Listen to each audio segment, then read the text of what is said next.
It appears we are almost ready to depart. It's a pity we didn't have a bit more time to spend on spellcasting. I presume you've been practicing the spells we worked on. I have, Professor. Well, I'm quite sure I've never seen anyone take so quickly to a second-hand wand. You'll be a force to be reckoned with when you get your own. Thank you, Professor Fig. I appreciate you working with me all the time. Oh, Eleazar! George, glad my rather cryptic description of our location did not thwart your finding us. I've apparated to more vaguely defined destinations than this. Though I confess I may have miscalculated slightly on my first try. Gave quite the fright to some theatre-goers in the West End. It's been much too long. When I received your owl, I must say I... Best not speak here, Eleazar. Of course. Why don't we speak en route to Hogwarts? We have a start-of-term feast and a sorting ceremony to get to. Wonderful idea! As long as your young charge here doesn't mind me tagging along. Not at all, sir. After you. Ages since I've been to the castle. Would be good to see the old pile of rocks.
Glad I caught you before you left for Scotland. Just barely. And who is your traveling companion? A new student. New? Yes, sir. I'm starting school as a 5th year. How extraordinary. It is indeed. None of the faculty has ever heard of anyone being admitted to Hogwarts so late. Nor have I. Of course, as the other 5th years will have been honing their magical skills for 4 years now, the headmaster asked if I could get our new student up to speed a bit before the term begins. Well, you couldn't have asked for a better mentor. Professor Fig is not only an exceptional teacher, he's also a remarkably intuitive and gifted wizard. Mr. Osric is prone to flattery. I dare say it's one of the reasons he's risen so far at the Ministry. Have you seen this? I have. Opinions differ as to how great a threat Ranrock really is. Although I've yet to convince my colleagues at the Ministry, I believe he is a significant threat. And it was your wife, Eleazar, who alerted me to his activities months ago. Miriam? How? She wrote to me about Ranrock before she died, wondering what the Ministry knew about his activities. Before I could respond, I received this. It was the last thing she sent me, Eleazar. It came to me via her owl, but with no correspondence. I can only assume That she had to get rid of it quickly, to keep it safe. presumably from Ranrock. I cannot open it. Whatever magic protects this is powerful indeed. It looks like goblin metal. That symbol. What's that glow? I don't see a glow. Nor do I.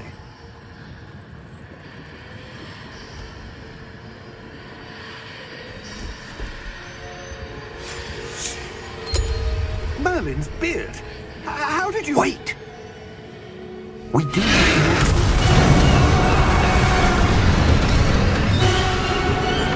Hang on!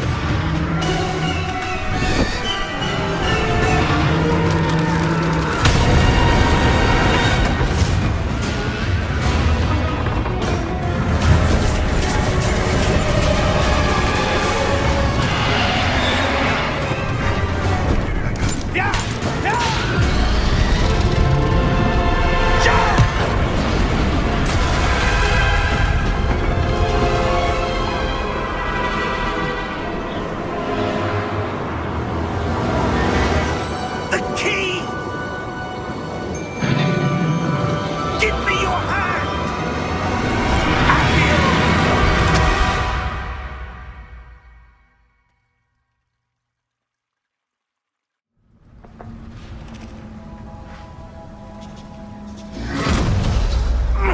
Are you all right? You're hurt. Perhaps a bit. Take this. It's Wiggenweld potion. That stuff will right you in a second.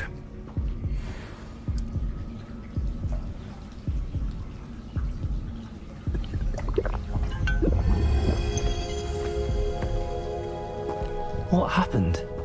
Poor George. I can't believe he... What the hell got into that damn thing? Attacking a carriage mid-air? A typical dragon would never... Professor? Sir, where are we? I'm not sure.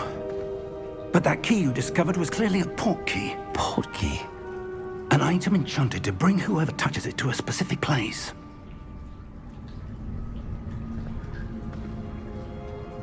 I'm feeling better, sir, if you'd like to look around a bit. I would. But stay close. We've no idea who created this port key. Or why.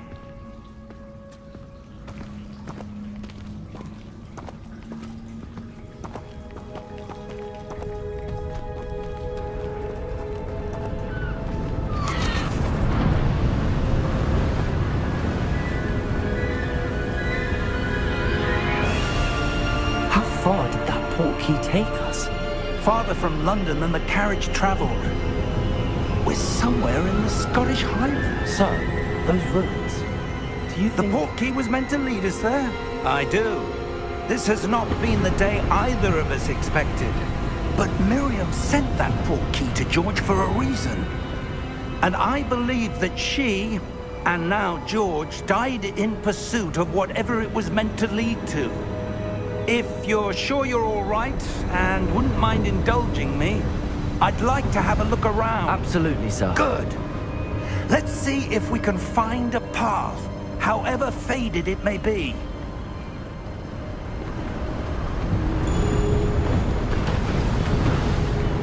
Mind your step.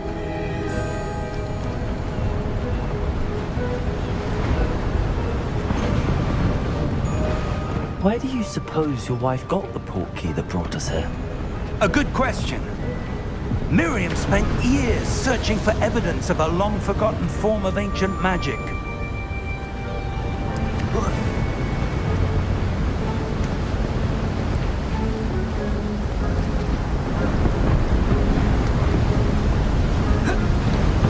Ancient magic? Yes, a powerful magic wielded by a rare few that seems to have been lost to time.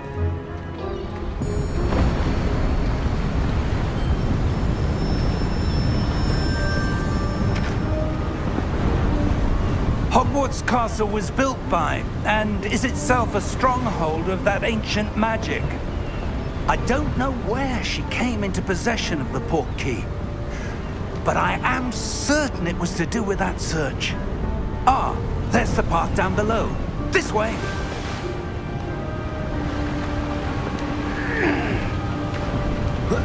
But sir, why was your wife searching for evidence of lost magic? Miriam wanted to understand why such powerful magic disappeared from the wizarding world. Spoke of the good it could do. But magic is no different than any power. What really matters is the one who wields it.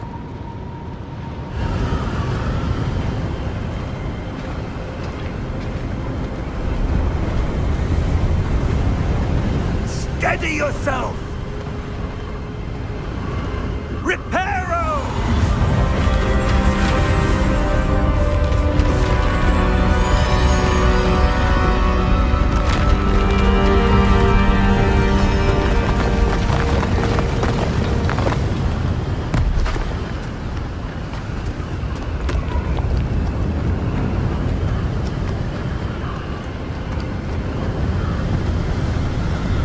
Almost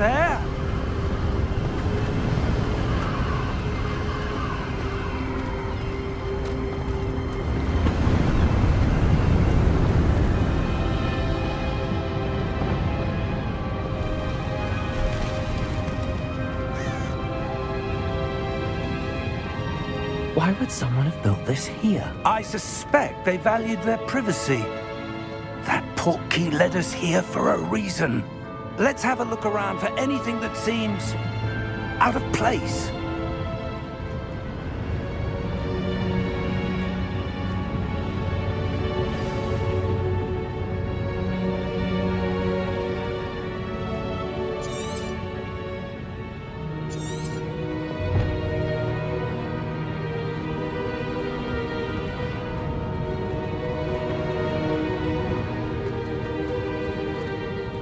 Professor, it's a mural of some kind. Perhaps our host was a noted seer. Interesting. That enchanted crystallized stone again. But what could it be blocking? What's this? Professor Fig!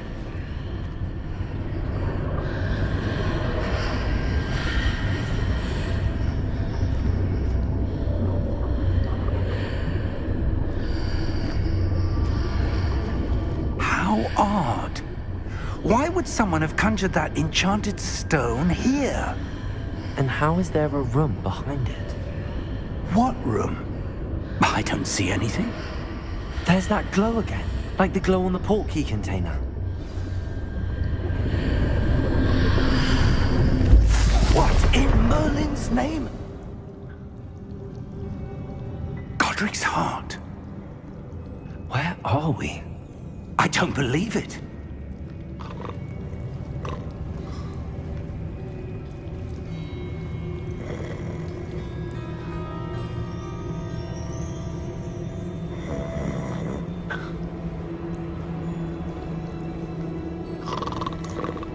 Hello?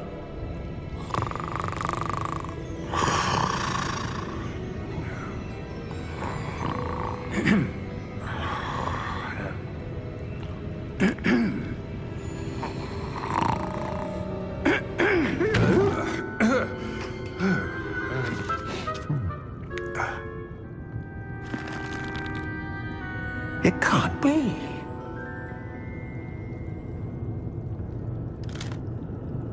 Just a moment. Oh. Anything here?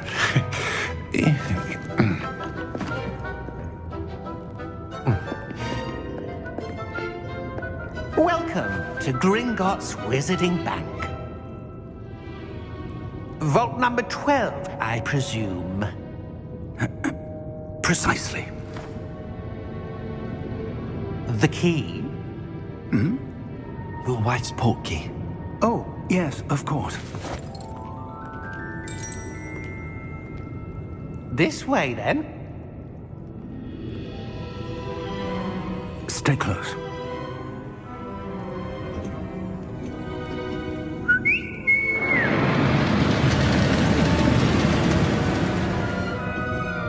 After you.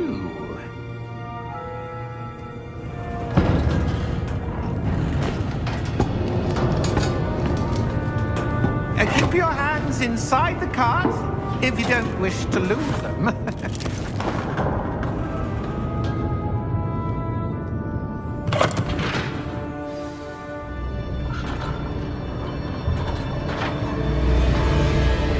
How many vaults are there in Gringotts?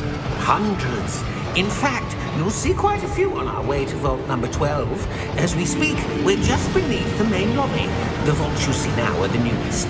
Are private entrances to the bank common at Gringotts? They are most uncommon. Only one with great wealth or power, or both, could have arranged for such a service. You'll want to take a breath. A what? That waterfall washes away all enchantments.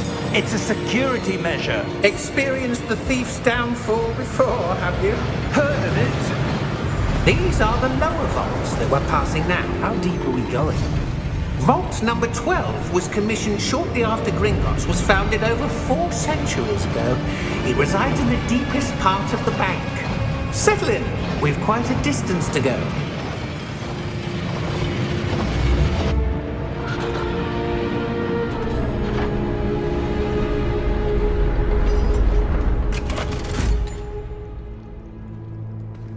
vault number? Vault 12. Momentous day.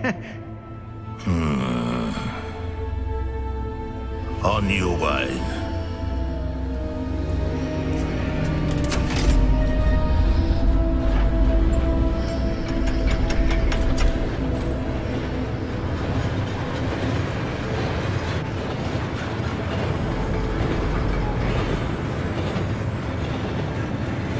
Professor, the armband that guard was wearing was glowing. Like the glow you saw on the portkey container? No, darker. I saw that same glow on the dragon's collar. Yeah, what was that? We were just wondering about that goblin back there. He watches over the oldest section of the bank. Rare anyone goes there anymore.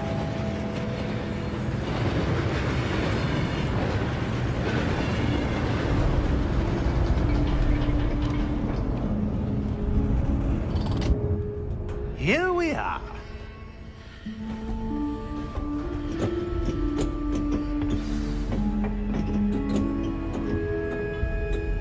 When was the last time this vault was accessed? A goblin has been stationed at my desk for hundreds of years. In that time, no one has visited Vault 12 until today.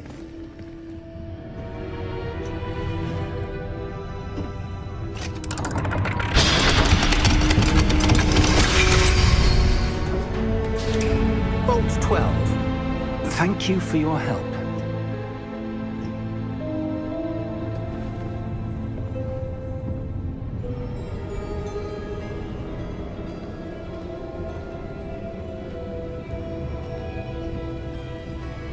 What do you suppose we should be looking for?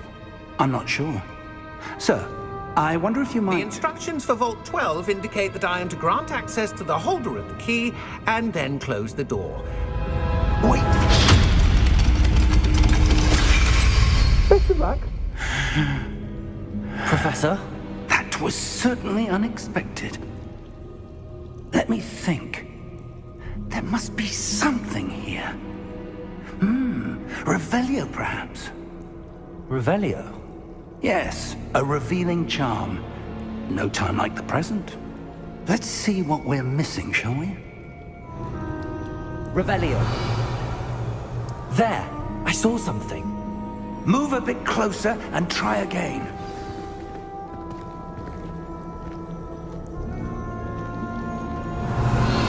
A door. Well, that's a start. There's that symbol again. I don't suppose you see a way to... I do, Professor. That symbol has the same glow as the one I saw on the portkey container. If what you can see reveals the way forward, then I dare say we are about to discover the secret of this vault. Lead the way.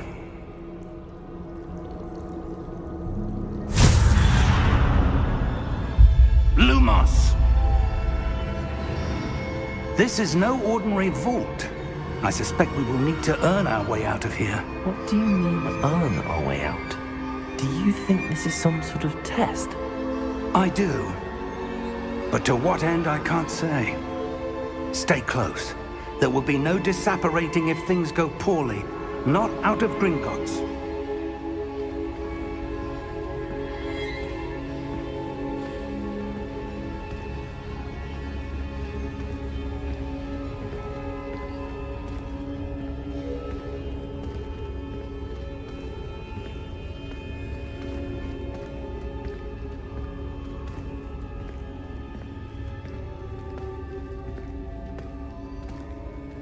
I see something up ahead. What is it? That glow again, but on the floor.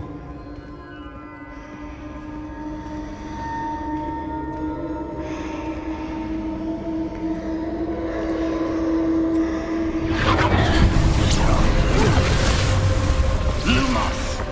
What happened? When I moved towards the glow, it suddenly seemed as if the ground was swirling about. Are you all right? Yes, sir, I'm fine. You seem to have caused the floor to change. That statue. What statue? I see some sort of statue, but only as a reflection in the floor.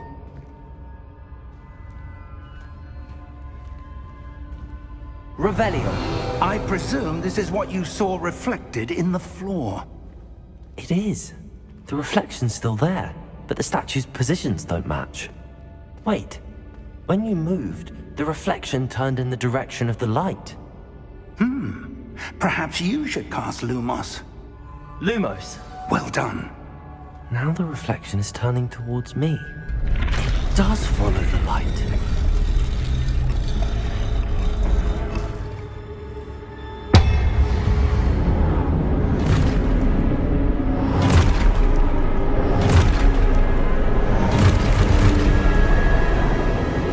Look out! Protagonist. Accio! Descendo!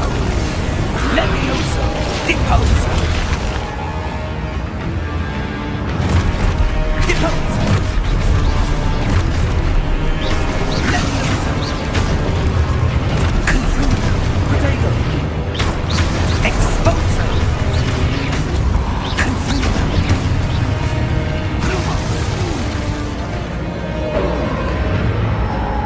Stay close!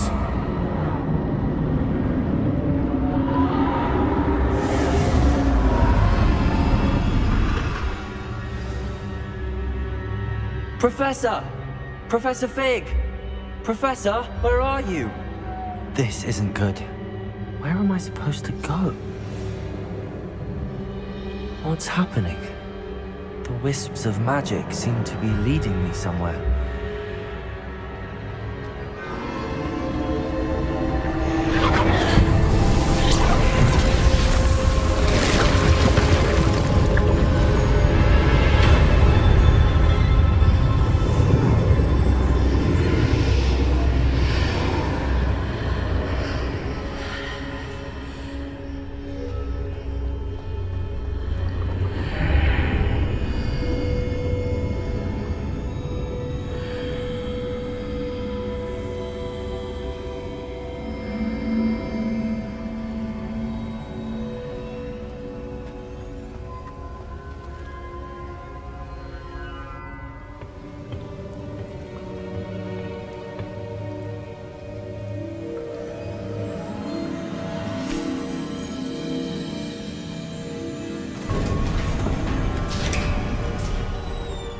There you are. How did you... What is this place? I don't know. But I found this floating above that basin. That is no mere basin. That is a pensive for viewing memories. I wonder...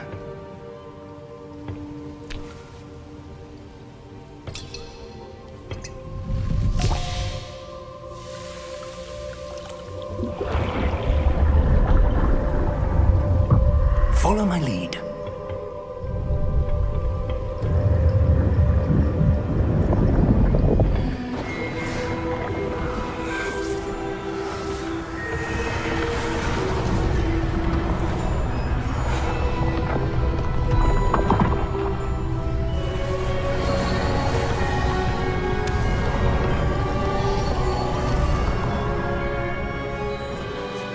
All is in place. The portkey is well hidden. Perhaps too well. I wonder if the path we've created... May be impossible to follow. It will only be impossible for one who cannot see traces of ancient magic as I can. Your ability to see what others cannot will not be enough, Percival. We are entrusting the one who embarks on this path with powerful secrets, with knowledge others will do anything to obtain. Yes, and if we are correct, Charles, the witch or wizard who completes the trials will have proven themselves worthy of that knowledge, and the responsibility that accompanies it. We've done all that we can.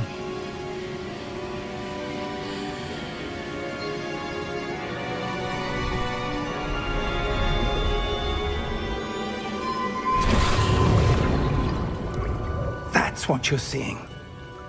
The glow that surrounded them. Yes, sir. Astonishing. Can I see magic? Traces of an ancient magic, to be precise. The magic that Miriam had always believed existed, but could never. Miriam, and perhaps George, died in pursuit of knowledge that has been dormant for centuries. And you, it seems, are the key to understanding why. We were... It all looks rather different than it did a moment ago. Someone's coming. Who were they? I don't know.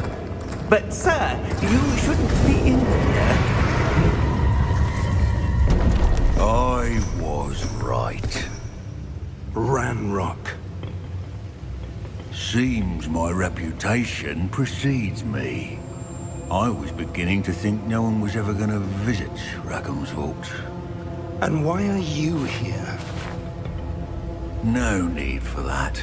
Just give me whatever it is you found here and we can let bygones be bygones. Sir, they have the key to the vault. Choose your next words wisely. I only meant that the instructions to Vault 12 were quite clear. Sir, I must insist. I was to grant access only to one with the key, and you didn't have...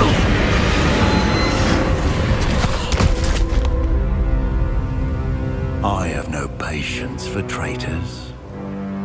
Now, where were we? I'm not giving you anything. Well, perhaps your young friend here will be more helpful.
Are you all right? Fine, sir. I've never seen so powerful a goblin. He seemed wholly unaffected by my magic. Where are we? It can't be. It seems those who set up the pensive, the locket, and the path to both wanted someone with your ability to end up here. Come. We have a sorting ceremony to get to.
Oh, good.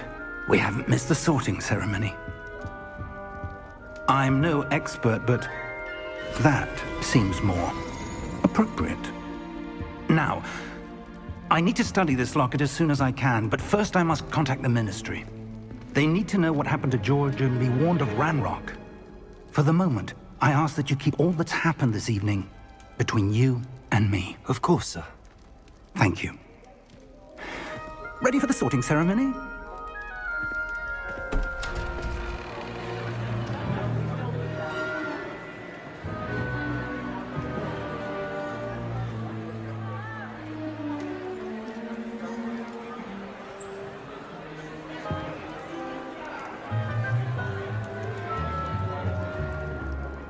Phineas, Nigellus, Black. Prepare yourself to meet the headmaster. Fig, nice of you to join us. The sorting ceremony's over. There were complications. Complications? It seems the goblin problem has... Enough! Goblins. I've no time for rumors, Fig, and I'm rapidly losing whatever patience I had left. If you're lucky, we might still be able to get you sorted this evening. I'll be in touch.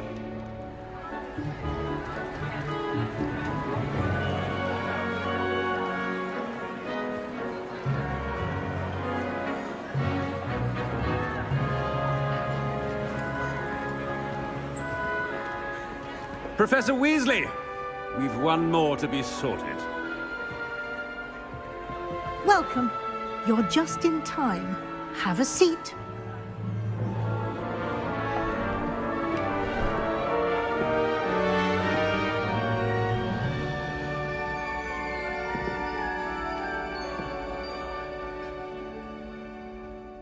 Ah, yes. A bit older than the others, aren't you?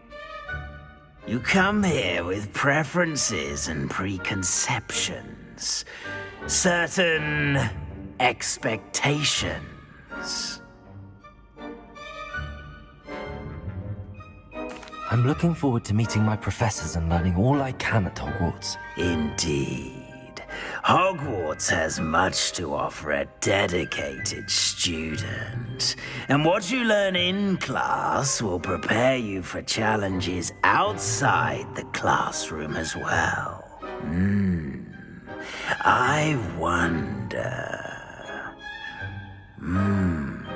I detect something in you. Better be Gryffindor!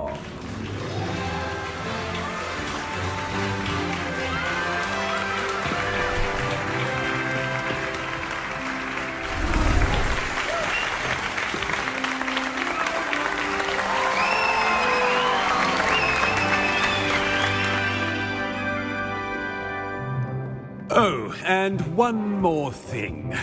Due to the unfortunate injury on the pitch in last spring's final, this year's Quidditch season has been cancelled. Enough! It's not as though I've banned flying altogether, but don't tempt me. You are here to focus on your academic futures. I'm sure you will have plenty to do before classes begin tomorrow. I said, I'm sure you all have plenty to do before classes begin tomorrow.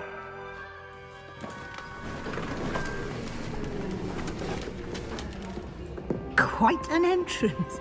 It's lovely to meet you. I'm... Professor Weasley, would you be so kind as to show our new student to their common room? I shall see to it, sir. As I was saying, I'm Professor Weasley. Pleased to meet you. Nice to meet you as well, Professor. As Deputy Headmistress, it is my distinct honor to show you to your common room. Right this way.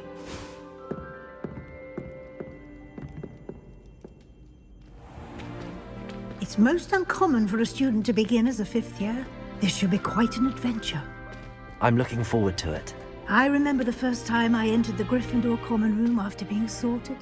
You were a Gryffindor? I am a Gryffindor. Never could remember the password when I was a girl, however. Password? Password?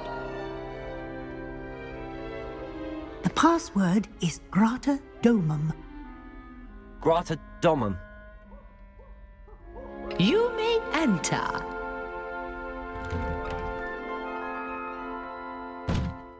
Well done. Now, go on in and get some sleep. You have a big day ahead of you tomorrow. I shall be back in the morning to collect you for your first class. Thank you, Professor Weasley. You're welcome. I hope you enjoy your first night at Hogwarts. Sleep well.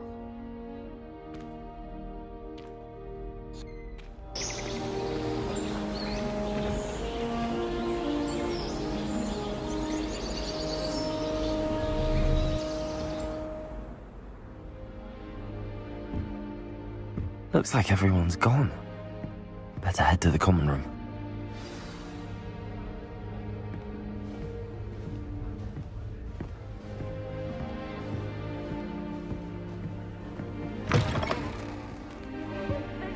That new 5th year. They're lucky they didn't end up as Dragonfleet, like that poor man from the Ministry. I hope a professor catches it. Shame you weren't born with wings. Any moment, I'm sure you'd use them. It'll be the next Butterbeer. Sure you don't want to try it? Brewed it myself. Hello, you're the new 5th year. Pleased to meet you. I'm Gareth Weasley. Heard about your travels here. Can't believe it. Glad you and Fig are all right. Is it true that someone from the Ministry was with you in the carriage? Oh, yes. A friend of Professor Fig's. Oh, didn't mean to pry. Nasty business, dragons. Again, very glad you're here. Thank you, Gareth. So am I. Are you related to Professor Weasley? I am. She's my aunt.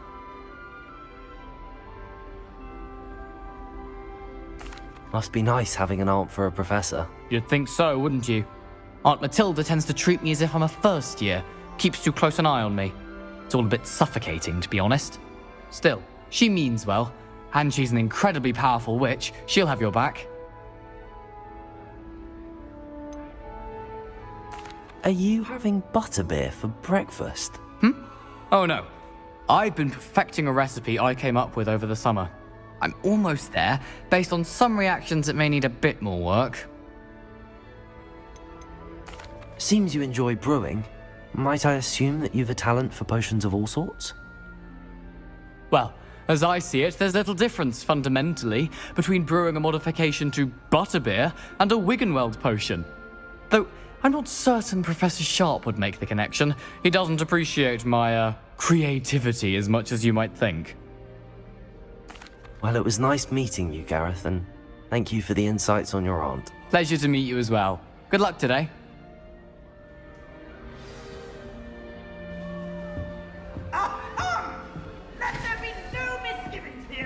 Surely you weren't born with wings. I'm sure you'd use them. No, you'd do anything for attention.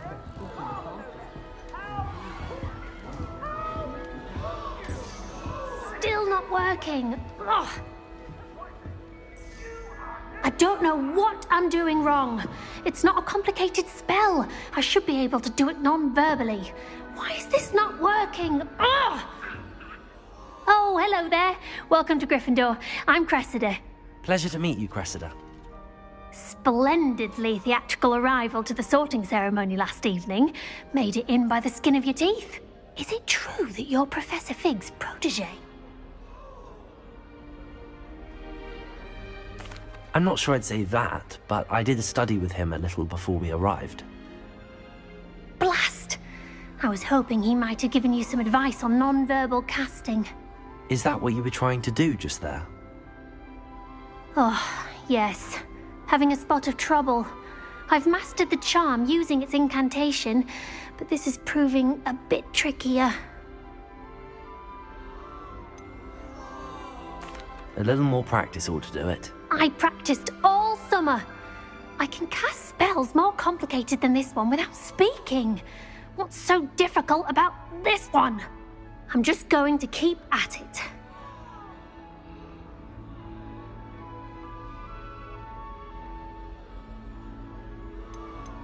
Do most students know how to cast non-verbally? Not at all. Hogwarts doesn't teach non-verbal casting until the 6th year, and even then, many struggle with it. I'm simply trying to get ahead of the game. Well, good luck with it. It was nice to meet you, Cressida. You as well. Enjoy your first day.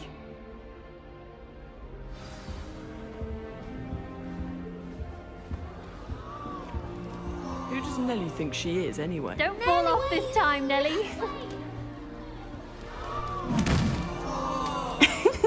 Why is everyone so highly strung? It's perfectly safe. Well, hello. Don't mind me. I find it helpful to change my point of view now and again.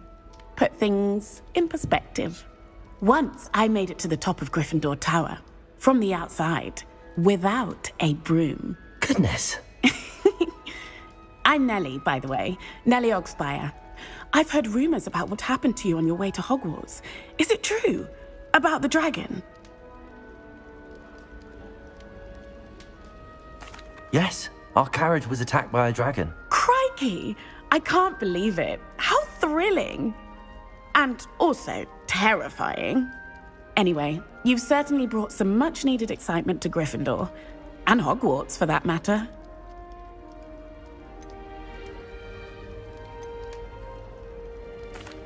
I take it you're not afraid of heights. It's something I've always done, since I was little. My mother once found me on the roof when I was 5. Still has no idea how I got there. But with all the strange hallways and rooms in the castle, and everything lurking in and outside the grounds, you don't need to scale a tower to see something incredible here. What exactly are the rumors about my journey to Hogwarts? That you escaped a dragon attack? Isn't that enough? Most of us arrive via train or boat, not having just escaped the jaws of a dragon. Of course it's got people talking. Word travels fast at Hogwarts. I'd imagine most students have never seen a dragon. Have you? Goodness, no. And I've never heard of one attacking a carriage like that. Not enough meat in a carriage, I'd think. I'm sure I'll be seeing you around, either in our common room or when you scale your next tower. You never know. Bye for now. New Gryffindor. Professor Weasley's waiting for you outside the common room.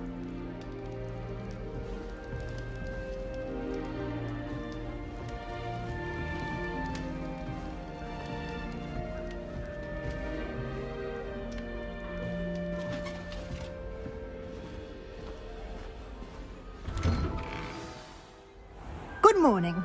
I trust you're ready for your first day at Hogwarts? I've been dreaming of this day for a long time. Can't believe I'm here. Well, you are here. Make the most of it. You only have one first day at Hogwarts. Now, in light of your unique situation, joining us as a 5th year, you'll need to catch up with your classmates and not fall behind. Especially as you'll be expected to complete your OWLs at the end of the year. OWLs? Owls? Yes, your ordinary wizarding level exams. They will determine what type of career you can have when you leave here. After much discussion with the headmaster and the Department of Magical Education at the Ministry, we've devised something extraordinary to ensure your success. Here you are.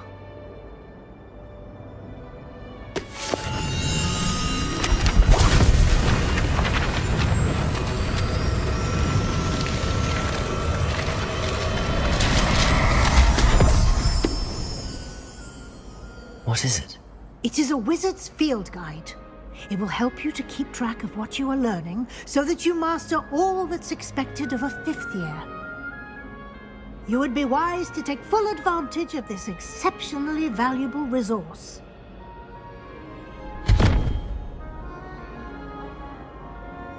Thank you, Professor, but what do you mean it will keep track of what I'm learning?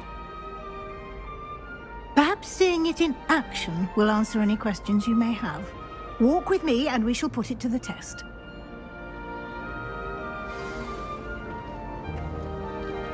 This way.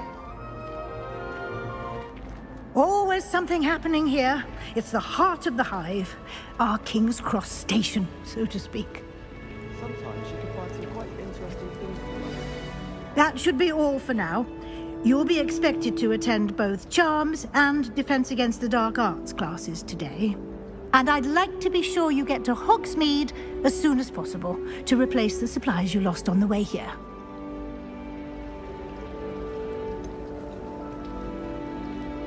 What will I learn in Charms class? Exactly what you might expect. Spells, charms, jinxes, all terribly useful. I think you will enjoy Professor Ronan. He's a clever and entertaining wizard, and a talented teacher. Can you tell me more about the Defense Against the Dark Arts class? Defense Against the Dark Arts, as the name implies, focuses on how to defend oneself against the evils that lurk beyond these walls. A mastery of Defense Against the Dark Arts is required for those who aspire to become Auras. Fortunately, we are lucky to have the ever-gifted Professor Hecat in charge of our students' education in that regard. You mentioned Hogsmeade, Professor. Hogsmeade is the only all-wizarding village in Britain, and is home to an array of shops and pubs. You should be able to find all of the school supplies you require in Hogsmeade. You will also, I imagine, enjoy many a butterbeer there with friends in due course. Thank you, Professor Weasley. A lot to absorb on your first day, and you have much to learn. Happily, your professors have agreed to create additional assignments for you outside of class. You'll be up to speed in no time. Judging by your adept use of Revelio earlier, I'd say Professor Fig succeeded in at least showing you the basics. He did, Professor. He's been terribly vague as to the events preceding your arrival, specifically about what happened after that awful dragon attack. My suspicion is that there's more to the story than a search for belongings and an extended trip up to the castle.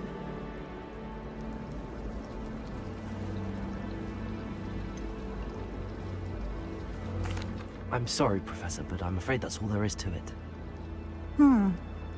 Almost precisely what Professor Fig said. Speak of the devil, Professor Fig. Your ears must have been burning. Oh? Yes. You seem to have provided our new fifth year with a solid foundation in the basics of spellcasting. Ah, I'm afraid I can't take all the credit there, Professor. They've a rare aptitude for magic, it seems. Well, I'm just glad you both arrived in one piece. Perfectly good boats and carriages to Hogwarts, and you chose to fly in the path of a dragon. I wouldn't say I chose the dragon's path, Professor. Rather unfortunately, it would seem that it chose us. Very well. Enough chit-chat. I need to get to class myself. Might I rely on you, Professor Fig, to explain the details of the field guide's map? Of course. Thank you.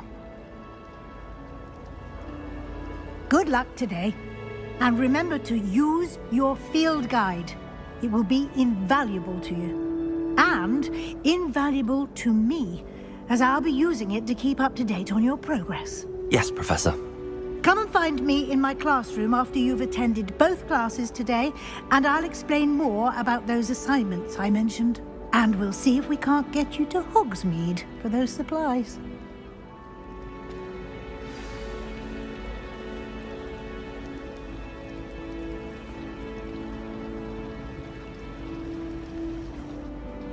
It's good to see you, Professor. And you. I was hoping our paths would cross today, before you immersed yourself in studies. Did I hear you masterfully evade Professor Weasley's interrogation regarding our late arrival? I did my best, but I'm fairly certain she suspects that we're not being entirely forthcoming. Yes, well, Professor Weasley is a brilliant and astute witch. It was right to keep the details to yourself for now. We don't know where this path we've embarked upon will lead. It may require a bit more flexibility with your time than she would approve of. And she may feel obliged to share details with the headmaster that would be better left between us. Understood, Professor. Good. Now, as capable as you are, I believe the ability you possess obliges you to be well trained. Happily, you have the benefit of an exceptionally skilled team of witches and wizards to guide you. Speaking of guides, And so that I may avoid another not-so-subtle reproof from Professor Weasley, why don't I show you the clever enchantment we included in the field guide's map? Unfold it and have a look. The map is enchanted to help you find your way. This will be incredibly helpful. Thank you. Now, sounds like you've quite a day ahead, what with classes and a trip to Hogsmeade for supplies, including your own wand. You'll enjoy Mr. Ollivander. He's an exceptional craftsman and a good friend. I shall reach out when I have more information about our mysterious locket. For now, focus on your classes and pay attention. More than your owls may hinge on the magic you are able to master within these walls. Do you think they're looking Some to of us don't necessarily want him to get back to the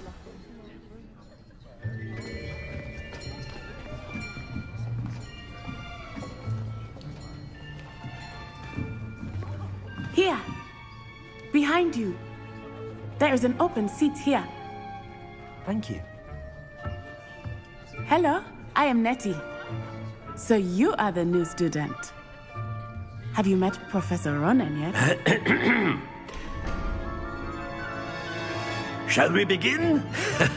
Welcome to Year 5 of Charms. Now, this will be a crucial year in your education on the art of charm work. But I am confident that we will take hold with the passion and rigor requisite of such a challenge. Right, now, everyone, please open your textbooks to page 517. But before we begin, can anyone here tell me the difference between the incantations of the color change and growth charms?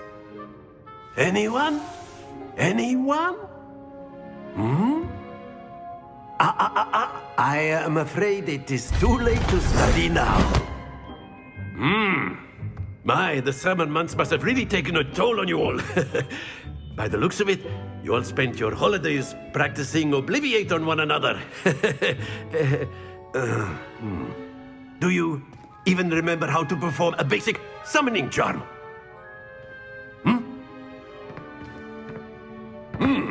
Well, it seems that we are in dire need of review. Everyone get into pairs and take positions on opposite sides of the classroom. Now let's put those textbooks to use as the blunt objects you so believe they are, and take turns summoning them out of one another's hands. Only one book will be needed per partnership, Miss Dale. Thank you. Get into place now.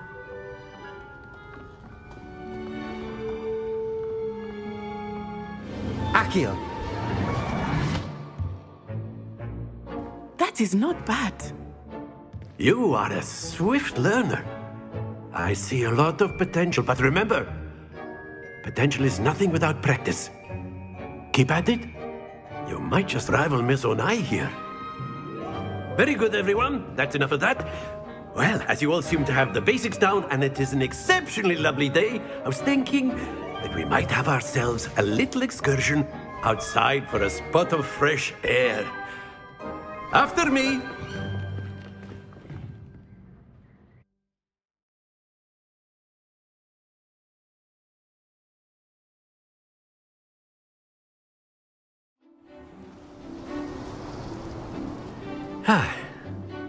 I've always found that fun goes hand in hand with mastery, as I'm sure the Quidditch players amongst us would agree,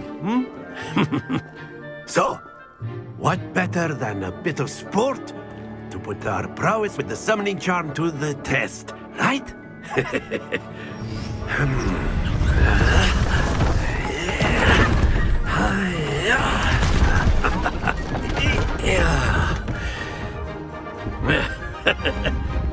So why don't we have our newest student start us off?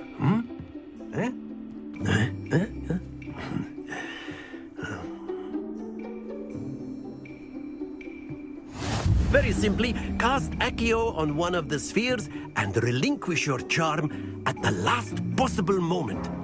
Accio. Think of this like gobstones, if... Excellent control there. Very good. Points to Gryffindor. But there's certainly no sport in playing without some friendly competition. Miss Onai, would you care to give our new student a bit of a challenge? Come on up. You'll be the blues, just as before, and Miss Onai, you are playing red. Clear? Yes, sir.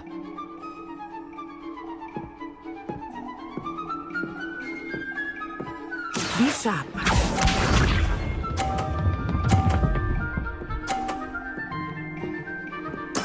That is how it's done. Accio.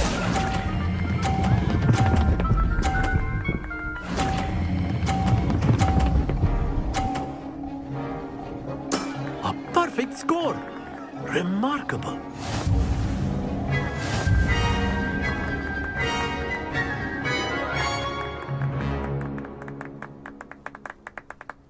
Very good, both of you. Well done.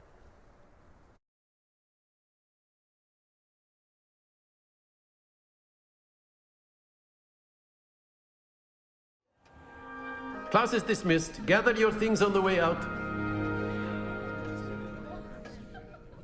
Good game back there.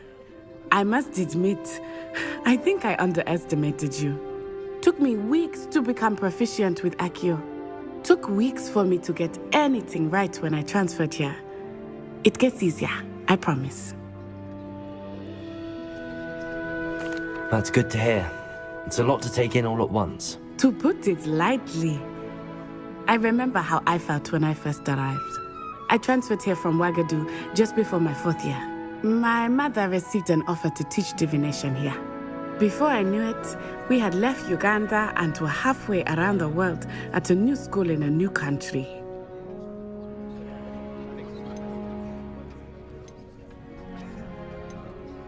This may seem an odd question, but is magic the same there as it is here?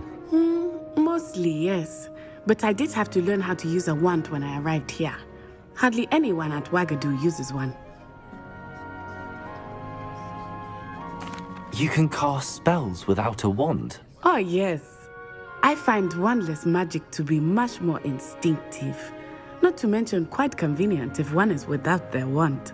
I must admit, however, that I am growing quite fond of using a wand. It seems very dramatic.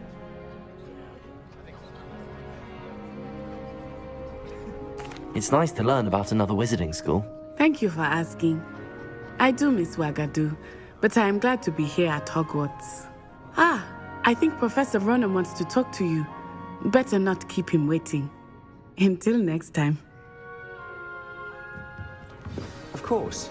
A word, can use if you Accio would. on humans, if you're so inclined. You wanted to speak with me, Professor?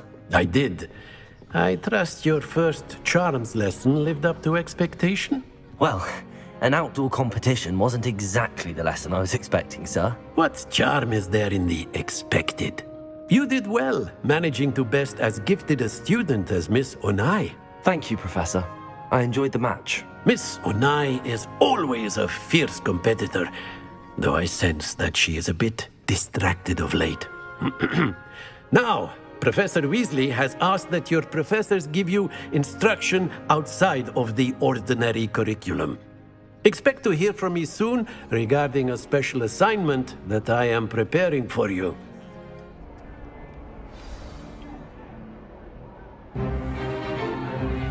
Is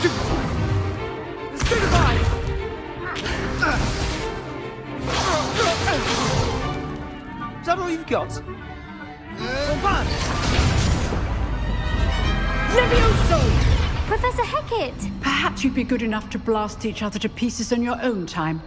I get new students every year, but I only have one Hebridean black skull. It was a token from the Great Poacher Raid of 1878. No doubt you've heard of it. Now, you may be asking yourself how an old woman like me single-handedly took out the largest poacher ring in eastern Wales and lived to boast about it. Knowledge. To the wise, age matters very little. Today we will review a spell that has saved me from death at the hands of dark wizards more times than I care to remember.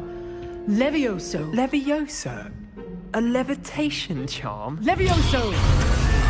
A surprised opponent is a weak opponent. Care to defend yourself, Master Pruitt? No?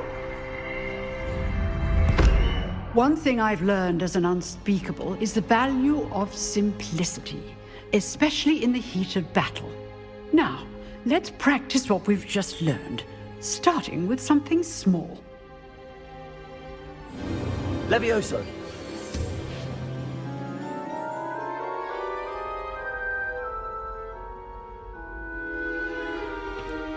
Now, let's try something a little larger.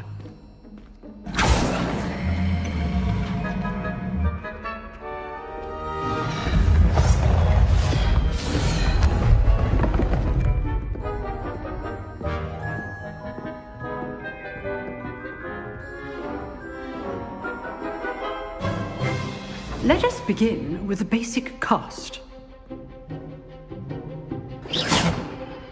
See how the dummy deflected your cast? This time, cast Levioso first, then the basic cast. Remember, a surprised opponent. Good. Now, well done. Very good, but the best way to practice is by dueling. We'll start with you two. Duelists, take your marks. Time for a proper Hogwarts welcome. Now, I want a fair duel, using only Levioso, basic cast, and Protego. You may begin.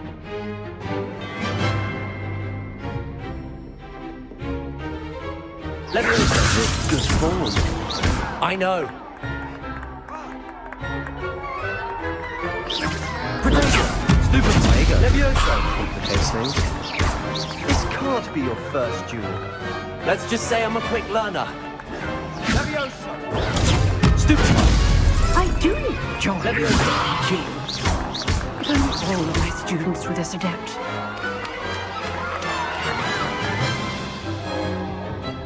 Not bad for a beginner. You give as good as you get.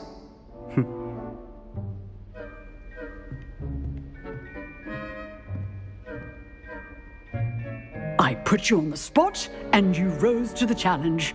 Points to Gryffindor.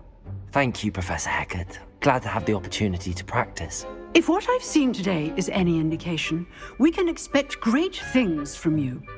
I demand excellence from my students. They are capable of achieving it, and they must achieve it. A classroom duel is one thing, but battling dark wizards, or as ever more likely, goblins, is a different kettle of Grindylows entirely. Understood, Professor. So, I'd advise you to keep practicing whenever you can. Perhaps Mr. Sallow will have some ideas for you. Again, well done today. I shall reach out soon with additional assignments. All right. That's enough spectacle for one day. Class is dismissed.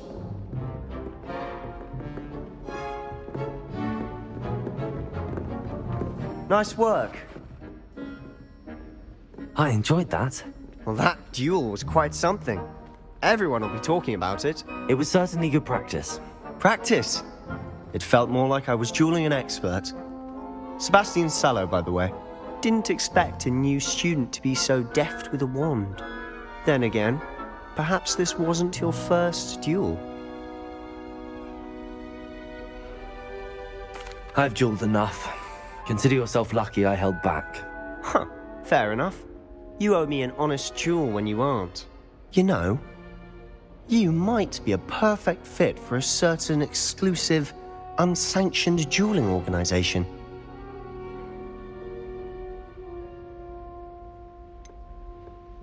Unsanctioned? I don't know. School rules are in place for a reason. Yes, to keep students in the dark. So many things we're deemed unprepared to know. If you want to get the most out of your time at Hogwarts, you're going to need to break the rules now and then. Whether it's joining a secret dueling club, or sneaking into the restricted section of the library, you just have to be clever enough not to get caught. Thank you, Sebastian. I'll keep that in mind. Good. Pleasure chatting with you. I'm sure I'll see you soon. Perhaps somewhere unsanctioned? We'll see if your performance today was sheer luck or actual skill. Look for Luke and Brattleby near the clock tower entrance, if you're interested. Till next time.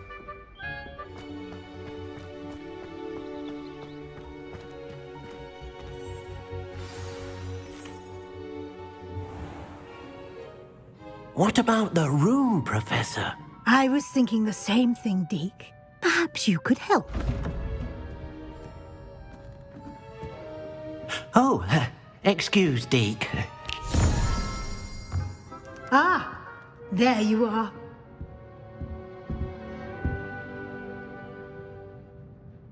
I trust your first classes went well? They did, Professor. I heard as much from Professors Hecat and Ronan. Seems Professor Fig taught you quite a bit before you arrived. I'd wager there's a good deal more to your travels here than what you've told me. Isn't there? Nothing more, Professor. I see. Like trying to get a sonnet from a streeler. Regardless, you must continue to build upon what you've learned. In that regard, I've asked your professors to help hasten your progress with some extra assignments. Professor Ronan did mention something about that. In fact, Professor Ronan will meet you outside momentarily to assign your first one. Now, regarding the trip to Hogsmeade I mentioned earlier, we've arranged to replace the supplies lost on your way here, including seeds, potion recipes, and spellcrafts. Thank you, Professor. And Mr. Ollivander will connect you with the perfect wand. You've managed your classes well with a borrowed wand, but you'll find the magic you cast with your own wand to be far superior. I've never heard of a spellcraft before, Professor. What is it? A spellcraft is a recipe of sorts used when conjuring objects. I shall explain more about them when you begin working with transfiguration magic.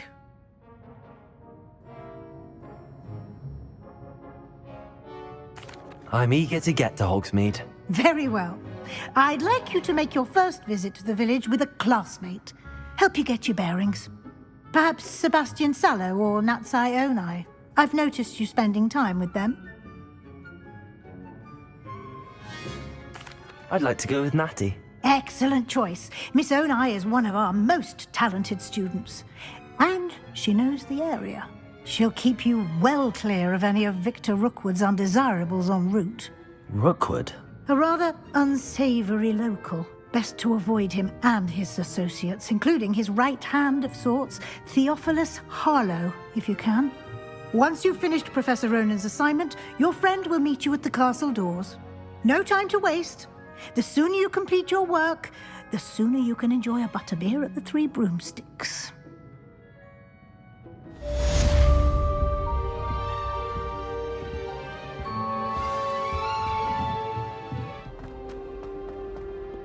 Hello, looking for me? Natty, I hope I haven't kept you waiting long. Not at all. Professor Weasley tells me that you need to go to Hogsmeade. You must be eager to have your own things again. And to see the village. I've been looking forward to it. Good. Shall we set off? I intend to give you a first-rate Hogsmeade experience.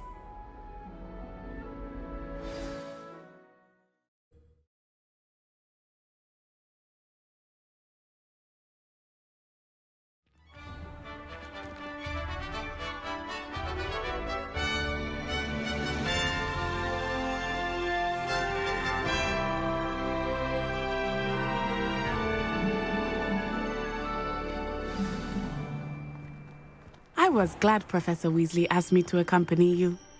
Really? Yes, I had planned to extend an invitation to you myself. I thought you might enjoy a butterbeer in the village. The timing of Professor Weasley's owl was perfect. I'd be if I was an animagus. Wouldn't mind being a cat or an rumpin. Professor Weasley's easy.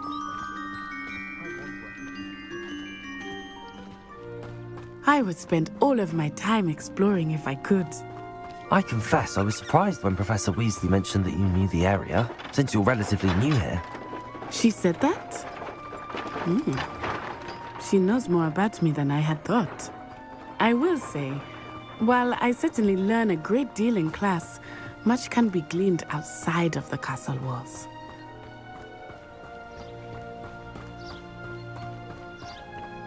How are you settling in? I remember the weeks that followed my arrival feeling quite strange. Everything was so new and unfamiliar. I'm getting used to things. What about you? Do you finally feel settled? I still miss my homeland, but it is beautiful here too. And getting out of the castle and exploring helped me to adjust quite a bit. Hogwarts has become something of a home now, I would say. Hopefully it will for you too. Mr. Moon! He is the Hogwarts caretaker. Looks a bit worse for wear. Huh? Hello, Mr. Moon. Have you met our new 5th year? Pleasure. You might want to turn back, Miss Onai. Turn and run. Is everything all right, sir? Oh, it looked right at me. Eyes big as saucers. What did Mr. Moon? Jemmy guys. Ugly and airy and terrifying. I shall be at the castle where it's safe. Good luck to both of you. Poor Mr. Moon. A demiguise. I think he had too much fun in the village. I will say that I have never seen him in such a state. Nearly there. There is much to see outside of the castle walls, not just Hogsmeade. I am happy to explore whenever you'd like. Rumors being what they are about goblins and such, it might be nice to have a friend with you. I'll keep that in mind, Natty. Thank you.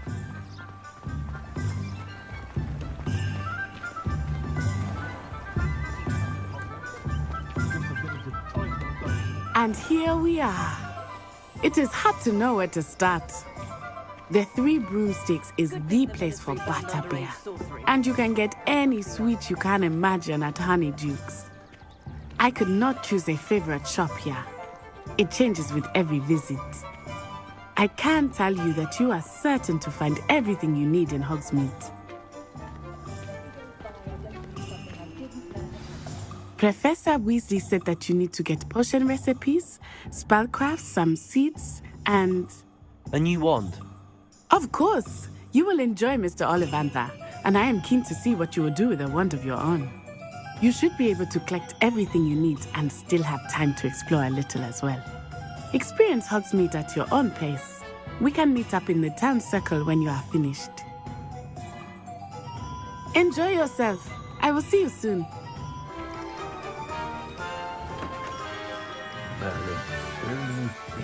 Not again.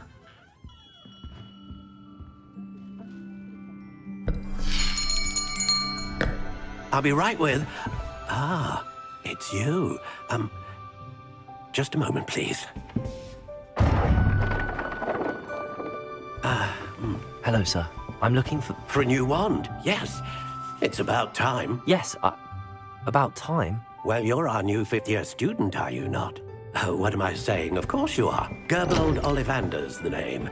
But of course, you'll have heard of the Ollivanders, I'm sure. Finest wand makers in the world. It's a pleasure to meet you, truly. Now, come with me. Let's find you the perfect wand, shall we? No, not you. Yes. Powerful core. 10.5 inches. You might do. Here, give this one a try. Well, go ahead, swish. How odd. Once more, come on, really swish it. Oh dear. Well, this isn't a good match at all, is it? We'll find you something, not to worry. No, not you. Perhaps... Yes. A rare wood, 13 3/4 inches, dragon heartstring. Let's give this one a try.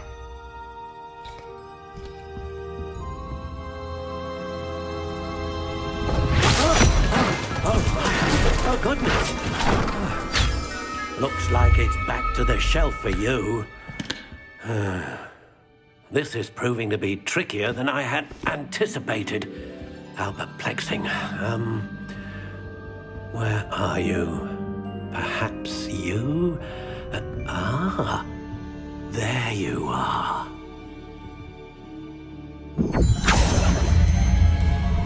Yes, I think you might be the one. Here, take it. What do you think?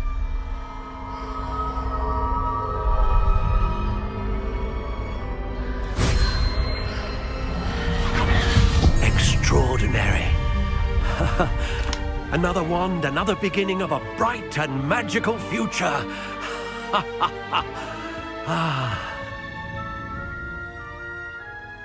Now, how did that feel? Good. Different. I sensed a sort of surge of some kind. A match. Your connection seemed particularly powerful. The right wand will learn from you, just as you learn from it. I'm eager to try it out. Of course. And a phoenix feather core is terribly selective. This will be an excellent match indeed. And the bond between you and your wand should only grow stronger. Do not be surprised at your new wand's ability to perceive your intentions, particularly in a moment of need. That sounds wonderful, Mr. Ollivander. I'll let you get to it. Do come and see me again if ever I can be of further assistance.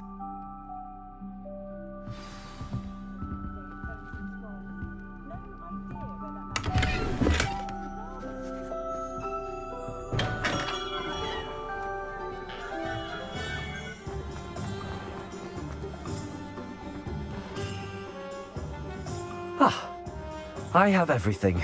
I see what you meant about not being able to pick a favorite shop. We should walk around a bit more. Perhaps today is the day I finally pick one.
Goodness! A second troll! Did you two take on a fully grown troll by yourselves? I suppose so. It's all a bit of a blur, to be honest. Merlin's beard. Are you all right? We are, and we were glad to help. I'd say help is a bit of an understatement. Nerve like that. The makings of an aura, if you ask me. If you are unharmed, perhaps the two of you wouldn't mind helping me put a few things back to where they were. Of course, officer. Singer. Officer Singer. And thank you, again.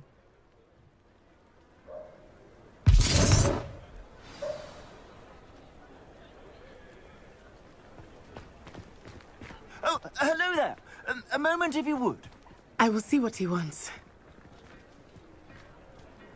Reparo.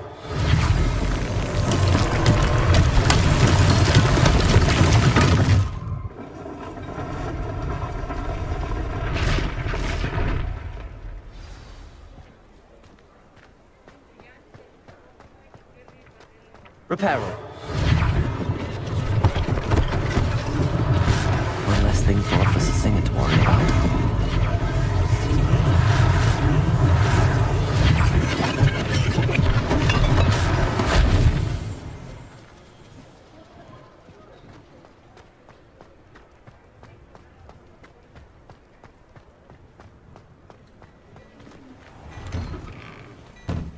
We were just talking about you.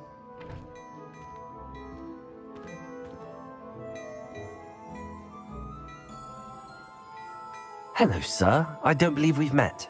Allow me to introduce myself, Augustus Hill, clothier extraordinaire. I should like to thank you for your remarkable bravery in fighting those trolls, and not to mention your help restoring Hogsmeade to its rightful state. I was happy to help. Frankly, you deserve an Order of Merlin. But I can offer you something much more useful. I own Gladrag's wizardware, and among my inventory are some unique items that afford certain protections, as it were. Life-saving protections. And as I suspect this won't be your last dangerous encounter, I'd like to give you one such set of robes, in thanks for what you did today. That's very kind of you, Mr. Hill, but I can't accept robes that I didn't pay for. Nonsense! I insist! Now, let's try this on for size, shall we? What an extraordinary introduction to Hogsmeade. I would say that we, and you in particular, have earned at least one butterbeer. Shall we head to the Three Broomsticks? Sounds like a good idea. Wonderful. Just down this way then. I sell even more battle-worthy items. Should you be inclined, you're most welcome to peruse my shop at your leisure.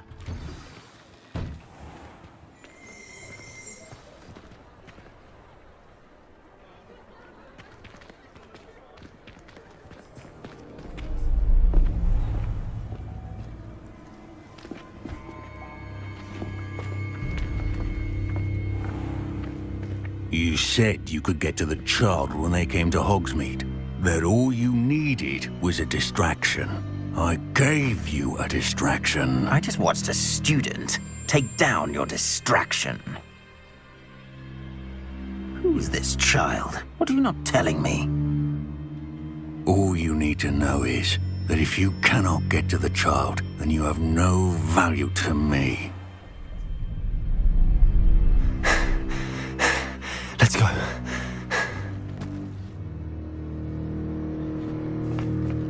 Did they see us? I don't think so. What was that goblin doing with Victor Rookwood? Ranrock is working with Rookwood. The goblin from the Daily Prophet. I knew I'd seen him somewhere. Quickly, let's get inside the Three Broomsticks.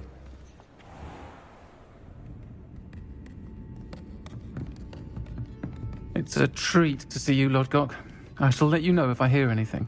Thank you, Sirona. You be well.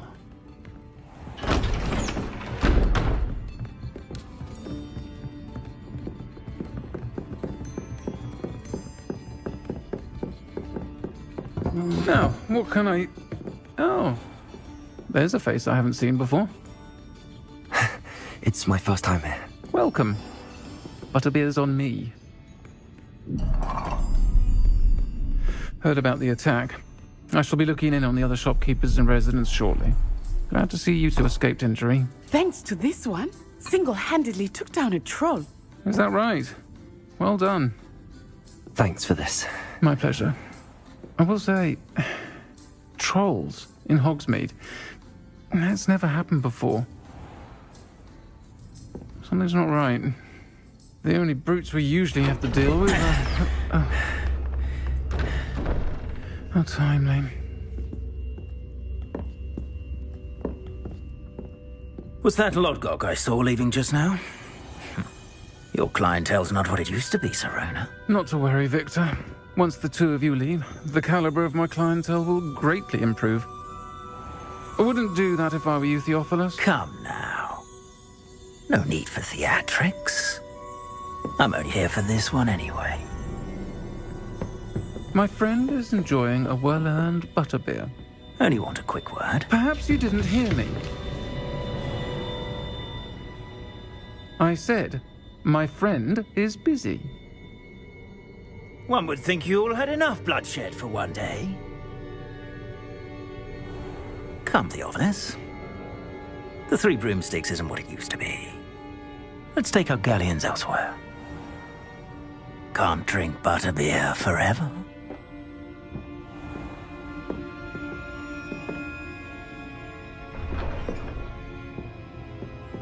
Seems you've made an unfortunate enemy. Watch your back. Rookwood and Harlow are worse than any troll you might encounter. Trolls, Ranrock, and Rookwood. What are you not telling me? I promise to tell you everything, but it's perhaps best I do that later. I think that now might be a good time to head back to the castle.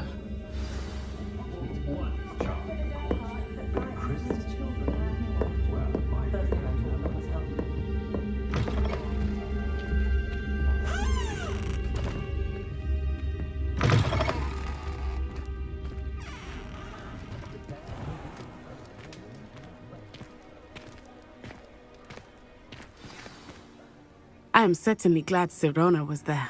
And that she isn't intimidated by thugs like Rookwood and Harlow. I want to understand what's going on, and I hope you will tell me. But for the moment, we should return to the castle. Professor Weasley will certainly hear about the troll attack soon if she hasn't already. I don't want her to worry.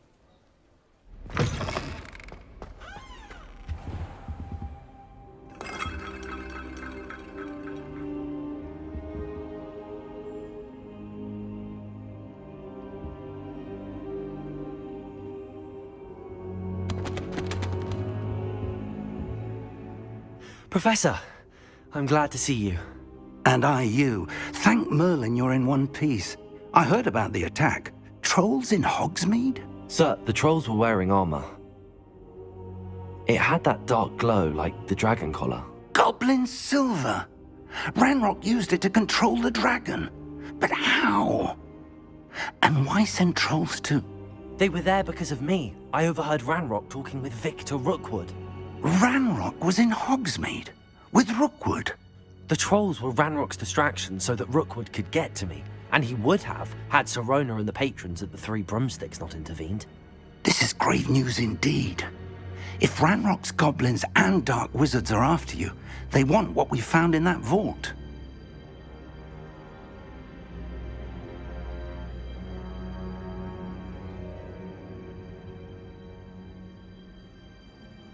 They're after the locket. You said you discovered something in it. Yes. I discovered an inscription. When I read it aloud, this map appeared. Clever enchantment. It's a map of Hogwarts, to be sure, but I do not know where it leads. It leads to the library. The restricted section, to be precise, and a bit beyond. I see traces of magic there on the map. I suspected you would see something. Shall we go? I appreciate your enthusiasm, and I'm eager to discover what we may find there as well. But if our experience at Gringotts, let alone what happened to Miriam, taught me anything, it's that the path we're on is terribly dangerous. I'd like you to work with Professor Hecat a bit before we continue. But sir, how dangerous could the library be? Perhaps we're only after a book. Perhaps we are only after a book, but we should be prepared for anything. Once you've honed your defensive magic further, come and see me. I'll let Professor Hecat know to expect you.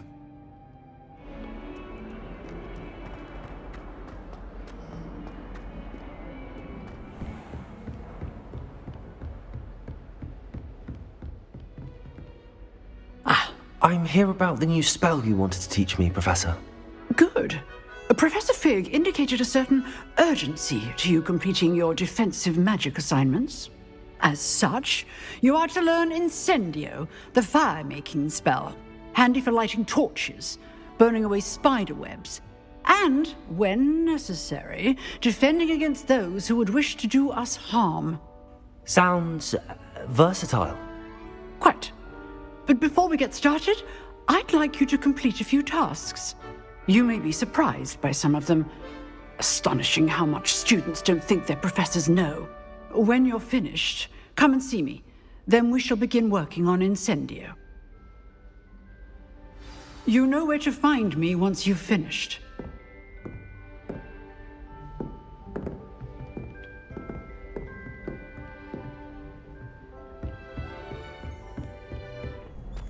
Can I help you? Sebastian told me to see you about a club. If Sebastian vouches for you, that's all I need to know. I coordinate duels for crossed wands. A dueling club of sorts. It's invitation only, so you must have really impressed Sebastian. I'm flattered to hear that. Sebastian's not a bad duelist either. Imagine it's quite something to see the two of you duel. How does cross wands work exactly? You show up, I match you with other duelists, and whoever is still standing in the end wins.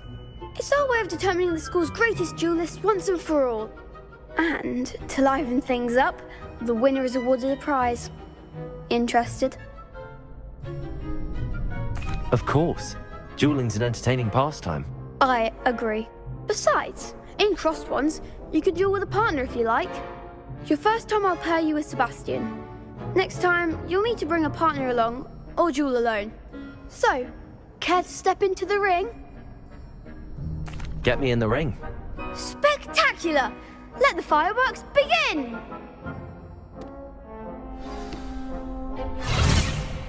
We'll make you regret signing up.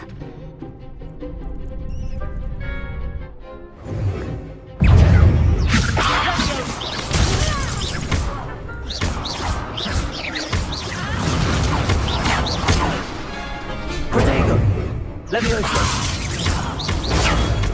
Oh, there goes my weight.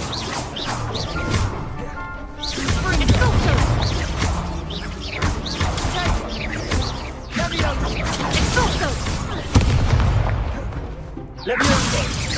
I'm the one!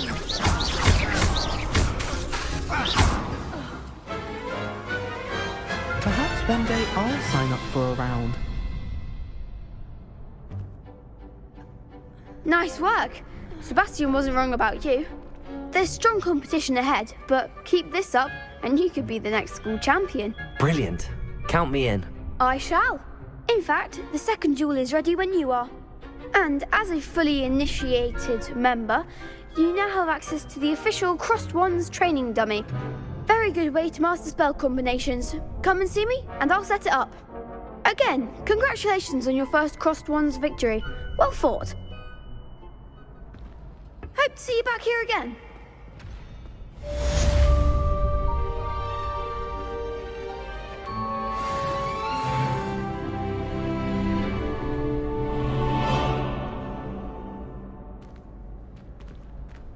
Next time you need a partner for crossed wands, don't hesitate to call on me.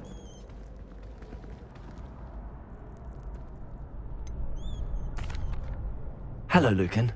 Is the next round of crossed wands all set? Why, yes it is. I've got a great match lined up. Ready for another round? I'm ready. Let's do it. Brilliant. Are you dueling with a partner?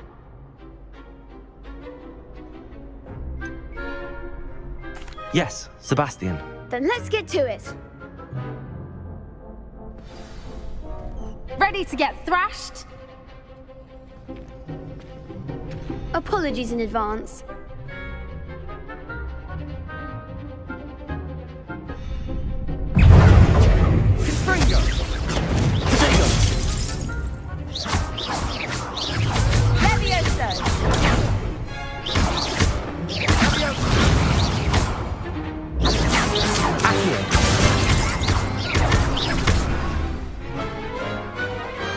Pity more people can't watch the duels.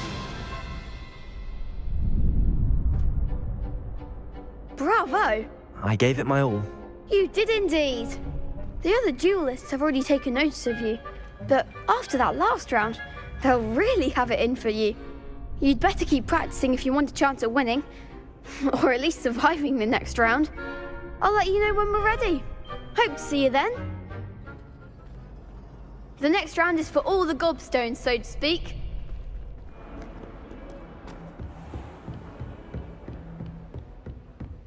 I trust Mr. Brattleby was able to accommodate you and that you found success in your endeavors. I finished all of the tasks you gave me, Professor Hecat. Glad to hear it. Then you should be ready to learn Incendio. Should be, Professor. Yes. I'm sorry to say, I visited enough careless colleagues at St. Mungo's to assure you that fire is a fickle servant. Your spellcasting has impressed me thus far, but please maintain focus. I would rather we not end today's lesson with your robes aflame. Let us begin. And remember, focus on the proper wand movement.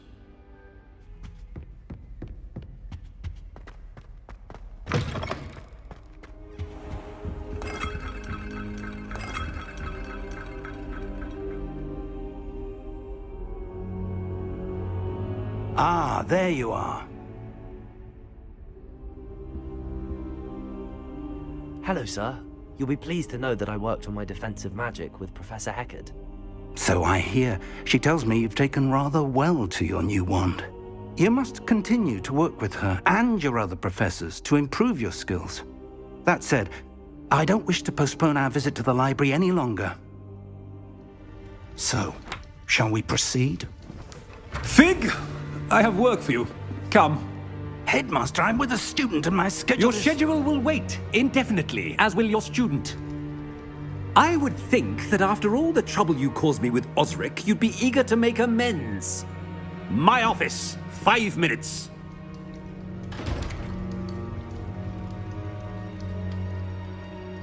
That man is exasperating. Unfortunately, our trip to the restricted section will have to wait a bit longer. But Professor... We have no choice.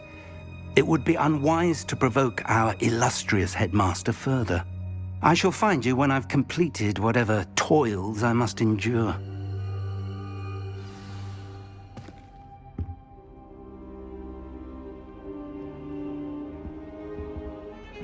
I wish I was an animator that could fly. Sebastian, there you are. I was hoping to see you. I was in the Three Broomsticks after patrol attack and saw what happened with Rookwood and Harlow. Not many students have Victor Rookwood's attention. What was that all about?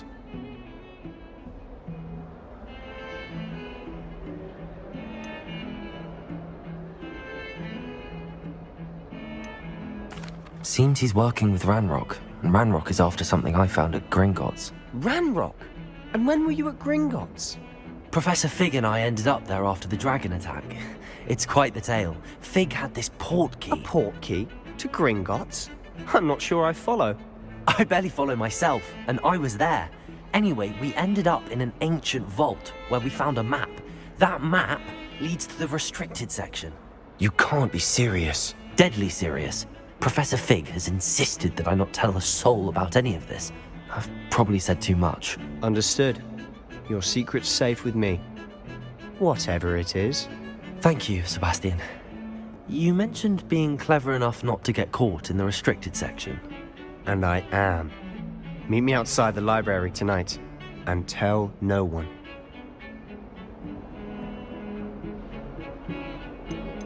How concerned should I be about the librarian? Madam Scribner doesn't take kindly to clandestine activities taking place amongst her precious books, so do all that you can to avoid her. She and I have had our entanglements, but I can hold my own against her. You may not be so lucky. Thank you, Sebastian. I'll meet you later.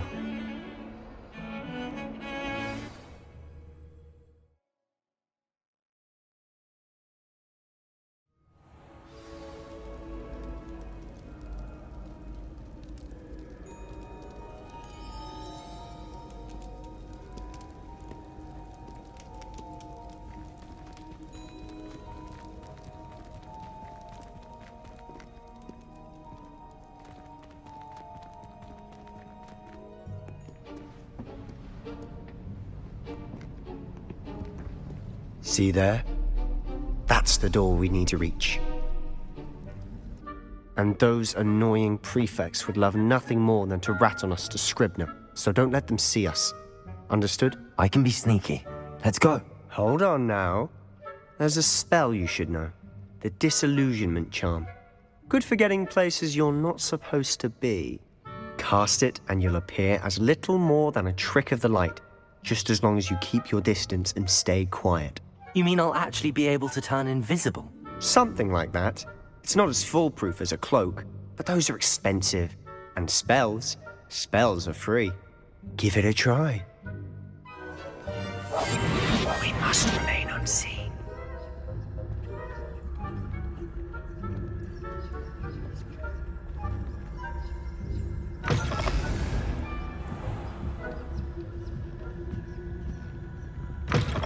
Blast! The librarian librarian's still here.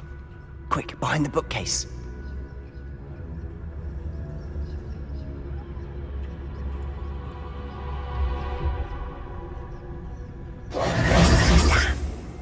You told me the librarian would be gone by now. I said usually, but it'll still be all right. Do you see her desk behind me? The key is in the drawer of that desk. Now, here's what we're going to do. I'll create a distraction to draw her away. You focus on getting the key. I'll meet you outside of the restricted section.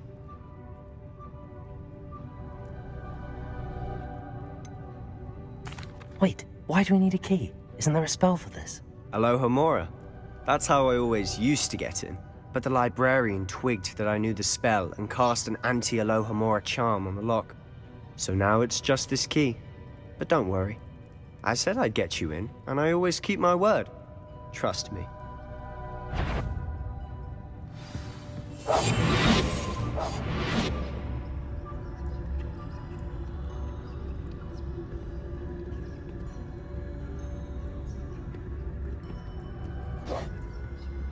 Should be in the clip. There's no need for us to be skulking about. Silent as a... So what is it you've been looking for? I'm looking for a cure to help my twin sister, Anne, so that she can return to Hogwarts. Because Merlin knows everyone else has given up. Why do you think you'll find a cure in the restricted section? Does the Hogwarts matron have nothing that can help Anne? No! We've tried everyone from Nurse Blaney to St. Mungo's. But I can research on my own. No need to concern yourself with that right now. Let's focus on what you're after. Which is what, precisely? I'll know it when I see it. You're being awfully cryptic.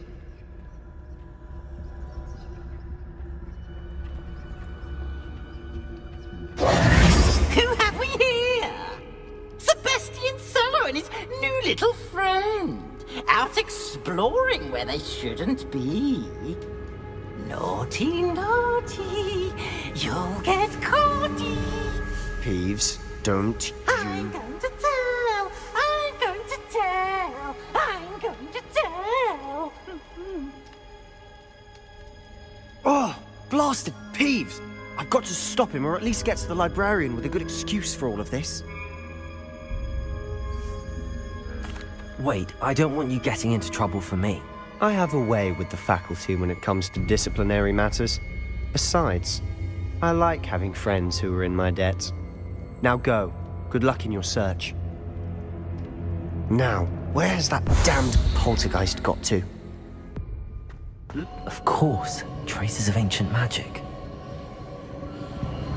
There must be more to this room.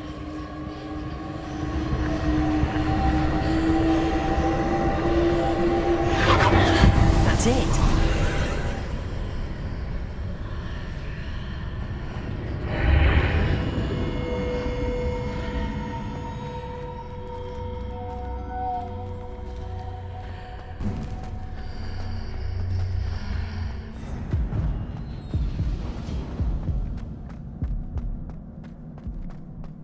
It is a book after all.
You wanted to see me?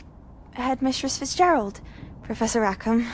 Miss Isadora Morganach, welcome. Professor Rookwood, Professor McCaw.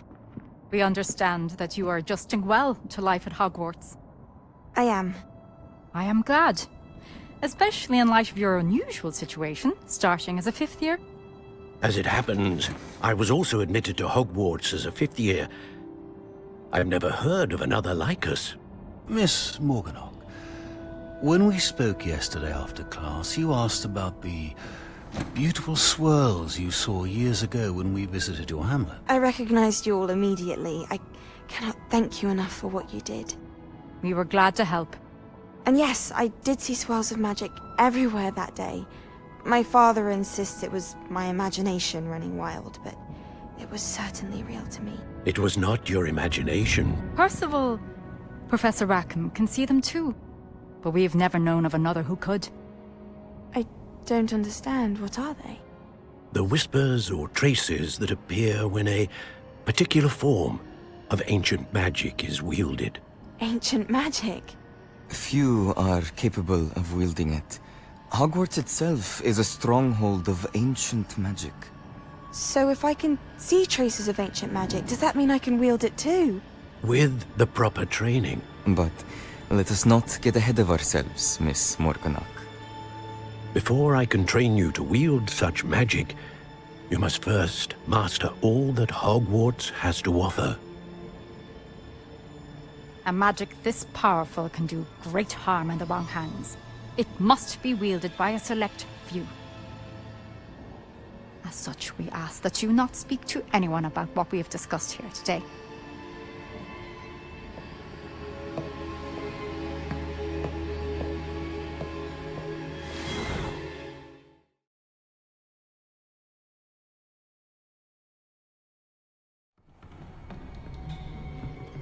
Sebastian.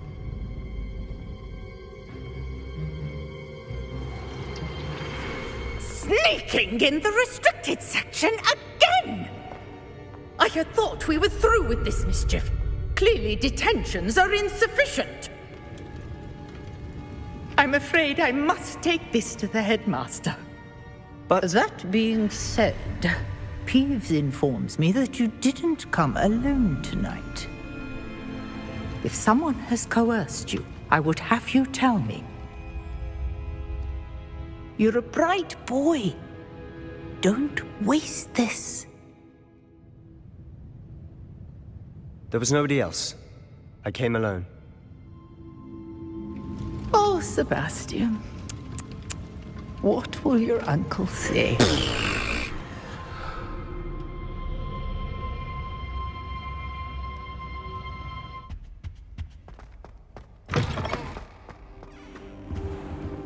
You cannot be serious.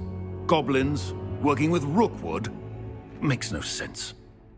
It is rather unorthodox, to say the least. Unorthodox? It's inconceivable. It's...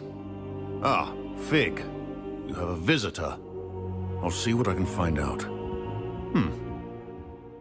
Sir, I was able to search the restricted section while you were with Professor Black. It was a book we were after.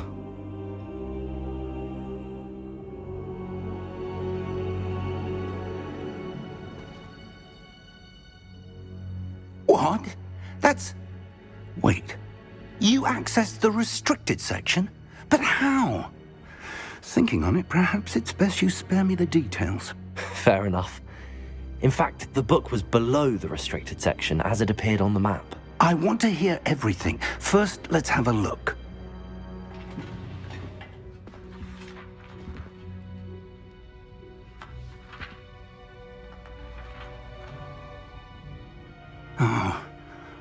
Oh dear.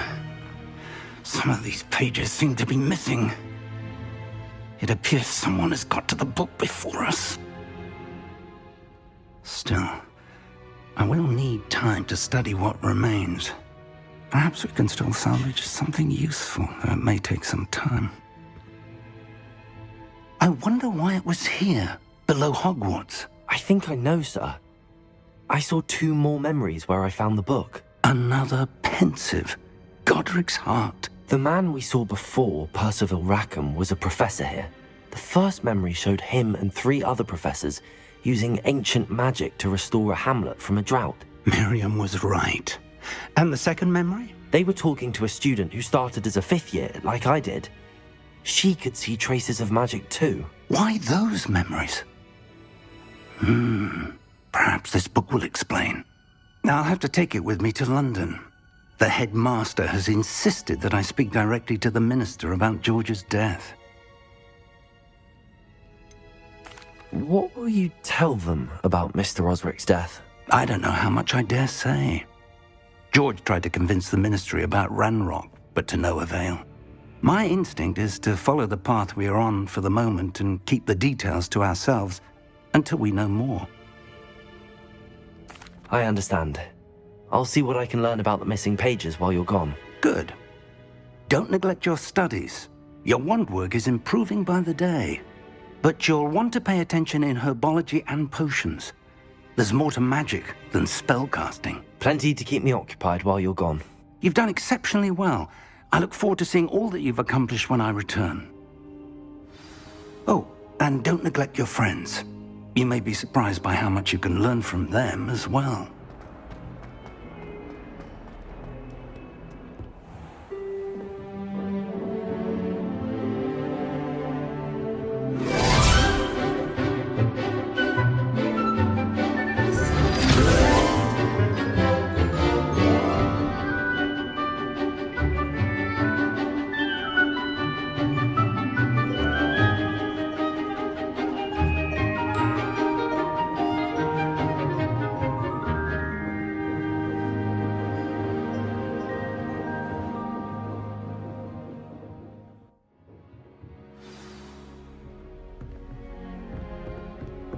I hope you were able to take care of everything I had asked you to do. Professor, I completed all of your most recent assignments. Well done. Then you're ready to learn Expelliarmus. Pay close attention. The disarming charm may often be all you need to defeat the most powerful dark witches and wizards you might encounter.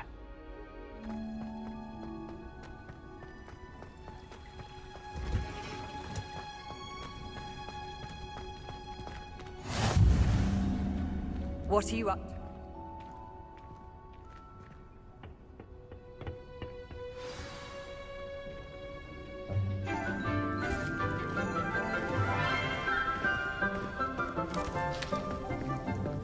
Good morning, Professor Garlick. How wonderful it is to see you again, Lenora dear. Oh, here. You'll need these for today's class. A little treat for your auntie. Ah, hello. Class, please welcome the newest rose in our garden. We do look forward to growing together. How thrilling it is to have everyone back together again. This year will be filled with enchantment and excitement, but the most important thing cultivated in herbology is knowledge. The prudent herbologist is no more afraid of the venomous tentacular than the bouncing bulb. Now then, today we will be acquainting ourselves with the mellifluous tuber known as the mandrake root. Accio. Let's see if we can't make our fibrous friends a bit more comfortable, shall we? First, let's protect our ears.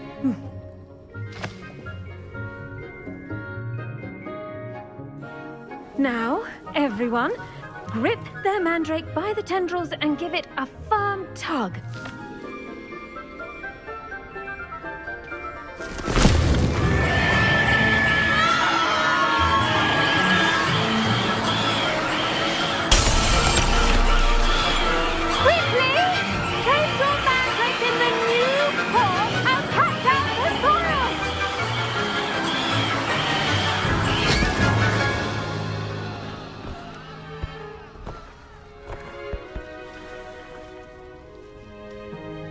The soil should envelop the root like a warm, dirty blanket, putting the mandrake right at ease.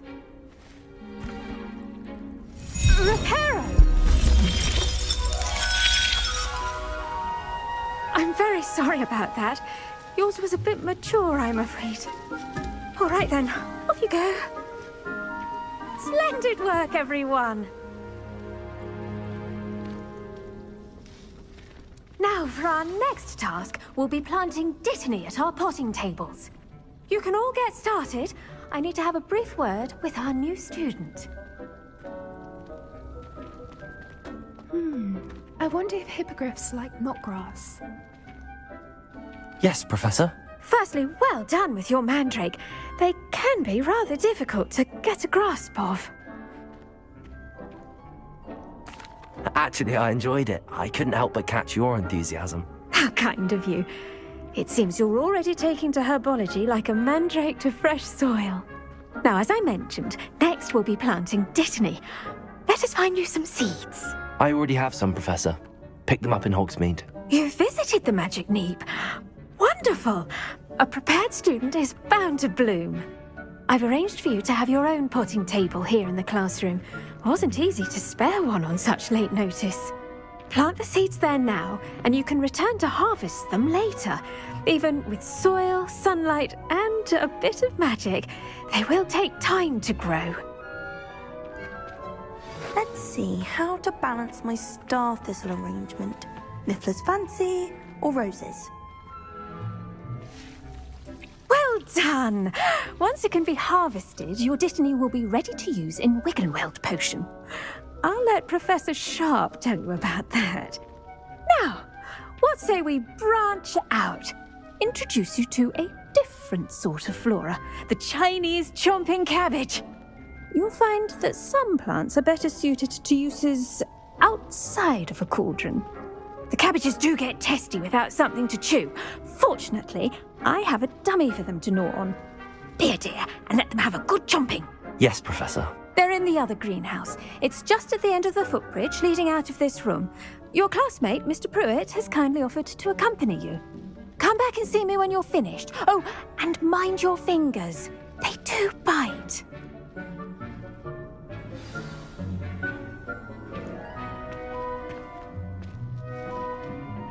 Hello. Saw you on your way to Hogsmeade the other day. Nice to meet you. I'm Leander. I'll be showing you the Chinese chomping cabbages. Up these stairs will take us there. But you'll lead. Nice work in defense against the dark arts, by the way. Vicious little bastards, aren't they? My kind of plants. Not like stupid booba tubers and bouncing bulbs. The kind of plants that just have your back in a fight. Not saying you can't go it alone, but, well, imagine that wasn't a dummy.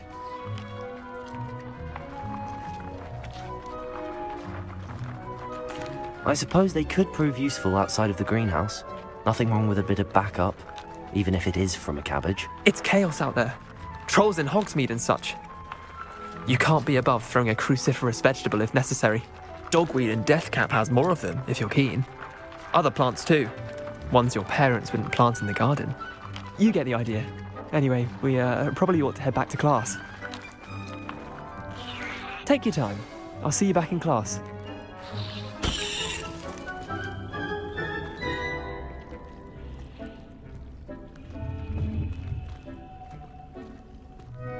I tended to the Chinese chomping cabbages, Professor. Remarkable plants, aren't they? I hope they weren't too much trouble. Oh, don't see any bite marks or missing digits. And good, as you do seem to be quite green-fingered. Oh, I'm eager to see your skill in the soil continue to blossom. Magical plants have so much to offer. I'm eager to learn more. I'm glad. Herbology is a bounteous subject. Tend to your garden, and it will tend to you. Well, I suppose that's everything. Do come by for a chat sometime. I so enjoy checking in with my new students.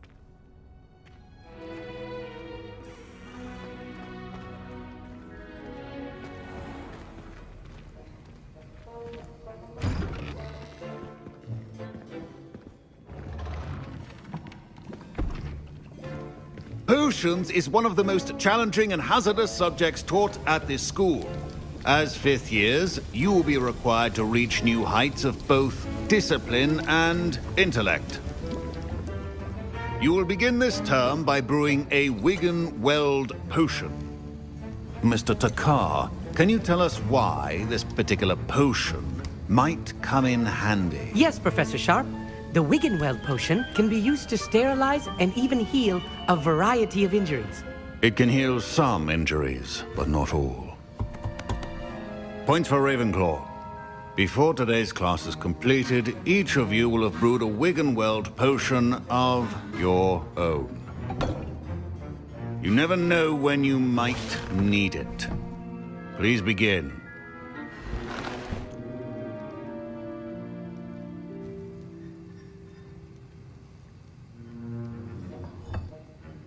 Use a strong, even motion when crushing your ingredients. Please be meticulous when adding powder to your potions. One errant sneeze could be disastrous.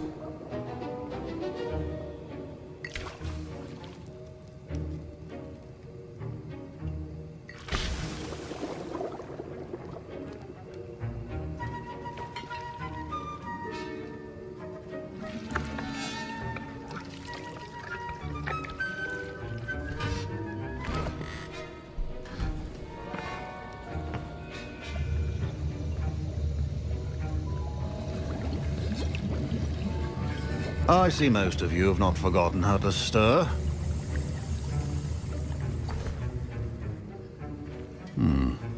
Not an easy potion to brew.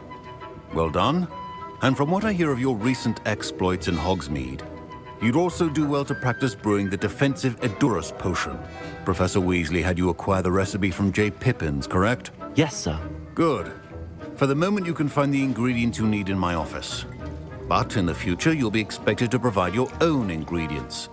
Some can be harvested from the plants you grow in your herbology class, and rarer ones can be purchased. Others, however, may be harder to obtain, and will require you to be a bit more resourceful. Come and see me when you've finished brewing, and we'll see if it was skill or luck the first time around.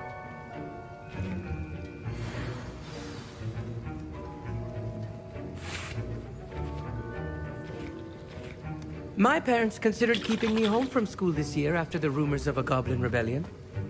Did I hear Professor Sharp say that you have permission to go into his office?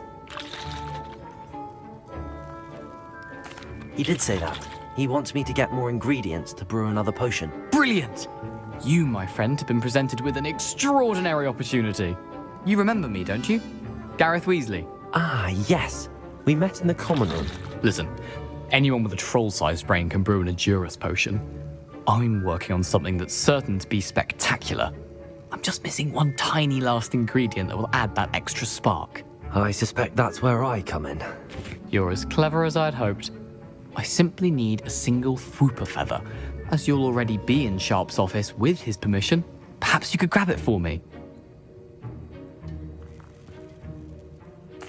I'll get you the Fwooper feather, as long as you're certain Sharp won't miss it. I assure you he won't. Fwooper feathers aren't that valuable. Wait until you see what I'm brewing. Hurry back to me when you have the feather.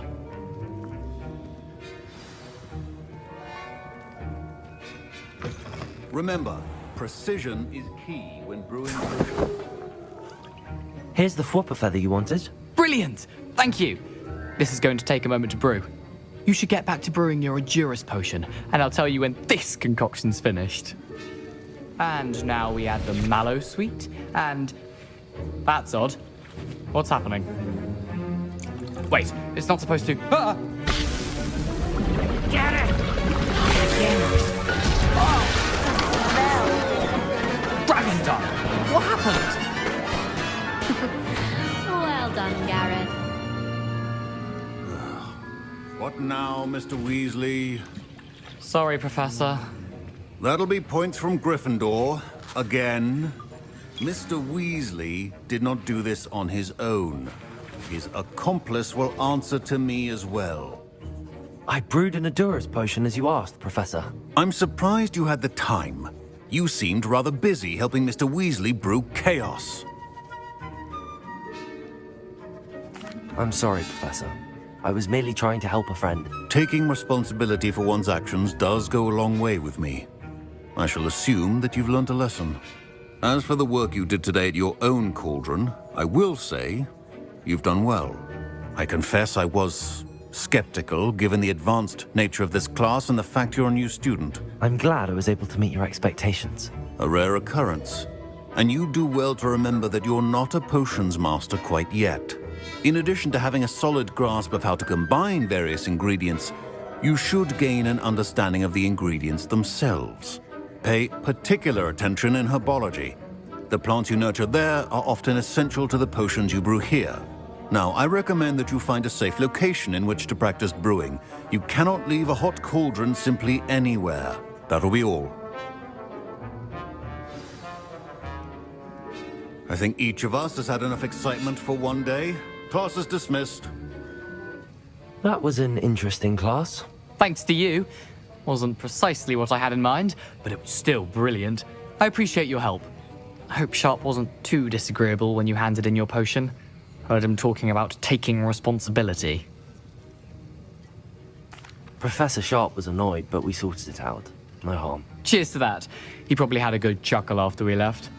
Sharp may seem gruff, but I'd bet a few galleons he blew up a potion or two in his day. Best be off. Next time we talk, I promise, fewer explosions.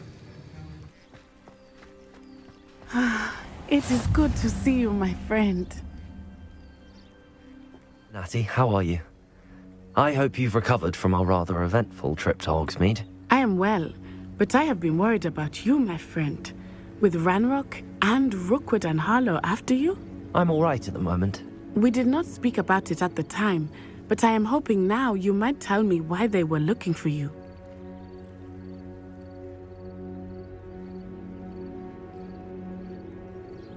They want something that Professor Fig and I found at Gringotts.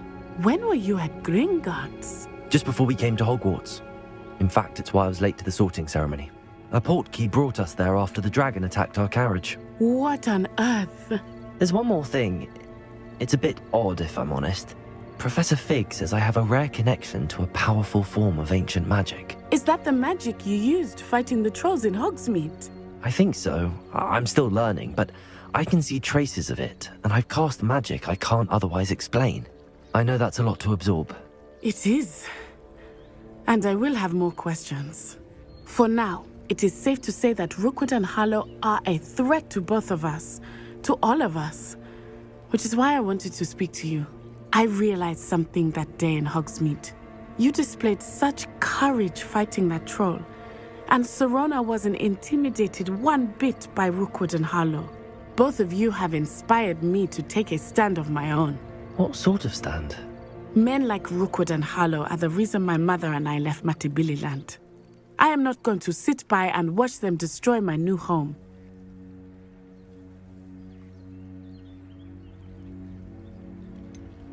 Rookwood and Harlow are a dangerous pair on their own, and the fact that they're working with Ranrock, well...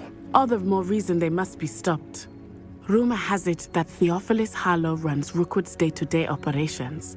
Taking him down would cripple Rookwood's entire enterprise. That may be true, but shouldn't Officer Singer handle someone like Harlow? I spoke with her. She was polite, but perhaps understandably would not discuss details with a student. I overheard some of Rookwood's lot talking about a massive poaching operation that Harlow is planning. I was thinking that we could investigate a bit, try to get the evidence that Officer Singer needs. All right, but how? I am going to watch and listen, find out precisely what Harlow is up to. I shall reach out when I know more. In the meantime, remember, I am here if you need me. Thank you, Natty. Be on your guard. I beg your pardon! How dare you threaten me? What's going on here?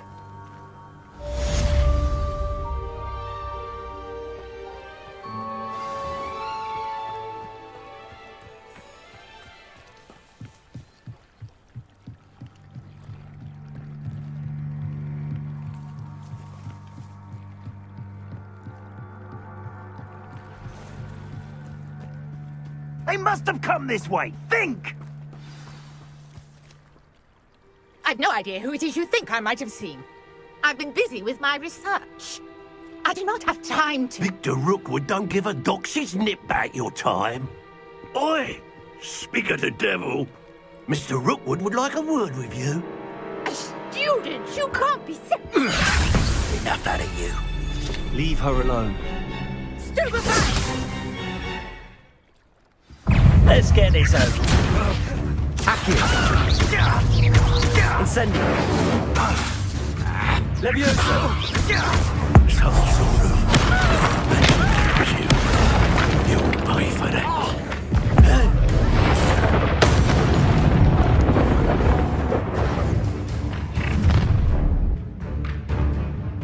I'll watch the light go out of your eyes.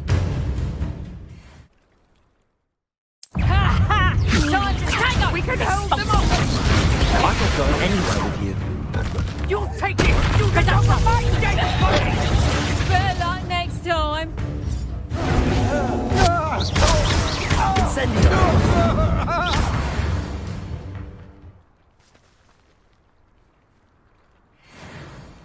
What on earth just happened? I've never been accosted in such a manner, and so close to Hogwarts. Are you all right? I am, thanks in no small part to your excellent defensive skills. Care to tell me why 2 Ashwinders were ready to dispatch me to get to you? Ashwinders? Victor Rookwood's thieves and extortionists, his little cronies. They seemed quite keen on you. It's a long story, but thank you for your help. Well, you've avoided them for the moment. Priya warned me things were getting dangerous. Best get moving on my research before they return. You mentioned someone named Priya. Yes, my wife. She's the one who piqued my interest in Merlin. Gave me a book when we were students at Hogwarts. Typical hard-working Hufflepuff, brilliant potioneer, has her own shop in Knockturn Alley. She's a travelling vendor. Hears what's going on in the Highlands before I do. You're a researcher? Nora Treadwell at your service. Historian and archaeologist specialising in Merlin's work and life. Merlin? Of the legend of King Arthur? The very same. Merlin attended Hogwarts, you know, and I'm studying some curious fixtures he left here centuries ago. Fixtures? These vine-covered pillars, dozens of them, all around the area. I've taken to calling them the Trials of Merlin. I believe he created them as a diversion for his fellow Slytherins. He was terribly fond of puzzles and enigmas. I can see why you're so interested in Merlin. I'd be keen to know more about the trials. Well then, I'll let you in on a little secret. No one has yet managed to figure out how they work.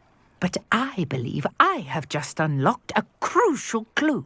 I suspect that Mallowsweet is an important component in getting the trials to work. Mallowsweet? Versatile herb. Merlin repeatedly mentioned it in his writings. I had just arrived to test my theory when I was so rudely interrupted.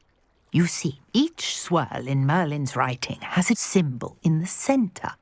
That started me thinking, what if... The Mallowsweet is meant to be placed at the centre of the symbols. Precisely. Would you care to do the honours? We can see what comes of our little hypothesis. I brought a trunk chock full of Mallowsweet with me. It's just over there by my tent.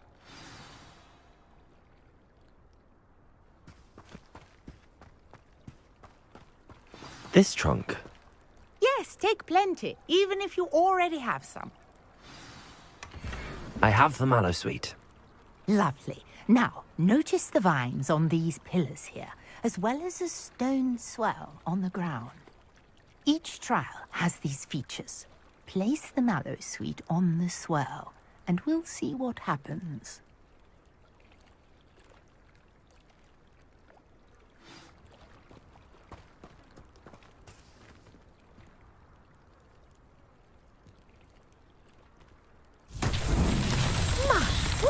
Did you see that? The vines disappeared. What should I do now? This is uncharted territory. I am curious about these pyres.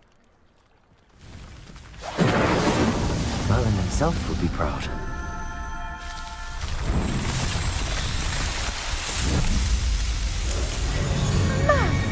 There, how beautiful! What a day. I can hardly believe it.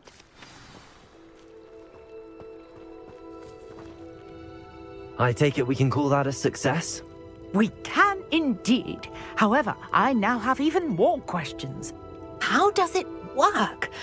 I must review my notes. I may have missed something. Are all of the trials like this one? Oh, not precisely. Well, I think each has those telltale vines and the swirl on the ground. You should feel free to solve them as you come across them. I believe I have what I need to continue my research. My guess is that each will also require mallow sweet, which you can find in Hogsmeade should you need more. I really must be off. Such a pleasure to meet you. And do be careful out here. Now, I've got what I needed. I shall return to the safety of my notes and books. You there? Yes, you. I wonder if you might come with me for a moment. You wanted to see me, sir? Yes, Sir Nicholas de Mimsy Porpington, at your service. Nice to meet you, Sir Nicholas. I know about the book you found and its missing pages. I may be able to help. Follow me, if you will. It's not too far. Wait, how do you know about the book? And that it's missing pages? Word gets around amongst the ghosts. You were spotted with Mr. Sallow in the restricted section. Don't worry, your secret's safe with me.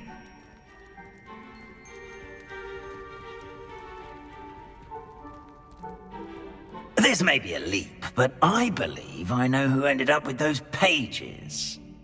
I'd be happy to take you to him, if you'd be so kind as to perform a small favor for me along the way.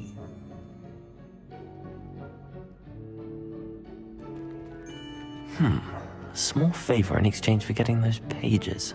Yes, it's nothing really. I'd be grateful if you could simply go into the kitchen and procure a little rotten roast beef.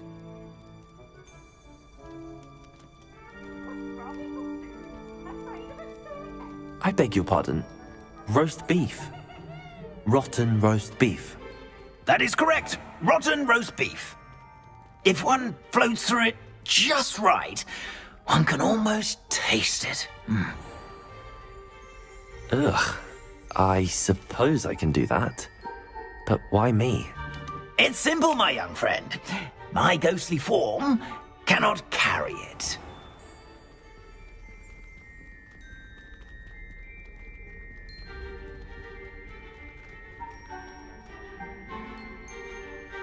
Now, if you'd be so kind as to collect the roast beef, I shall explain everything else in due course. Ah, here we are. Tickle the pear and head on in. Did you say tickle the pear? Yes, in the painting. I'll wait Revelio. right here. Do try not to get in the way of the house.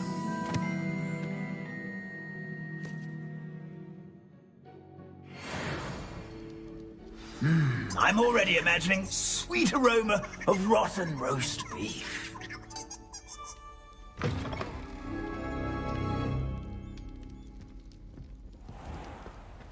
Our students never will in the understand kitchen. students. What could they Plenty of want? delicious food and what found themselves a bit peckish likely. Certainly how makes hungry Rookie's growing job humans easier. can get. Ugh, there's a disgusting smell. I must be getting close.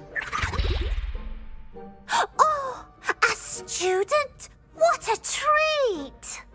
What can Finky get for you? A pumpkin pasty? Perhaps some Welsh rabbit? Sounds lovely, but what I really need is this rotten roast beef. Ah, Nick sent you, didn't he? Please help yourself. Finky supposes Nick's tired of loitering about simply to experience the faintest memory of the taste of food.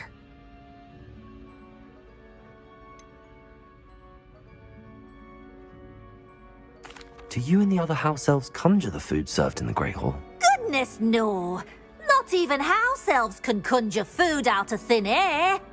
Food is one of the 5 principal exceptions to Gamp's law of elemental transfiguration. We can, however, multiply it, transform it, and of course, prepare it. Then we send it straight up to the Great Hall.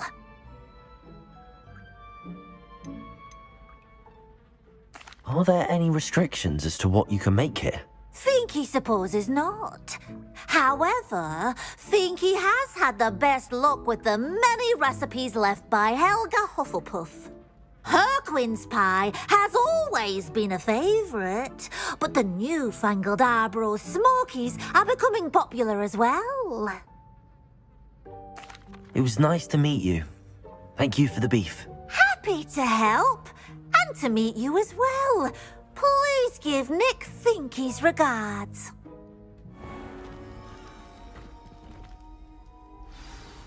Ah, you're back. No trouble, I take it? Not at all. Finky sends her regards, along with the rotten roast beef. Ah, glad to hear it. Kind elf, Finky. Now, let's get that beef to Sir Patrick Delaney Podmore, and you'll be one step closer to finding those pages. This is all rather cryptic, Sir Nicholas. What's going on? Terribly sorry, I'm getting ahead of myself.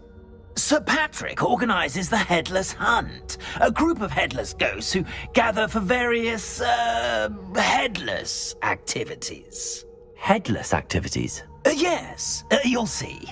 Anyway, I don't know how, but a member of that hunt, Richard Jackdaw, had the pages when he was alive. My plan is to take the rotten roast beef to Sir Patrick so that he'll allow me, us, to engage with the hunt and speak to Jackdaw. Shall we?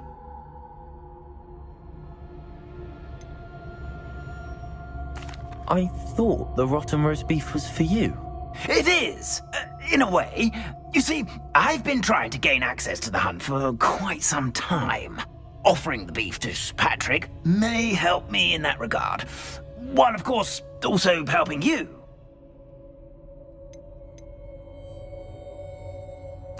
What am I supposed to do when we meet the hunt? Allow me to do the talking. They can be a rather supercilious lot. I'm certain they'll be welcoming to you, however, in no small part due to the rotten roast beef you will come bearing. Very well. I'd like to meet Sir Patrick myself and see this headless hunt. Ah, wonderful. You won't regret it.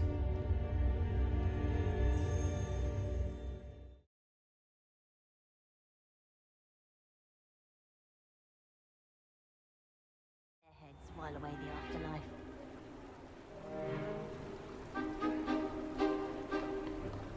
Do stay behind me. It's Sir Patrick we want. Oi, Nesta, look who's here. What have we told you, nearly headless Nick? Hello, Sir Ramsay. Do let us pass. We've brought a little something for Sir Patrick. Probably come to try to beg his way in again.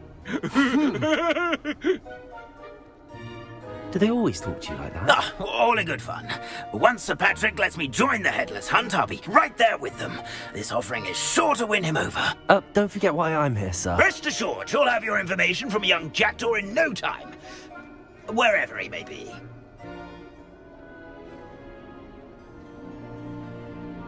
What I'd give for a flagon of mead or a nice leg of lamb right about now. Then this party would be complete. How about the next best thing, Sir Patrick? Ah, Sir Nicholas. And a student. Who let you in? We brought you a gift. This is all very suspicious. What do you really want? As if I need to ask. It's Richard Jackdaw. Where can we find him? May we speak to him? Jackdaw, eh? Why, here he is now. What a shame. Without his head. I bet you've always wondered what that's like, eh, Nick? Sir, you jest. It's bound to be around here somewhere. Probably being used in a game. If you find it, I give you my permission to speak with him, my young mortal.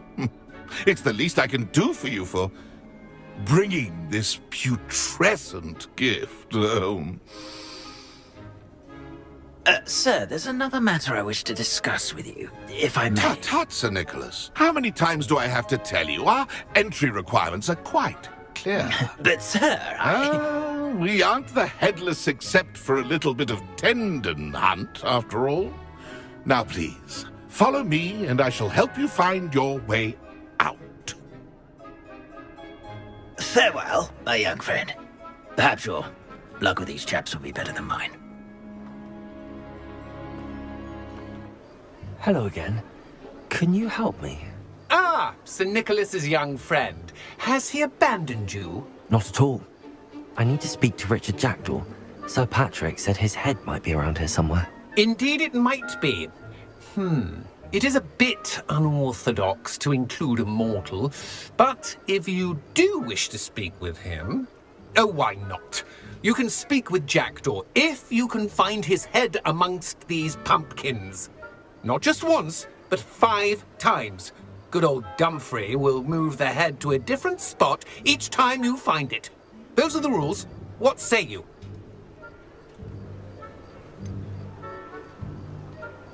Why are you using Jackdaw's head for this game? Well, if you must know, Jackdaw's our newest member, so we like to put him through his paces.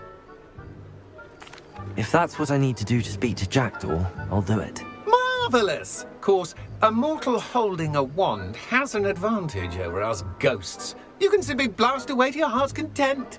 Remember, the game's not over until you find him 5 times.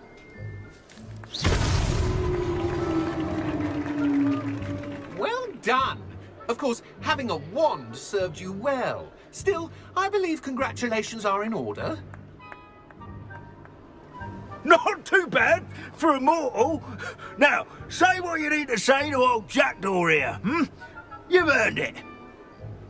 Nicely done. But what's going on? You're not a member of the Headless Hunt. No, I'm not. Sir Nicholas said you might know the location of some pages I'm looking for. Merlin's beard. I know precisely the ones you mean. I pinched them from Peeves. How could I forget? The map on those pages led me to my demise. I was not ready for what awaited me in that cave. The pages are likely still mouldering away with my, remains. Quite a final adventure, I must confess. The pages are why you lost your head, and I must visit a cave and search for your corpse. Yes. You'd think a decapitated ghost would get used to the word corpse. Say, here's an idea. Why don't you meet me at the edge of the Forbidden Forest, and I'll show you where to go?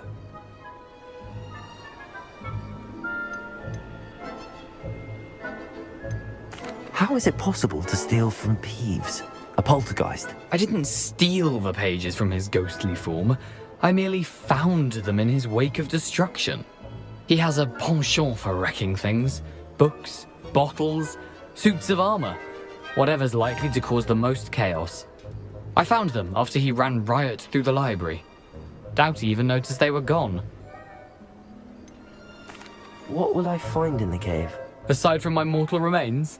If I remember correctly, some treasures, a magical bridge.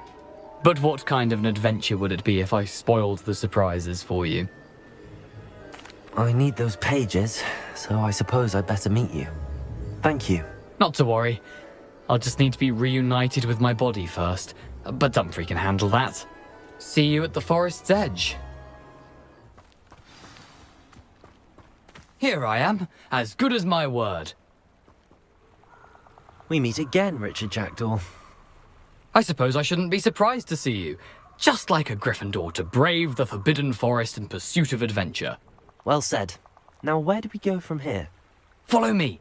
I shall lead you as far as I can, but I fear I may remain a tad reluctant to revisit the scene of my demise. Keep your eyes open for a bird bath. When you find it, say intramuros. I think it's Latin. Or Greek. As you can imagine, I never paid much attention in school. Shall we?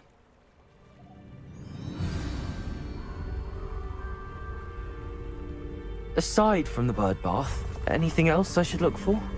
Indeed. A few landmarks, a stone bridge, a waterfall, and, if I recall, a lake. You'll see. Intramuros.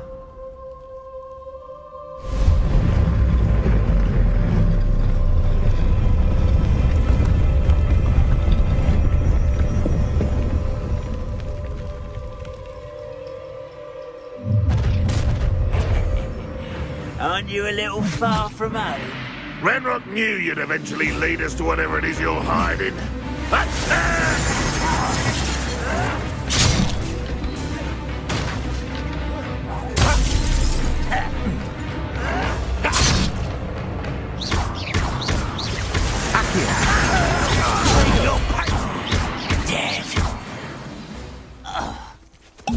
No risk those loyalists will report back to Ranrock now. Let's see where Jackdaw has led me.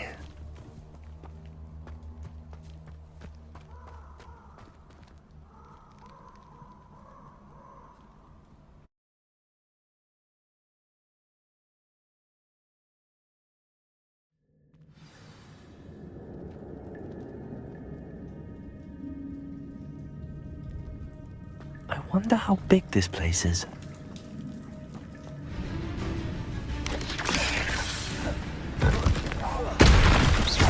Incendio! Accio!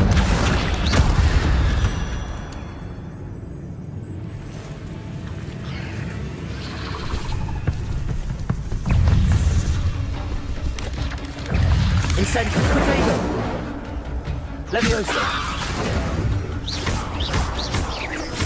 Accio!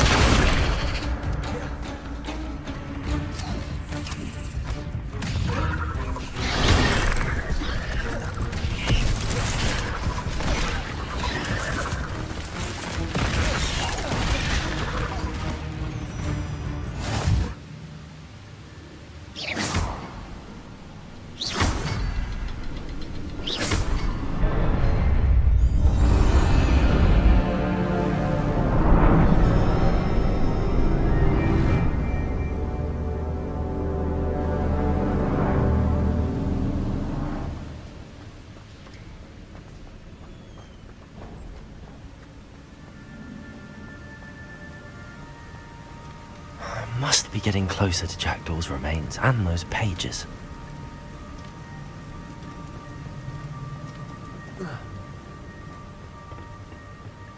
There's Jackdaw looking dead as ever. What happened here? Right here. Here it is. The map that brought your doom, Jackdaw. Is there something beyond this room?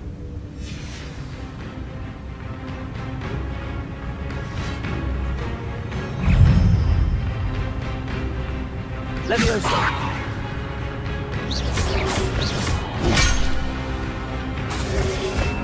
Potato! Incendio!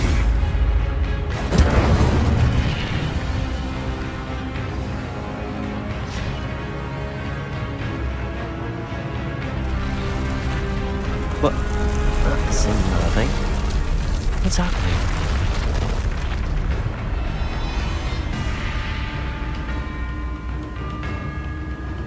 I've seen this before. Gringotts and the restricted section.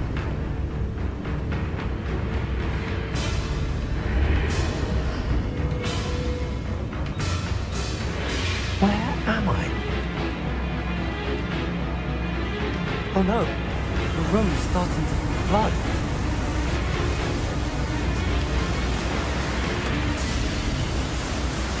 How am I being protected?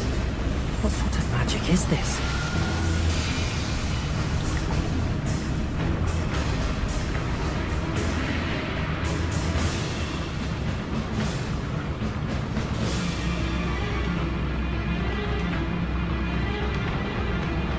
I can only hope this magic protects me until I'm able to make my way out of here. What is this place?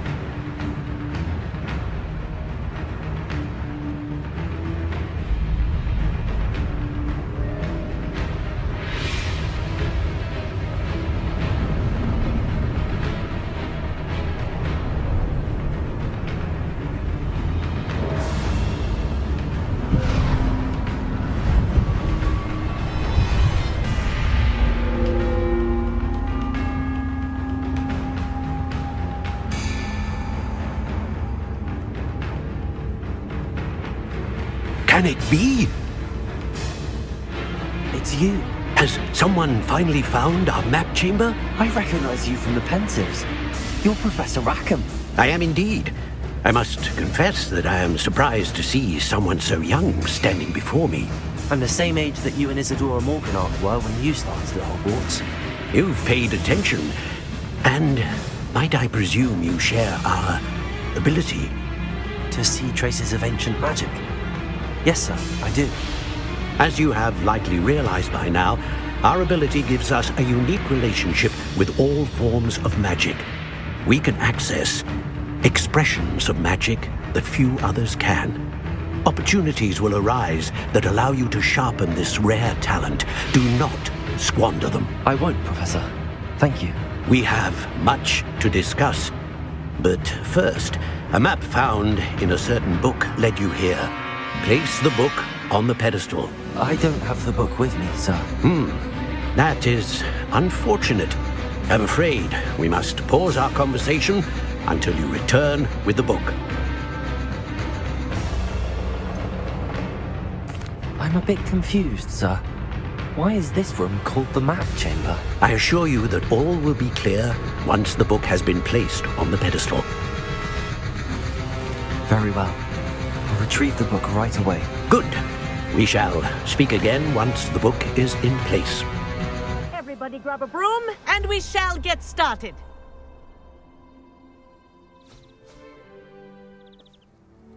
Mr. Clopton, your attention, please. Sorry, Madam Kagawa.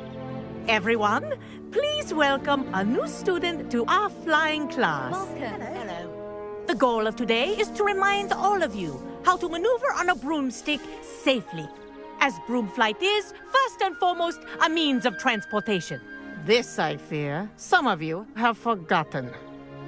Diving, rolling, and loop-the-loops will not be taught or in fact tolerated in this class.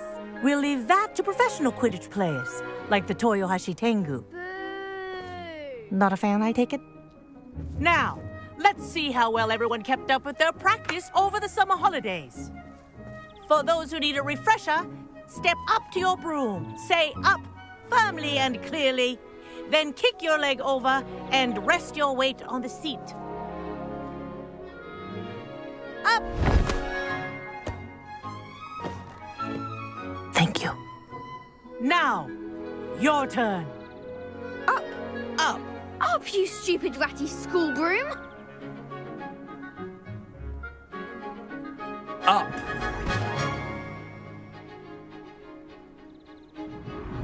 One leg over, so there's a leg on each side. None of that side saddle nonsense. A gust of wind will throw you right off.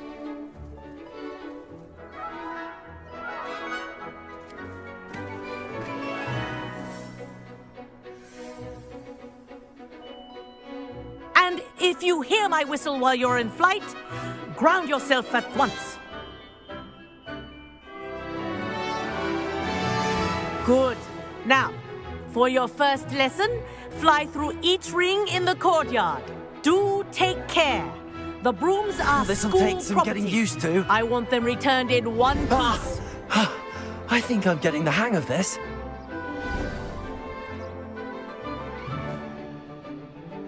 Well done. Now that you're acclimatized to your broom, let's see how well you manage with a more advanced exercise, shall we?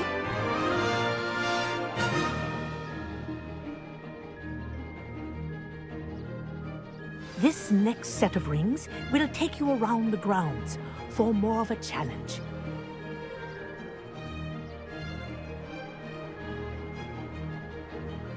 What a view! Hello! Nice day for a flight!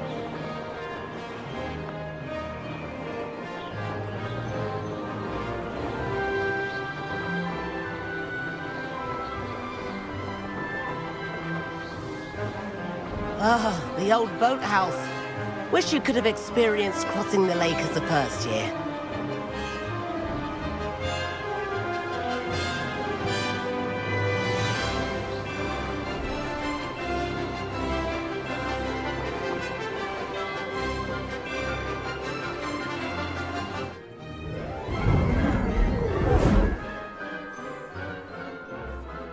I say, I watched you fly through those rings. You seem to handle yourself on that dusty school broom well enough.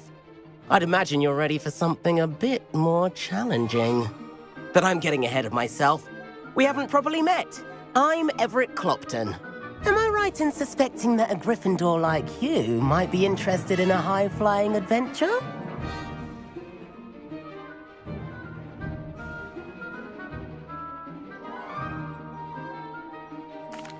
Can't say no to that. What did you have in mind? A bit of a detour, so to speak. Follow me. The tour is about to begin. Follow closely now. Right now, we're flying over the Transfiguration Courtyard. Lovely as ever. Let's hope the headmaster isn't having tea by the window today.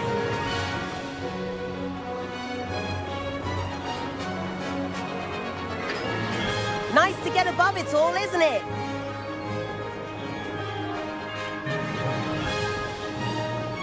Ahead of the gardens, the Hufflepuff common room windows just peek out. Bit claustrophobic for my taste. How is Everett flying so quickly? Here's something handy to know. Lean forward for a burst of speed. Helpful if you need to escape a tricky situation. Ha! Now that's more like it! You sure you're not part hippogriff? There's the famous bridge. Think of all the magic holding it up. I mean, look at it. And the owlery. That's a bit of solid architecture, isn't it? Flying tips and a jaunt around Hogwarts. This is quite the tour, Everett.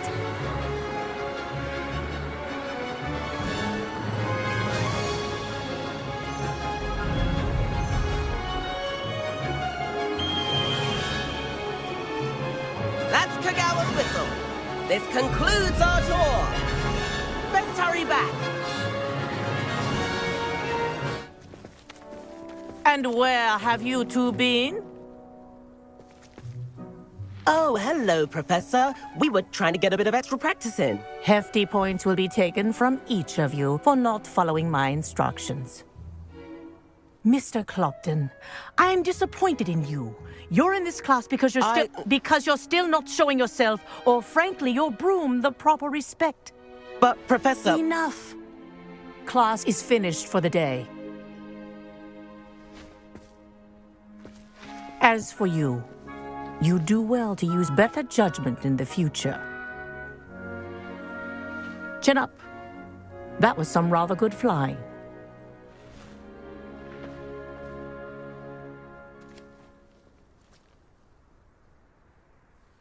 Sorry about that business with Kagawa, but you have to admit, those views were worth it.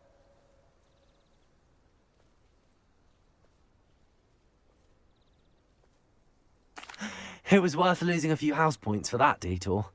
You seem at home on a broom. Bet if you had a fancy model, you could fly laps around Imelda. She's Kagawa's favorite. I could show her a thing or two if I had my own broom. Hate having to return the school broom after class. Perhaps I have to purchase a broom then? If you can, you should. Wish I could. I recommend visiting Albie Weeks at Spintwitches in Hogsmeade. He's always looking to test new models. I'll keep an eye out for you in the sky. Professor Weasley?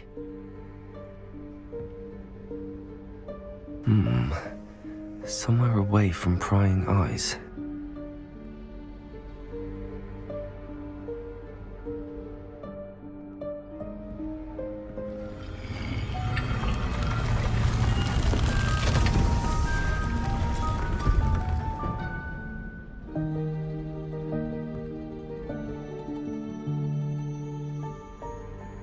Forgive me, the headmaster stopped me and I... Merlin's beard. I see you've wasted no time. Well done. Shall we? After you, Professor.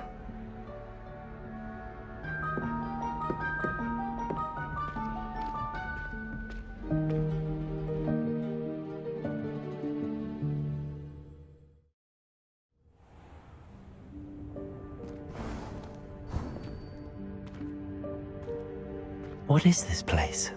This is the Room of Requirement. It only appears when one is in real need of it. Ordinarily, a student might stumble upon this room entirely by accident. If ever. I'd only planned to suggest to you how to find it by walking past that bit of wall, focusing on what you need. But you've managed to reveal the room on your own. While I'm here, we should take advantage of the moment. Now, where is Deke? He must have sneaked past and gone ahead. Deke, Professor. The house elf I was speaking to in my classroom your first day. Thought he might help you use the room once you found it.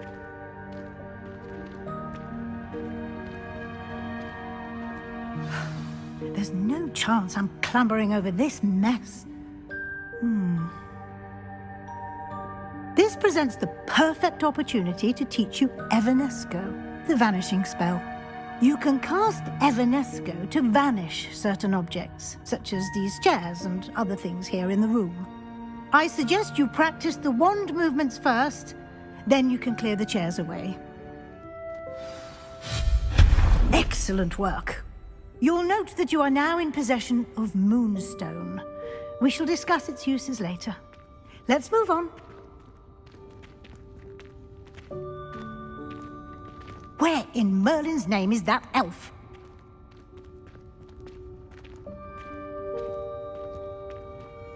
Is that... Goodness! My old school bag. I wondered where that had got to. I can't believe it's still here. I'll just take a quick look at this. Give you an opportunity to explore on your own until we locate Deke. Yes, Professor. Dear me. Can't you keep it down? Some of us are trying to rest.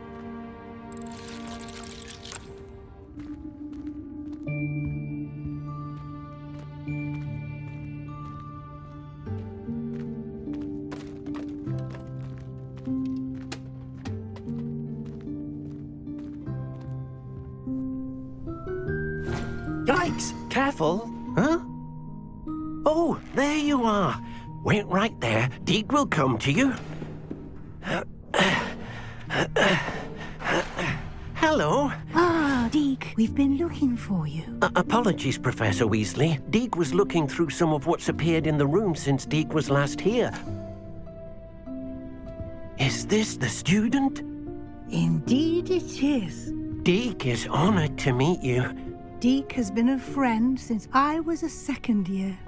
We discovered this room together. I mentioned you to Deke. We believe that you might be able to benefit from this room like I did. Deke, would you be so kind? Of course, Professor Weasley. The Room of Requirement will always be equipped for the Seeker's needs. It's unplottable, so won't appear on any map. Most happen upon it by accident, if ever.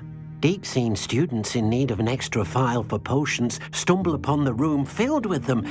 You seem to have accessed it in its form as the Room of Hidden Things. I was thinking about needing a place away from prying eyes. Brilliant. Oh, that explains it then. What I need specifically is a place where I can catch up on my schoolwork without distraction. Well then, the room can provide you with precisely that.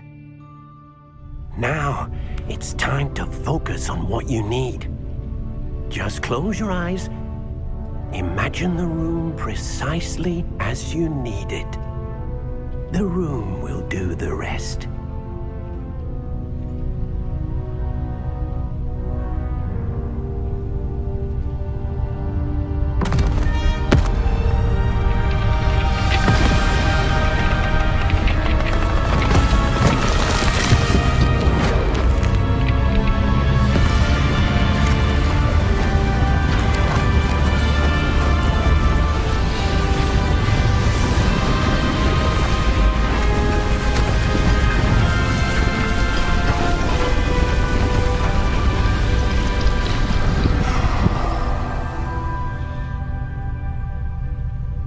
You've given yourself quite a canvas to work with.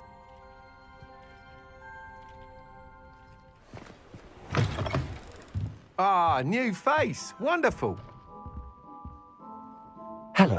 Mr. Weeks, is it? Albie Weeks at your service. Welcome to Spintwitches. Apologies if you came by before and weren't able to come in. Shop's been closed since trade routes were disrupted. Had to travel as far as London to meet with my supplier. And I've only just returned, thankfully with inventory. I presume you're in the market for a new broom? Got a few rare U-weavers available. Ember Dash, Silver Arrows. Wind Wisps too. No matter what broom you choose, you'll be pleased. They're all exceptional, both in quality and performance.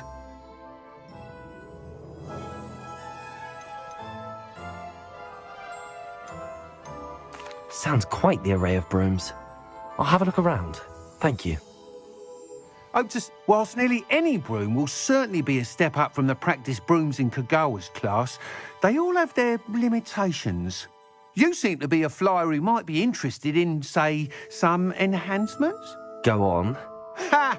Knew I was right about you. I think you'll be quite happy with the performance of any broom at lower altitudes. But you may notice that speed consistency tends to falter as you rise. I believe I can remedy this issue. I have some ideas for enchantments, upgrades, if you will, that will improve the performance of any broom you fly. What I need is someone to conduct a broom flight and report back to me so I can perfect the upgrades. As it happens, another Hogwarts student, Imelda Reyes, is using abandoned broom courses for time trials. Clever girl. An ideal situation for collecting flight statistics. If you were to compete for the best time and succeed, then report back to me with how your broom behaved, I could complete work on my first upgrade. What say?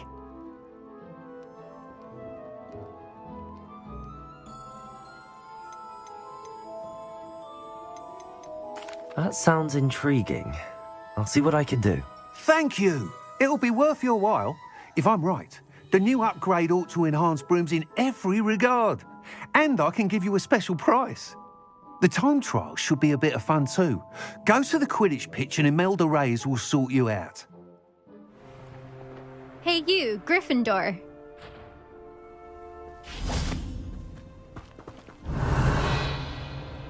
Imelda Reyes? Albie Weeks sent me. Did he now? Still tinkering with his broom upgrade, no doubt.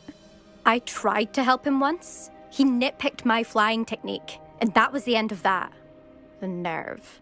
Why is he roping you into his broom testing silliness? You've barely started flying from what I know. Caught wind of you showing off in flying class with Clopton. I don't know what people have said, but I certainly wasn't showing off. Tell that to the rest of the school. But it doesn't matter. Everyone knows that class is only for beginners, troublemakers, and bumbling baboons. But for some reason, now people think you're competition. Ugh, I can't be having that. Perhaps I am competition. You're not even Slytherin. Could be a useless squib for all I know. Enough of this.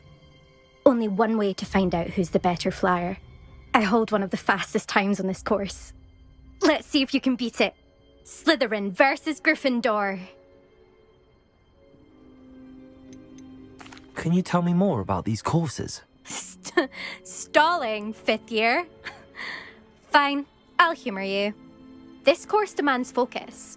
Requires you to anticipate speed and height before every turn. The others test stamina. 3 courses in all, built ages ago by former students. Since Black cancelled Quidditch, it was these courses or nothing. I made them popular again. Got the whole school hungry to compete. So, let's see what you've got, 5th year. Actually, why not? I can beat your record. I'm so looking forward to seeing you lose.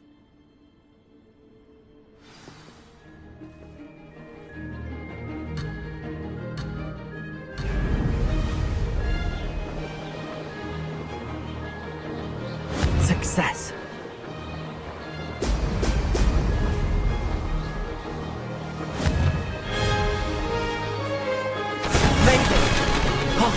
Did anyone else see that?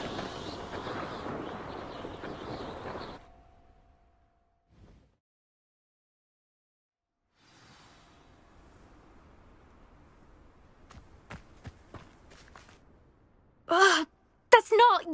You must have cheated, you... Ugh! Fine, you won. Ugh, don't think this is over. You can't determine skill from one single trial. Surely my win means something. You're not terrible, but you're still going to have to prove yourself if you want to earn my respect. Challenge accepted, then. Perhaps you have what it takes after all. We shall see. But don't get your hopes up. The next course near Irondale offers a much tougher challenge. You can try to prepare by racing this course again. Just check in at the podium, where the leaderboard is. You can check your time and start the race. We'll see next time if your win here was more than just a fluke, whilst on an errand for Albie Weeks.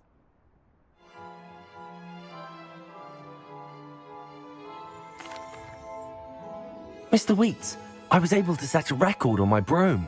Incredible! Miss Reyes must have been shocked. Tell me, how was the broom? A little turbulent, and it's wanting for a bit of speed, but it fared well enough. I will say that it tended to drift a bit to the left on certain turns. Heard a slight swoosh when I dipped. Oh, thank you. That's precisely what I needed to know.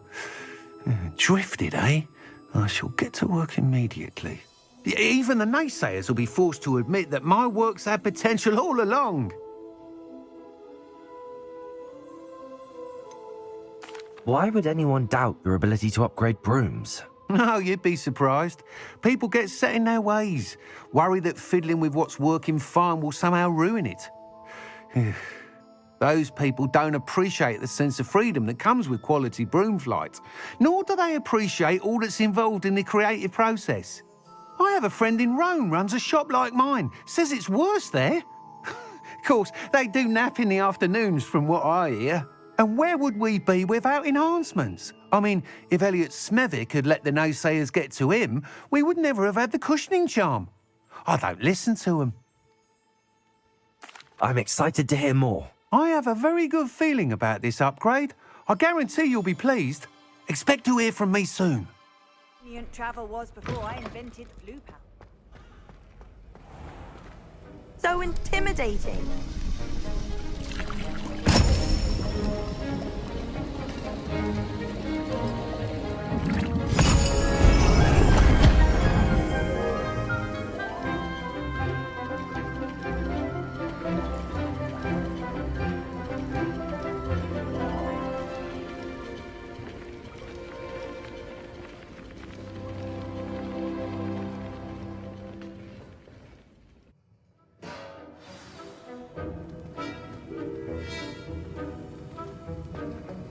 How are your assignments coming along? I completed your assignments, Professor. Good. You should be ready to learn Depulso. Let's see what you can do. Complete the tasks I've given you, and then meet me in my classroom to learn Defindo, the severing charm. It's typically used to cut an object, but can be a powerful weapon when needed.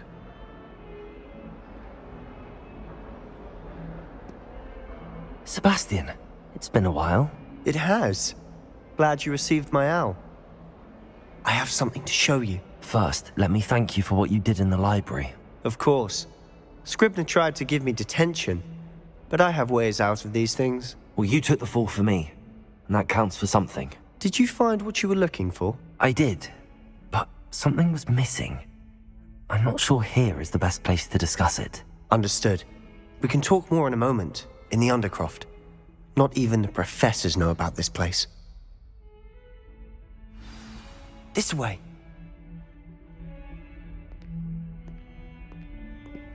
There's a secret passage just here. It's well disguised.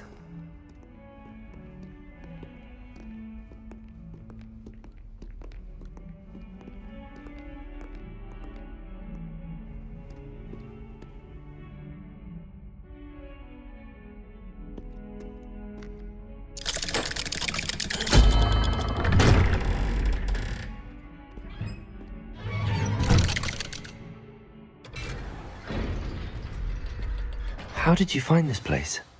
My friend, Ominous Gaunt. He named it the Undercroft.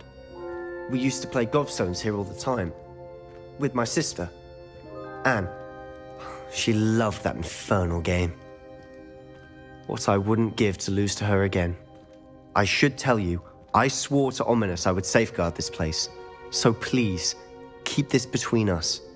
He never confides in anyone, but he's trusted me since the day we met. I wouldn't want to jeopardize that. We used to sneak in here almost daily. We've never been caught. I think I've seen Ominous in potions. Or was it herbology? I've noticed that he uses his wand to navigate the castle. He does. No idea how, though. Ominous was born blind, and no spell could reverse it. His wand seems almost sentient. Not surprising, I suppose. Ollivander always says, the wand chooses the wizard. Is that how he found this place? No, someone in his family knew about it. The Gaunts are full of secrets. I've never heard anyone else speak of it, and I've certainly never seen anyone else here. Again, mention this to no one, especially Ominous. He has no love lost for his family or their secrets, but this place is special to him. Understood. But why does Ominous have no love lost for his family? His father's family are direct descendants of Salazar Slytherin, one of the 4 founders of Hogwarts. Obsessed with blood status, most of them. Ominous cannot abide them, as he'll be the first to tell you. Anyway, the Undercroft has been a perfect place to sneak off to, away from prying eyes, and even practice otherwise forbidden spells. Really? Like what? Like the Blasting Curse. Professors say it's not an appropriate spell to teach students. It sounds like a dangerous spell. You sound like Ominous. He frowns upon using forbidden spells. Although he did enjoy learning this one. A spell like Confringo is only truly dangerous in untrained hands.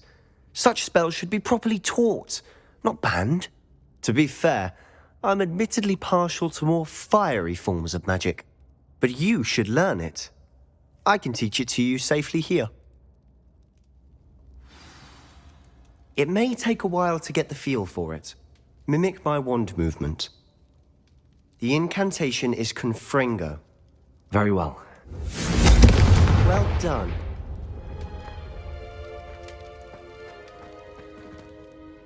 I have to say, I enjoyed that. The first time Ominous and I practiced Confringo, we singed our eyebrows.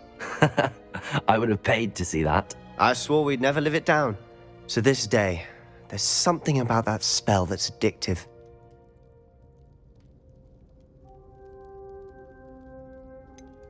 This is exactly the type of magic I've been hoping to learn. There's more where that came from. Been practicing similar spells here for ages.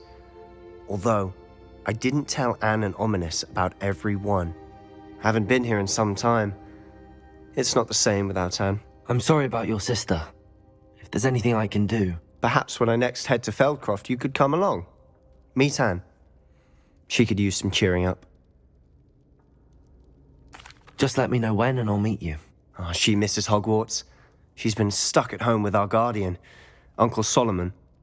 Unfortunately, you'll have to meet him too.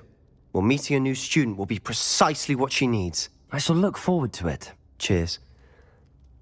By the way, what was it you couldn't discuss out in the hall earlier? I'm not sure where to start. You said something was missing from what you found in the library. I assume it's to do with what you told me. About the Portkey, and Gringotts, and Ranrock. Nothing gets past you. And yes, it is. As I'm sure you suspect, there is a bit more to all of this. I'm listening. You must promise to keep this between us. I trusted you with knowledge of this secret Undercroft. You can trust me. All right. I can see traces of ancient magic. Ancient magic? I don't know what I was expecting you to say, but it wasn't that. What does that even mean? Honestly, I'm not entirely certain. All I know is that I can see whispers of an old magic that hardly anyone else can. Fig and I think that Ranrock has somehow found a way to harness that magic's power. Are you telling me that goblins may be wielding some sort of wizard magic? That's what we're trying to find out. And this ability of yours, does it allow you to wield this magic too? I don't know. Well, when you do know, tell me. I've been studying archaic forms of magic for ages. Perhaps we can help each other. In the meantime, with both Rookwood and Ranrock after you, I suspect a bit more time practicing the blasting curse is in order. Spend as much time here as you'd like. And remember, keep this place between us. When I head to Feldcroft, I'll send you an owl.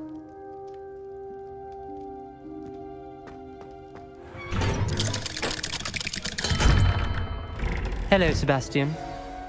Wait. You there? I can hear you. Oh, hello. Ominous, isn't it? I believe we have potions together. And herbology? I recognize that voice. Heard you talking to Gareth Weasley in potions class. You're the new 5th year. Did you just come from the Undercroft? How did you get in there?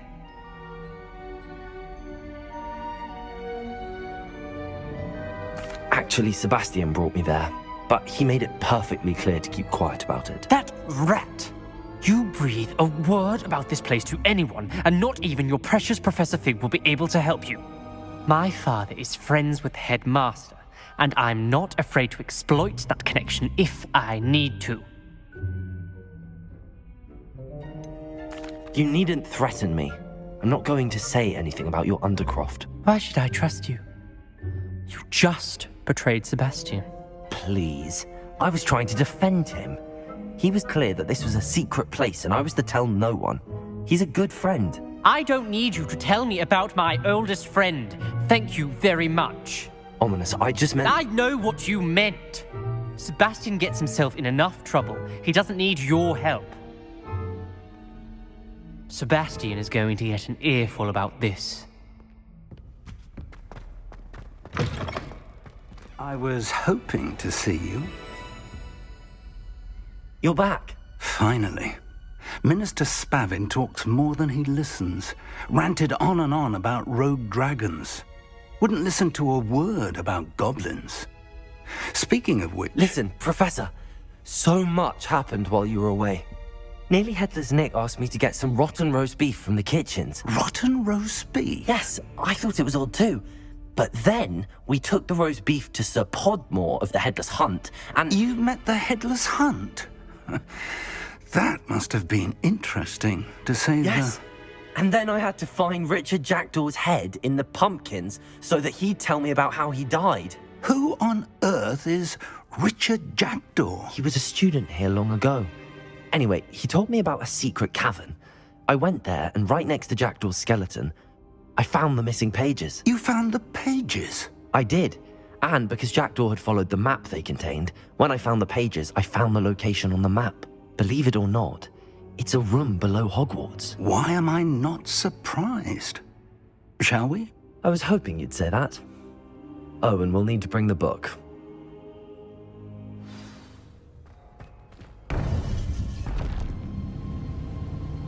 To think it was beneath us all this time.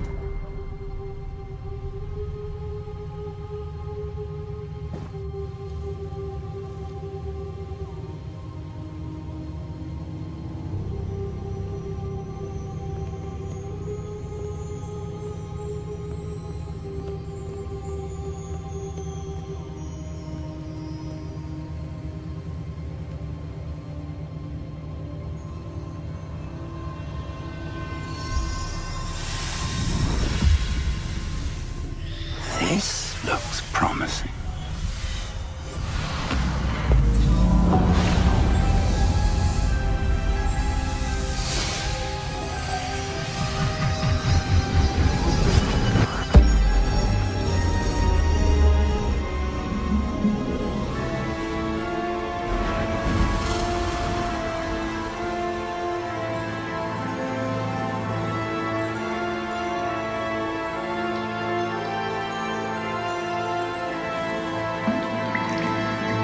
Map. There's Hogsmeade. And over here, the Forbidden Forest. And, of course, Hogwarts. It's magnificent.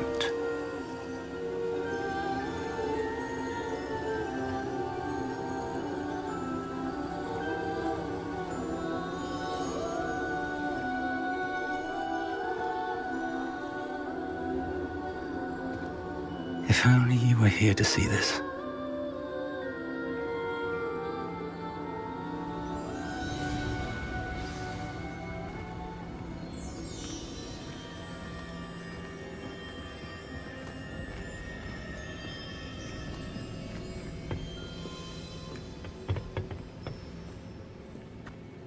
Hello, Professor Rackham. We've placed the book on the pedestal as you asked. And this is my mentor, Professor Fig. How do you do, Professor Fig? And you, my young friend, see now why you needed to return with the book? I do. I also see why you refer to this room as the map chamber. That you have come this far tells me that you possess extraordinary magical ability, the potential and power of which will unlock should you prove yourself worthy. The location of each of 4 trials will, in time, appear on the map. Trials that will test you and give you access to invaluable knowledge. Trials that you must complete on your own. Do you recall the pensive memory you viewed in my vault in Gringotts? You and your friend Charles spoke of the portkey, and of trials you'd created for one who could see traces of ancient magic. Precisely. Charles is another of the Keepers, a designation we gave ourselves centuries ago, in light of the knowledge that we have been bound to keep hidden. Until, perhaps, now. So, the passage from your ruins to Gringotts, everything in the vault, the restricted section, finding this room, none of these was a trial. They were an important part of the journey, but they were not trials themselves. The fact that you have come this far, however, bodes well. The trials were designed to ensure that the power and knowledge we have kept secret for so long does not fall into the wrong hands. They will test your abilities, both innate and learned. But of equal importance, everything you witness as you complete the trials will inform what you choose to do with all that we share. You will need patience. The trials have much to teach you. It will take time. I'm afraid we don't have the luxury of time. We have waited this long, Professor Fig. Surely a few more. Respectfully, sir, while I do not know the secret you keep, I do know that our young friend here has seen traces of a powerful dark magic being wielded by goblin kind. And we encountered an uncommonly powerful goblin wielding such magic as we prepared to leave your vault at Gringotts. We may already be too late. This is grave news indeed. Young friend, do you trust Professor Fig? I do. Then, in the light of your considerable skill and all you have already accomplished, we shall begin. You will find the location of the first trial marked on the map below you. Whilst Professor Fig may assist you in locating the trials, they may be completed only by one with our ability. Shall we have a look?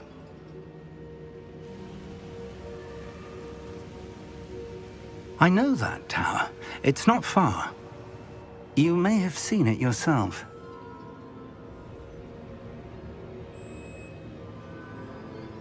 It looks familiar. Perhaps your young friend is more well-traveled than you might think. As your mentor, the least I can do is go ahead to make sure it is safe. Join me as soon as you can. You said that you know that tower. What can you tell me about it? Not much, I'm afraid. I've passed it dozens of times. It's north of Hogsmeade. My recollection is that it seems abandoned. Clearly, however, the tower conceals more than meets the eye.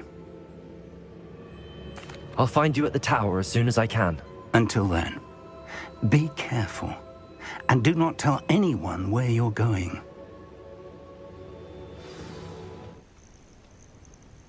Over here.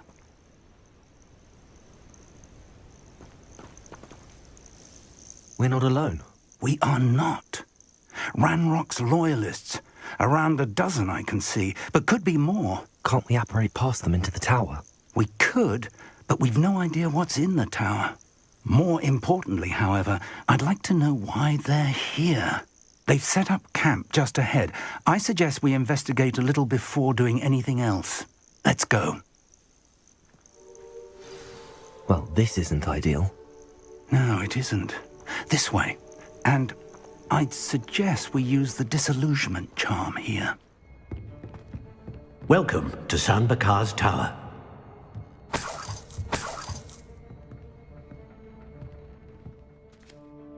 Hello, Professor.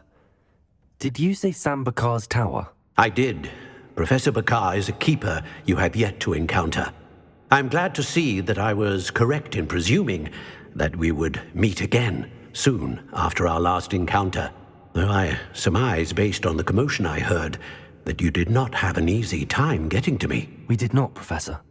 We encountered goblins outside the tower. That goblins were aware of my vault is disquieting enough. But if they have also made a connection to this tower, then the threat may be greater than I thought. All the more reason for us to move forward. Downstairs, near the entry, a reservoir of ancient magic, like those you've seen before, has been unlocked. Command it to access a doorway. I'm afraid I cannot say more. As Professor Fig cannot join you, he and I will, in time, see you back at the map chamber. Remember what you see. We're going to need to understand how Ranrock's loyalists knew about a tower that once belonged to a keeper. For the moment, however, you've more important things to set your mind to. A reservoir of ancient magic, I believe? Yes, sir. Then I shall leave matters in your increasingly capable hands. That said, be careful. I will, sir. I'll see you back in the map chamber.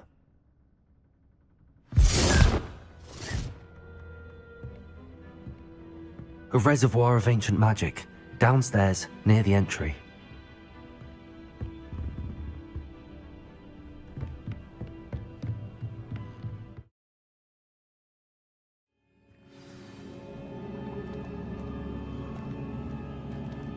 I've seen this before, in Gringotts and the restricted section.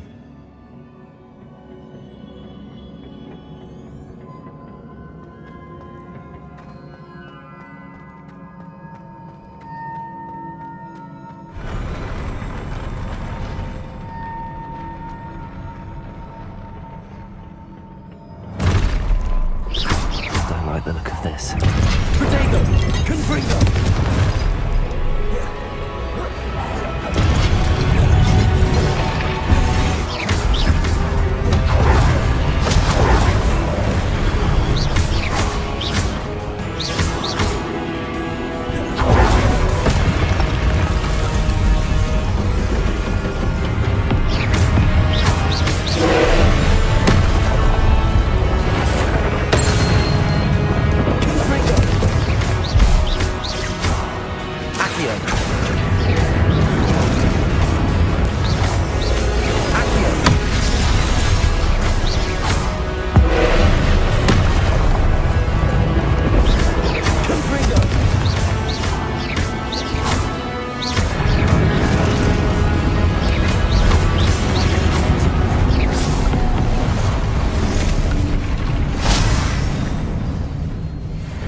Another pensive.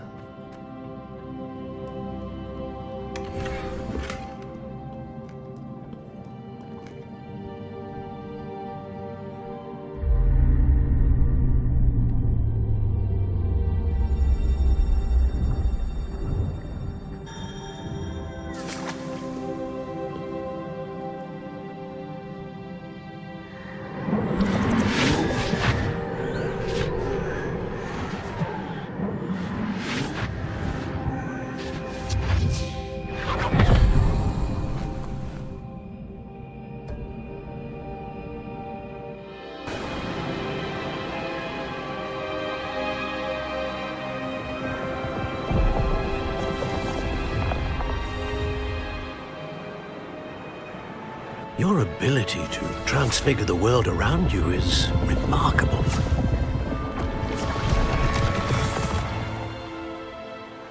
What is it? My father isn't getting better. I don't think he'll ever recover from the death of my brother. It is agonizing to see those we love suffer. The drought was years ago, but the pain of losing him is as deep for him now as if it had happened only yesterday. He doesn't need pretty pillars, he needs peace. What if I could help him, Professor? You do so much for your father already. It's not enough. I want to take away his pain. It is tempting, I know, to use this magic that you're mastering to transfigure more than the physical world. But human emotion is a potent force unto itself. Even the most well-meaning and competent witch cannot possibly know the consequences of irrevocably manipulating it. So I'm to watch as my father's pain destroys him. It is not your pain to take.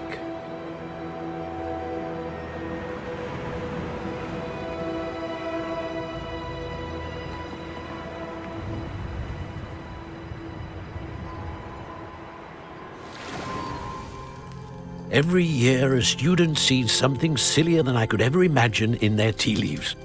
Oh, Miss Morganach, welcome back to Hogwarts, Professor. That's going to take some getting used to. Professor Rickwood? I was so pleased to hear that you'd accepted the position of Defense Against the Dark Arts, Professor. Sit, Isadora. Tell us about your travels. I was actually hoping that you and the others might join me at my home this evening. There's much I'd like to share with you. That would be delightful. We shall let the others know. Very well. I shall see you then.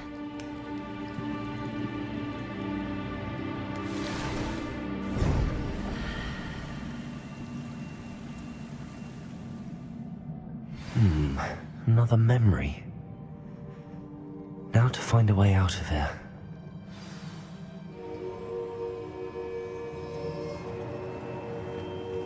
What have we here? I'm a student at Hogwarts, sir. And this is Professor Fig. Professor Charles Rookwood at your service.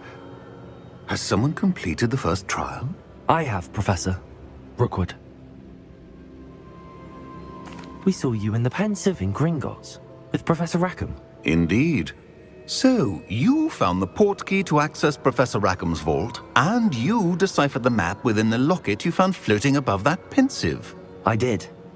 I found something that I can't identify floating above the last Pensive. Ah, yes. You will find a similar artifact in each trial. You must take care to keep them safe. You'll need them to complete the journey we have set forth for you. Once you have them all, we will tell you what to do with them. Very well. Are you able to tell me anything about the next trial? Before you proceed, I would like to speak with Charles regarding the urgent situation involving the goblins. The goblins? The student has seen traces of a powerful dark magic being wielded by goblin kind. They and their mentor, Professor Fig, not only encountered goblins lurking outside of San Bakar's tower, they also encountered a powerful goblin in my vault at Gringotts. I'm afraid it would be wise to halt the trials until we know more. We shall defer to you in this matter, of course. Now then... Wait, Professor. The name Rookwood. Do you think... that there's a connection to Victor? Perhaps, but we can't be sure of its significance, if any. For now, tell me what you saw in the Pensive. Before the witch from the last Pensive, Isadora, became a Hogwarts professor, she argued with Professor Rackham about using magic to remove pain. Hopefully the next Pensive provides more context. For now, we should learn what Ranrock knows. I will be honest, I've no idea where to start. Actually, I might know of someone. I saw Serona at the Three Broomsticks speaking to a goblin once. They seemed friendly. Well, it's worth a try. See what you can find out. Of course, don't forget... My studies. Yes, sir. Before you go...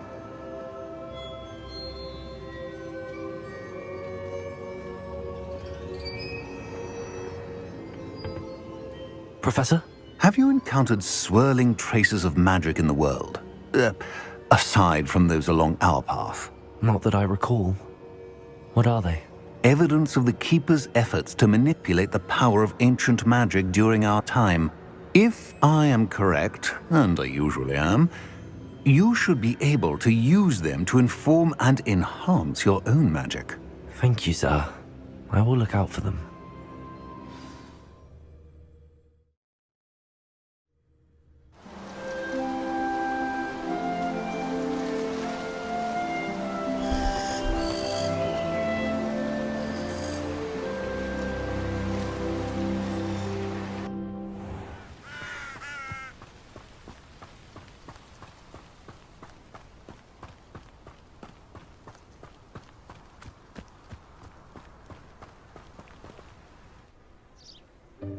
Welcome, everyone.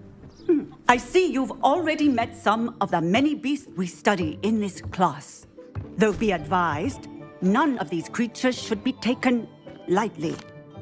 They are all in their own way dangerous, especially if one does not know how to handle them properly. Now, it seems many of you are out of practice. Let's take some time to review the basics of how to care for a beast, shall we? Miss Sweeting, would you please assist our new student with the lesson today? Yes, Professor Howen. Hello, I'm Poppy Sweeting. Don't worry about Professor Howen's speech. She over-exaggerates sometimes. All the beasts in class are perfectly safe. Oh! Miss Sweeting, pay attention, please. The tongue of a puffskein can be a slippery devil. Yes, Professor. Here, you can practice on Gerald. Just keep an eye out for his tongue.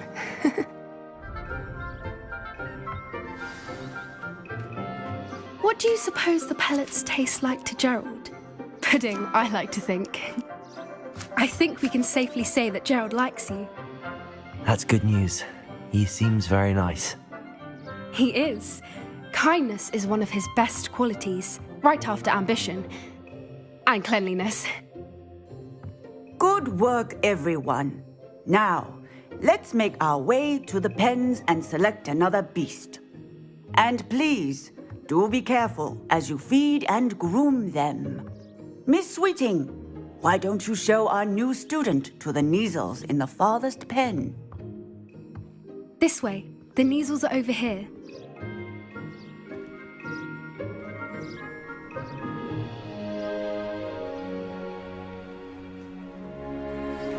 Oh, couple of Kneazle whiskers ought to get me a few canuts at least.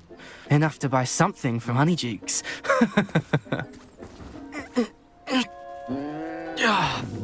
Stupid thing.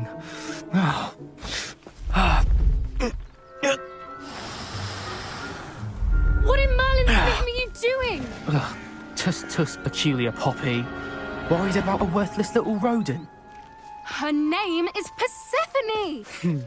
Her name is Persephone! That's really not funny.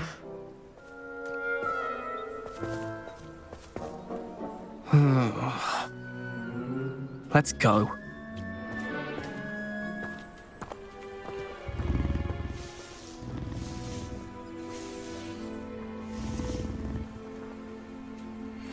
Those two don't belong anywhere near this class. Poachers in training. Persephone was onto them instantly. Thank you for your help. Let's carry on. Feed and brush the Kneazles just as you did with Gerald. Hello, Professor. You wanted to speak with me? I did. How did you find your first beasts lesson? It was wonderful. I believe I'm really going to enjoy this class. Good. You seem to understand that when beasts are properly controlled, they can play a vital role in our lives. Some provide us with magically imbued materials, if cared for correctly, which does not include torturing them for whiskers. Well done, by the way. Probably best to let me handle it next time. Yes, Professor. They're nearly as bad as the Savagers in Rookwood's poacher pack. Sadly, we're the ones who suffer, stumbling over dead beasts. Terrible waste of resources. Surely the poachers can be brought to justice by someone. The Ministry, perhaps? An optimistic idea. Now, why don't we focus on more immediate matters that we can control? Professor Weasley has asked that I prepare some assignments designed to help you catch up to the other 5th years. Be on the lookout for my owl. Meanwhile, I also encourage you to study as many beasts as you can on your own time. Do you need something, Poppy? Thank you again for saying something to those brutes so that I didn't have to. You were an augury at noon in the desert. I certainly hope that's a good thing. It's something my gran and I say. It means that something or someone is a welcome surprise. At least, that's what we decided it meant. I couldn't stand there and watch them harm the poor thing. we're of a similar mind. Actually, in light of that, there's someone I'd like you to meet in the forest. You've intrigued me. Very well. Lead the way. I'd hoped I would.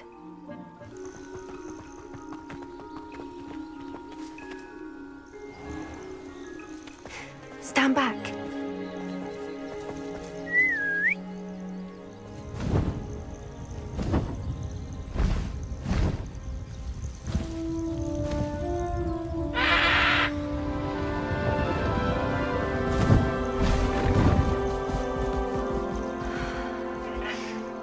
Please meet Highwing. Isn't she just magnificent? Go on, introduce yourself to her. But be careful. You must always show hippogriffs the proper courtesy before you approach them.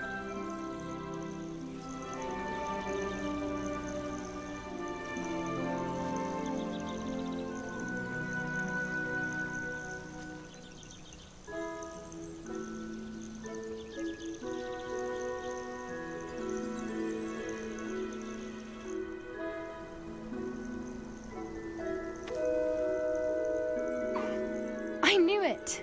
I don't think I've ever seen a hippogriff take to someone this quickly. You can feed and brush her if you'd like. I come and check on her every once in a while. Bring her pasties, tell her what's going on in the castle. You wouldn't know from looking at her, but she's a dreadful busybody.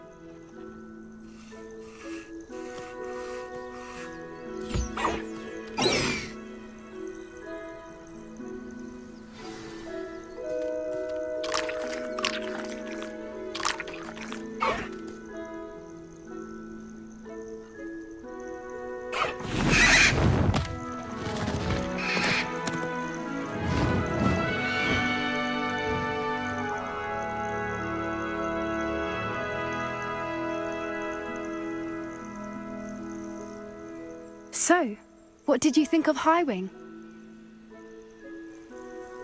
I thought she was brilliant. Can't believe you introduced me to her.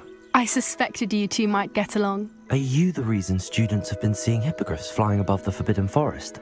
Perhaps. Did you know that once you earn a hippogriff's trust, they'll always be there for you? I've seen it firsthand with her. How exactly did you and Highwing cross paths? It's a longer story, but I rescued her from poachers a few years back. Got her to safety and, well, she was fine until recently. You may have noticed that poachers are something of a problem in the area, so I worry they could get her again. And I might not be there next time. Professor Howin mentioned the poachers as well. She seemed to imply that we couldn't rely on the Ministry to help. I don't often agree with Professor Howin, but on that, I fear she's right. The poachers' influence is growing. I see them every day in the village, lingering, talking to people. They're up to something. I'm just not sure what. That does seem strange. Sounds as if they're planning something. Exactly. I think I'm going to look into it. Find out what's going on, what they're doing. I think that's a fine idea. Information is power. And the more I know, the better I can keep Highwing safe. You seem undeterred. Will you let me know what you find out? Oh, very well. I will. I should be going, but we'll speak again soon, I hope. Hello, Miss Ryan. I wanted to thank you again for your help with Rookwood and Harlow the day of the troll attack. Serona, please. And I was happy to help. Oh, those two are nothing but trouble. Glad you and your friend were here when they found you. I am too. You were speaking to a goblin here that day? Yes, Lodgok. He's a friend. It seems as though you were on good terms with him. I've known him for years. We met when I was waiting tables here as a student, well before I bought the place. He was cordial enough, but we weren't friends then. His mistrust of wizard kind ran deep. But you're friends now? We are. Hadn't seen him in years when he came in a few months ago.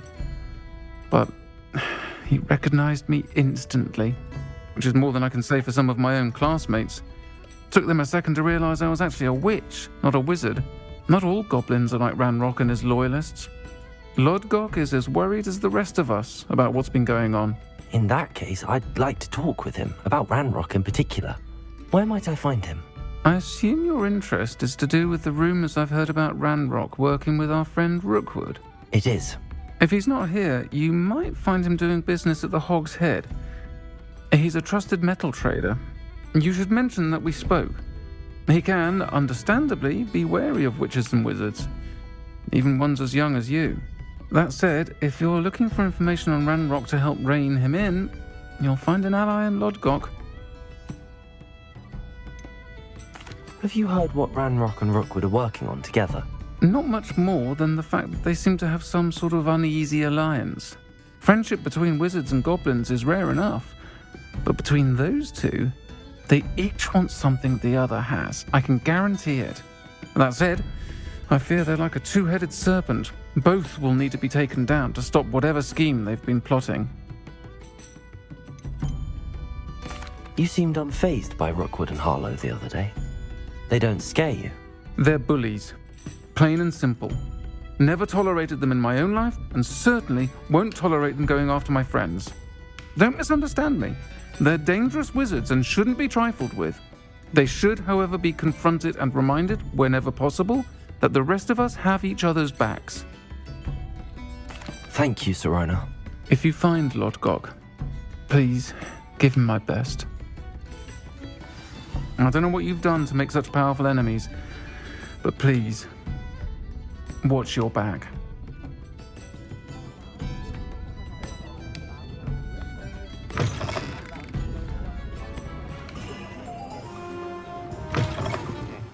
Welcome to the Hog's Head.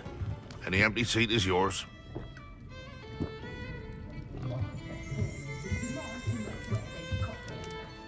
Hello, Lodgok. Sirona said I might find you here. She did she? Did she send you with news? No, actually, I wanted to speak with you. It's about Ranrock. Now I remember. The 3 broomsticks. Day of the troll attack. You're the student he's after. I am, and I need to know what he and his loyalists are up to so I can stay a step ahead. Let's say I did know. Why should I trust you? Sirona trusts me, and she thought our interests may be aligned. Well, if Sirona trusts you, very well. I may know of something that could help us both. A way to get Ranrock to confide his plans to me. I'm listening. Years ago, a heinous witch stole a sacred goblin relic. Rumor has it that it now rests in her sarcophagus, in a tomb accessible only by wizard kind. Ranrock and I had a falling out a while back. The relic could well repair the chasm between us. Very well. I'll retrieve the relic if you promise to share Ranrock's plans with me. We will have to trust each other. I, that you will not abscond with the relic, and you, that I'll share what I learn. Gather whatever supplies you may need, and meet me near the witch's tomb. I'm ready. Good. There's no time to lose. What precisely is the relic I'm to retrieve? A valuable heirloom known as the Helmet of Urtkot. The witch considered herself a collector and purchased the helmet as a trinket. She cared not what pain she caused the goblins. Goblins believe that the rightful owner of any object is its maker, not its purchaser. Wizard kind see things differently. It's a wonder goblins and wizards have ever been able to work together. The differences between our kinds are myriad. They seem to be. It may surprise you to know that I do not believe those differences always to be insurmountable. It is the reason I find myself traveling with you to this tomb today.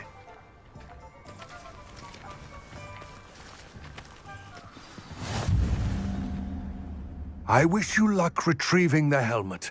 As a wand carrier, you should have an advantage. Now, before you set off, do you have any questions? What about this helmet makes it so special? The Helmet of Urtkot is an ancient and storied relic, forged during a time of unity among the goblin clans. It inspired greatness, that is, until it was no longer ours. Then it became something else. A symbol of what has been lost, of all that wizard kind has taken from us. Reclaiming it would mean a great deal to goblin kind, and to Ranrock. He would be grateful to me should I return it.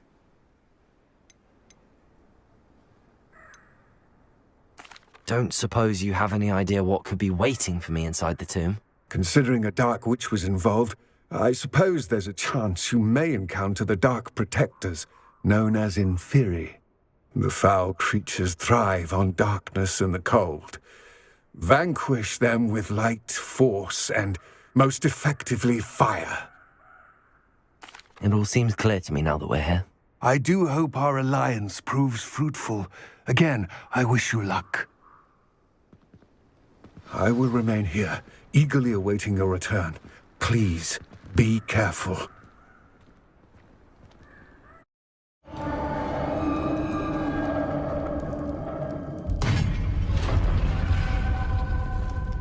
The witch's final resting place. Lodgok said the helmet was in her sarcophagus. A dead Ashwinder. Your compatriots must have made off with the helmet.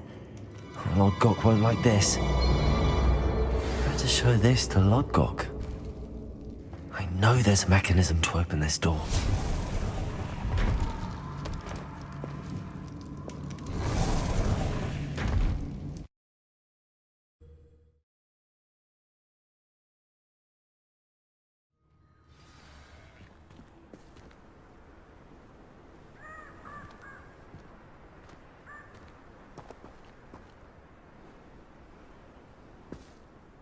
Lodgok, the sarcophagus had been raided.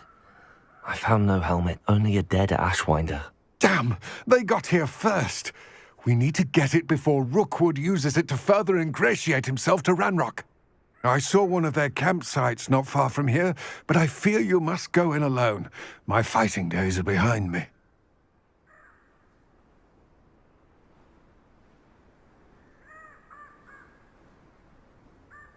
I'll head there now.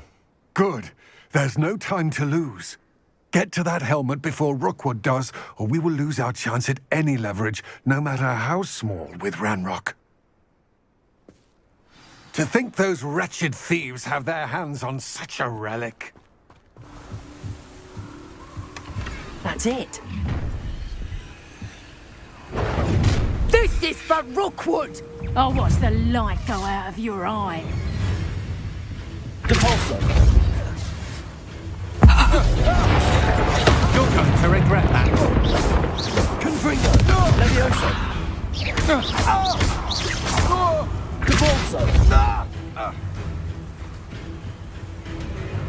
I've seen you duel. That's just the beginning. You've made a grave mistake. Confringo.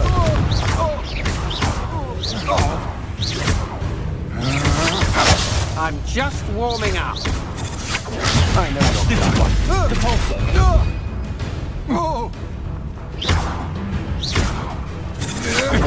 That's the best you could.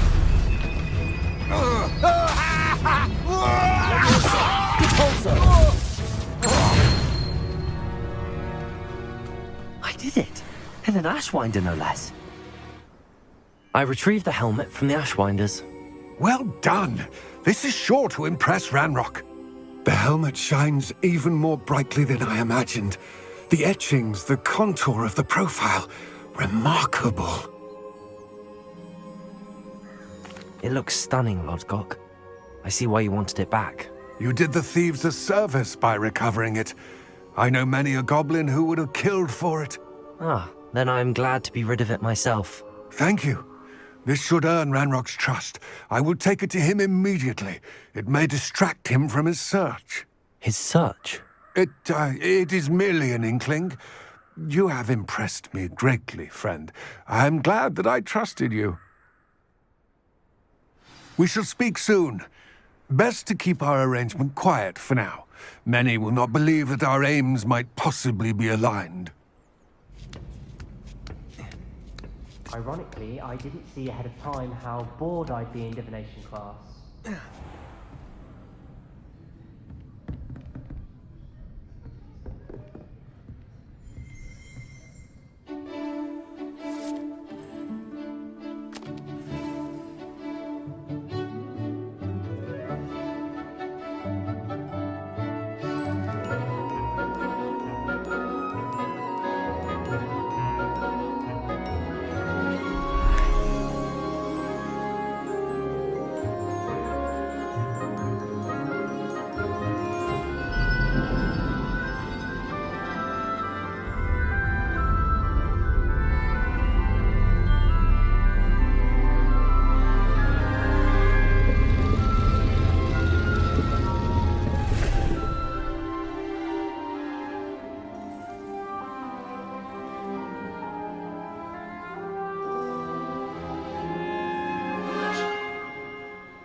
So knowledgeable.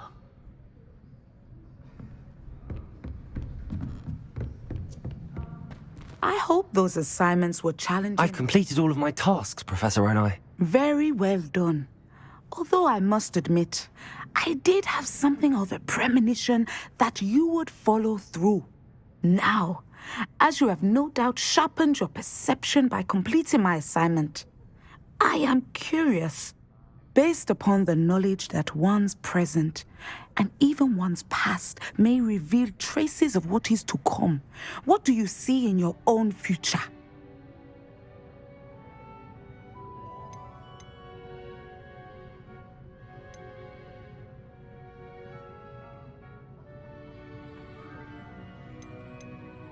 I honestly don't know, Professor. At times, the future is murky to us all. As with rippling water, one must wait for things to settle before the reflection becomes clear. But this talk of tomorrow should not divert us from your present success. I shall inform our good deputy headmistress of your exemplary performance. And if that performance is any omen of what your future may hold, then I, for one, see great things. Hello again, Mr. Moon. Oh, I was hoping to see you again, my young friend. Gladwin Moon, Hogwarts caretaker, at your service. First, please allow me to apologize if I seemed a bit unsteady when we last met. I'm afraid I had a rather disconcerting encounter. Although I hear your visit to Hogsmeade was even more eventful than mine. I suppose you could call it eventful. I certainly wasn't expecting a troll attack. Oh, of course not. And from what I understand, the village was lucky you were there. In fact, my recent visit to Hogsmeade is the reason I was hoping to bump into you. I could use your help with something. Do you see that curious statue over there? Watch what happens when that light changes from day to night.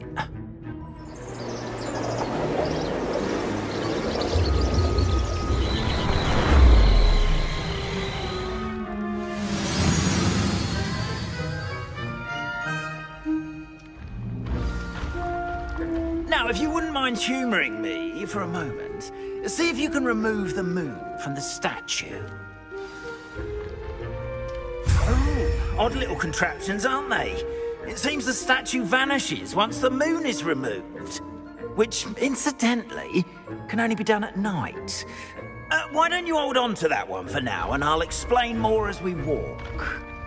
Ever since that fateful day in the village, those curious statues have begun appearing about the castle.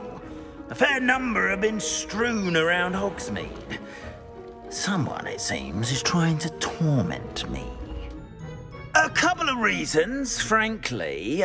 First, your daring do against those trolls in Hogsmeade has gained you a reputation for fearlessness. Second, as macabre and hideous as a demiguise is, most would find my fear of them unwarranted. You, however, have seen how they affect me. I'm at my wit's end, young friend. I simply can't bring myself to go near them. In fact, I know of 2 statues right here in the faculty tower. Perhaps you could start simply by removing them, so I can go about my evening duties. I'd be glad to help you, Mr. Moon. Oh, I knew I could count on you.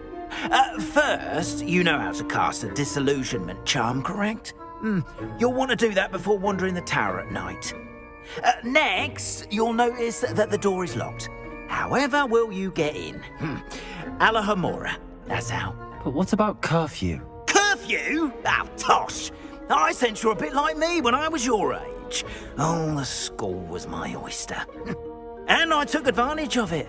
Oh, everyone loved me for it. Oh, those were the days. Now, you'll find one statue in the prefect's bathroom and the other in the hospital wing. Good luck. Oh, and thank you. Alohomora. Well done! You're in. Remember, use a disillusionment charm so no one claps eyes on you. This is a restricted area of the castle, after all. Not this year, anyway. Revelio.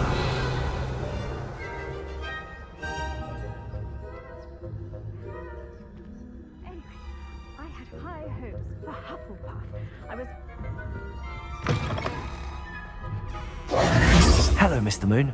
I have the moons you asked me to collect. Oh, goodness! You're as fearless as I'd hoped. An excellent start. If we can collect more, it may shed some light on who's behind all this. Of course, I first suspected Peeves. He drove the previous caretaker, Rancorous Carp, to an early retirement with his intolerable buffoonery. But that does not explain the boggart in Hogsmeade, does it? No. I am determined, with your help, to discover the identity of my tormentor.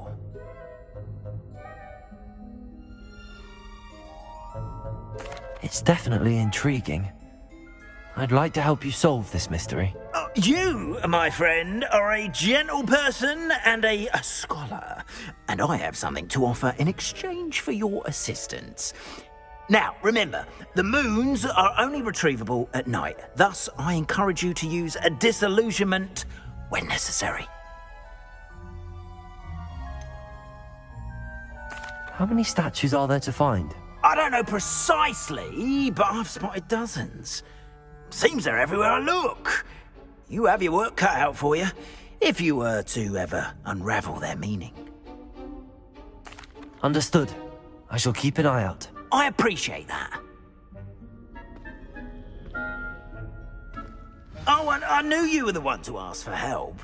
Keep at it so we can solve this mystery. Adelaide Oaks, isn't it? I received your owl. Yes, I'm Adelaide Oaks. Oh dear. You see, my Uncle Roland is a metal trader who's quite well known in the goblin community. He normally sends me owls every week when he's on his business travels. In his last owl, he alluded to dealings with those radical goblins, Ranrock's loyalists. It's been ages since that owl and I'm worried. What with the troll attack on Hogsmeade and the rumours that goblins may have been involved, well, I'm fearing the worst. Should I be worried about my uncle, or am I overthinking this? I think you're right to be concerned, Adelaide. Your uncle may be in trouble. You're much more understanding than Professor Weasley. She heard I was going to look for him and forbade me from leaving the grounds. She's convinced he can handle himself, but I can't concentrate on anything until I know he's all right. Could you try to find out for me? From what I hear, you're almost as adventurous as Uncle Roland. Has your uncle traded with many goblins? Yes, for ages. Even speaks gobbledygook. But he only recently mentioned Ranrock's lot, insisting the galleons were worth the risk. He does it for me. Between robes and supplies, attending Hogwarts costs a fair sickle. And besides that, Uncle Roland has expensive taste. He's sacrificed so much for me over the years. I promised him that as soon as I finish Hogwarts, I shall be the one taking care of him.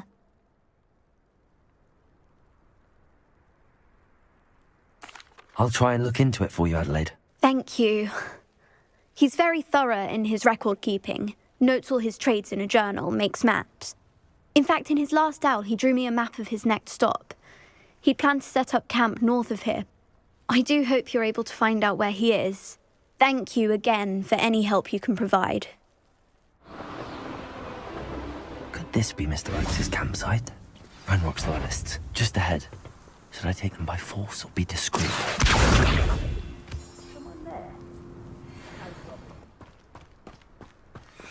Mr. Oakes' trade journal.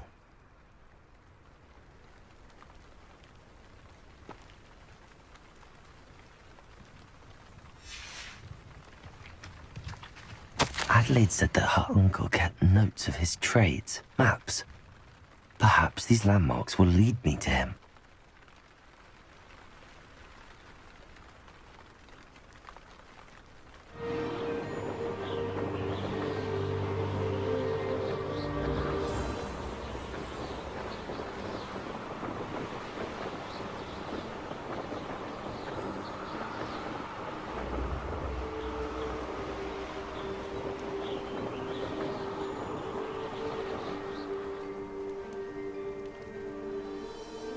What do we have here? Confringo! The pulse! Levioso! Hello? Mr. Oakes? Yes, I'm here. They've taken my wand. This cell has an enchanted lock. I have experience with these locks, but I need my wand if I have any chance of opening it. Look for a boiler door. I've heard them speak of it. I need to find Mr. Oakes' wand. Where could it be?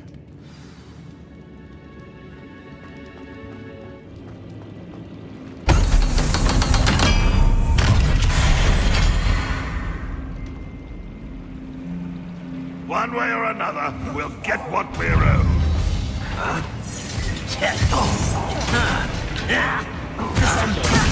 Ranrock will need us.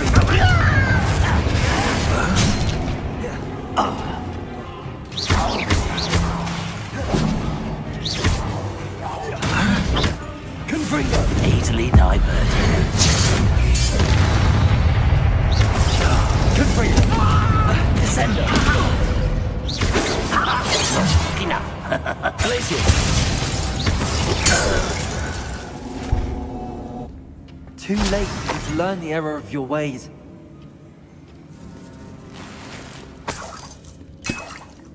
This must be Mr. Oakes' wand. Perhaps now he can set himself free. Please, pass me my wand. I can't get out of this damn cell without it. It's my last hope. Please. Oh, my wand. Oh, thank Merlin. Thank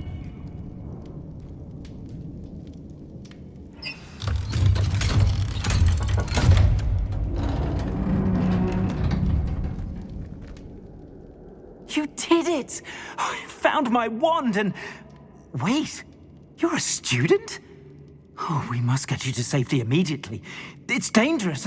It's all right, Mr. Oakes. I've dealt with these goblins before. Dear Merlin, you're either very lucky or very talented. Well, how did you find me? I'm a friend of Adelaide's. She was worried about your business with Ranrock's loyalists. Oh, she was right to be. I couldn't go through with the agreement, and when I told them, I ended up blindfolded and behind bars. Been locked in that infernal cell for so long, they'd forgot I was even there. I overheard things. If only I could reward you for what you've done. Blasted goblin stole every canut on me. All I can say is thank you, truly. You mentioned you overheard things. Sad tale, really. I think I know where Ranrock's unfortunate vendetta against wizardkind began. Although dragon breeding was outlawed by the Warlocks Convention of 1709, Ranrock stumbled upon an illegal dragon camp. He was young, found the creatures fascinating. He'd visit the camp in secret whenever he could, never making his presence known. After weeks of sly surveillance, he finally summoned the courage to speak to the wizard in charge. Ranrock wanted to join them, and the creatures. The wizard happened to drop his wand. Ranrock saw an opportunity. He picked it up, went to hand it back as a means of introducing himself. The sight of a goblin with a wand sent the wizard into an instant rage. He beat Ranrock nearly to death. Ever since, Ranrock has despised wizard kind, sees us all as cruel. I'm grateful I was able to help you, Mr. Oakes. Adelaide thinks the world of you. Oh, and I her. She's become quite savvy to my trading habits, always analyzing my detailed owls. If only I hadn't resorted to trading with such fiends. A lesson I shan't soon forget. Having my wand back is like being reunited with an old friend. I must return home and inform Adelaide of my safety. Will you be all right? I'll be fine, Mr. Oakes. You get back to Adelaide. I assure you, her worries outweigh yours. Oh, I'm anxious to see my dear niece. And then I plan to travel far from here for my next round of trading. Thank you. May life reward you justly for your deeds. Be well, my friend. Have you finished your assignments? I finished the tasks, Professor. Well, well. I trust you are meticulous in your efforts. After all, shortcuts only ever lead to shortcomings. Yes, sir, of course. Good.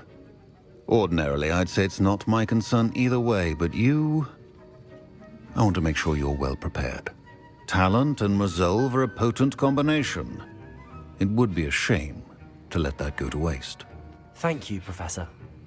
Don't let it go to your head. Now, let's see how you fare with Diffindo. Wand at the ready.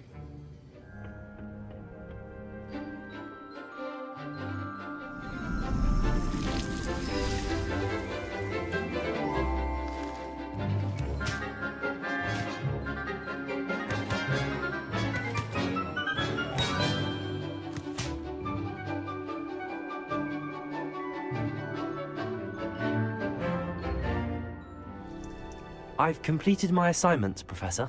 Pleased to hear it. Professor Weasley will be too. I'll be sure to let her know how well you're coming along. Thank you, Professor. Professor Hecat tells me she taught you Levioso, so you should be ready for a more advanced levitation charm. Wingardium Leviosa requires a bit of concentration and a nice, graceful wand movement. Let's see you try your hand at it. Well done! Feel free to practice Wingardium Leviosa here in the greenhouse. I've set some crates out for you in the next room. Wingardium Leviosa. You're a natural.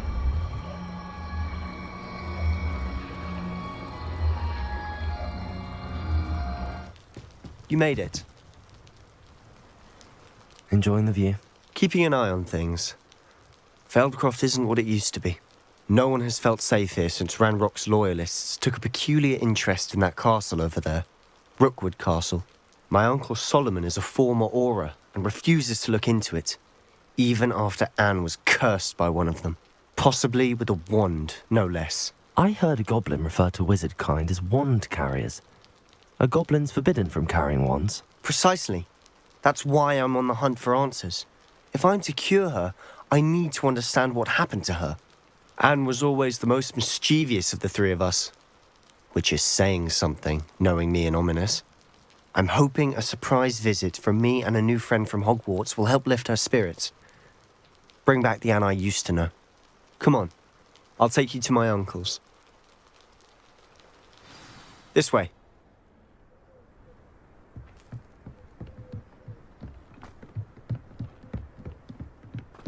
Here we are. My sister should be just inside.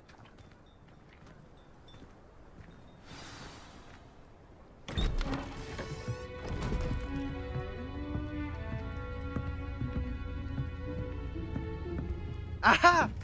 Sebastian, where did you... Is that what I think it is? We've been over this, boy. Hey. Shrivelfigs cannot reverse a curse. Nothing can. The sooner you accept that reality, the better. But we haven't tried everything. There is no cure! When will you accept that? Never. I can never accept it. Now look what you've done. I'm sorry. Leave.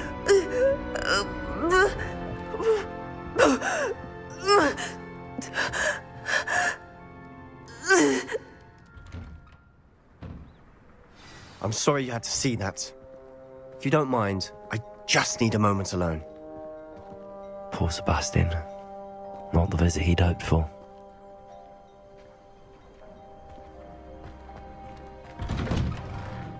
I'm sorry about earlier. Those bouts of pain are difficult to bear. Are you all right, Anne? I didn't mean to intrude.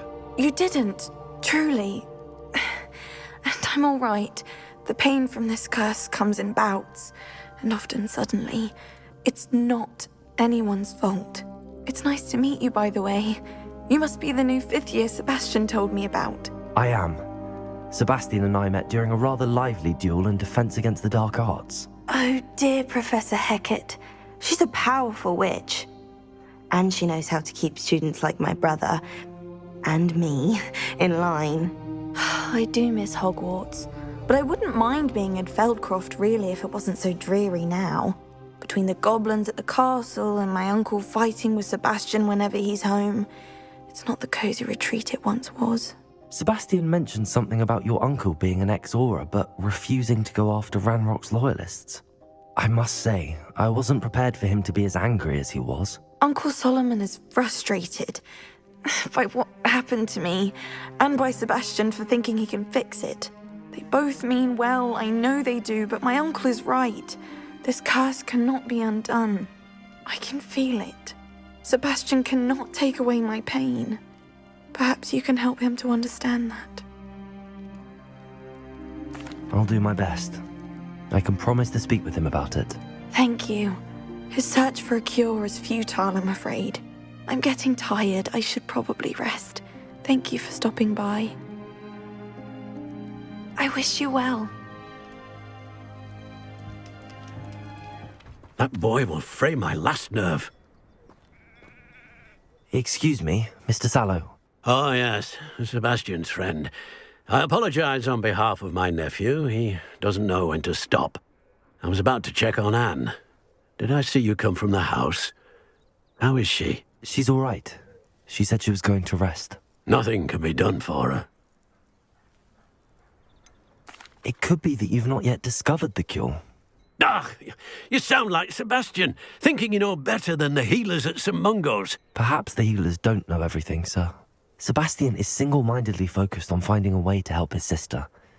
If there is a cure, he will find it. Your faith in Sebastian is misplaced. Some sort of dark magic cursed Anne, and the goblins aren't likely to explain themselves any time soon. Giving her hope is cruel. The only thing to do now is keep Anne comfortable and stay out of the Loyalists' way. With all due respect, sir, hope could keep Anne's spirits up. You may mean well, but I know what's best for Anne and Sebastian. They are my stubborn brother's children. Especially Sebastian. If you really want to be of help, you'll make sure Sebastian does what he should do, not what he wants to do. He's no idea the harm he could do if he doesn't stop. I hope you'll remember what I've said. Good day. I ought to see how Sebastian's faring. Why will he not listen to me? She's my sister. How are you doing, Sebastian? You got a first-hand glance at what I'm dealing with. I apologize for my uncle.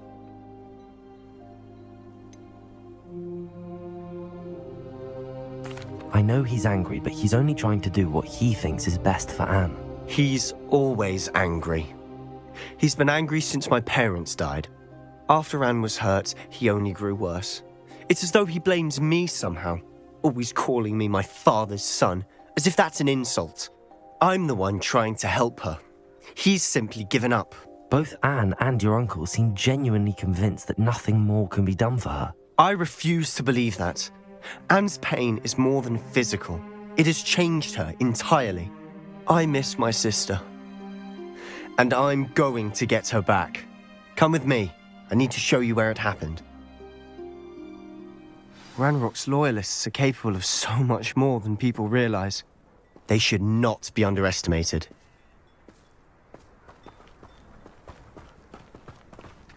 All the debris you'll see is from whatever's going on at that abandoned estate. They've been digging for something. Those loyalists deserved what they got. Couldn't agree more. This is where it happened. We smelled smoke in the middle of the night. When we looked outside, flames were shooting from the estate.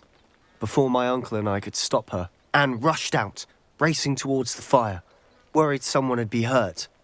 She came face to face with a horde of goblins, frantically trying to stamp out the flames. Suddenly, an icy voice drifted out from somewhere in the smoke. Children should be seen and not heard. A blinding blast followed. They didn't even give her a chance to run. It seems an awfully violent response to a child wandering by. What were they trying to hide? My thoughts exactly. It may be grasping at billywhigs, but I keep thinking that there might be something here that could lead me to whoever cursed Anne. Might be the only way to learn what type of magic harmed her, which could help me find a cure. Perhaps you're right. The Loyalists are everywhere, but they do seem to be spending a lot of time here, and it's likely they're hiding something. And at Rookwood Castle. Shall we have a look around? They seem to have set up camp here for a specific reason. They have stations for everything. Sebastian, this house did belong to a Hogwarts professor, hundreds of years ago. Who? What do you... I found a pensive that day in the restricted section with a memory that showed this house. There was a little girl and a drought. The keepers have shown me other memories as well. The girl became a Hogwarts professor. Her name was Isadora Morganach. She was one of the keepers. The keepers? Like in Quidditch? And you found a pensive in the library? I'm not following you. I realize it's a lot to take in. I'm not even sure I understand it all yet. And no, not like Quidditch. They call themselves keepers because they're protecting some type of knowledge. It has to do with the vault at Gringotts. Let me see if I've got this straight. You have Ranrock and Rookwood after you because of something you found at Gringotts where you ended up via a portkey. You can see traces of an ancient magic that you think Ranrock is trying to harness. And now you've been witnessing memories left by keepers. Oh, and this house belonged to a Hogwarts professor who was one of these non-Quidditch keepers hundreds of years ago. If I didn't know you, I'd think you were pulling my leg. It is all a bit much, isn't it, when you put it like that? The point is, we both have good reason to search this house. You for answers about what happened to Anne, and me for answers about the keepers. Look at this. Someone piled this here for a reason. Is it blocking something? Only one way to find out. You're not going to believe this. I can see the Undercroft. What? A daydream? Because that happens to me too.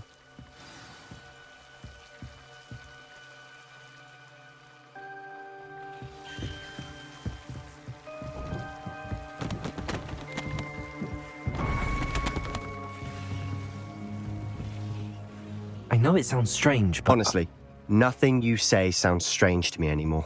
Fair enough. I can see the Undercroft through this stone wall, as though it's a window. This has happened before. I'm listening. I think it's to do with my ability to see traces of ancient magic. But you said you didn't really understand it, and that you couldn't wield it. That's true, and I'm still not sure what it all means. What I do know is that my ability allows me to travel through these windows I see. Wait. We can get straight to the Undercroft from here. Ominous will be flawed. We can. But perhaps best not to tell anyone else about this for now. Even Ominous. Understood. Well then, invisible, secret, ancient magic passageway? Here we come. I'm tempted to hold my breath.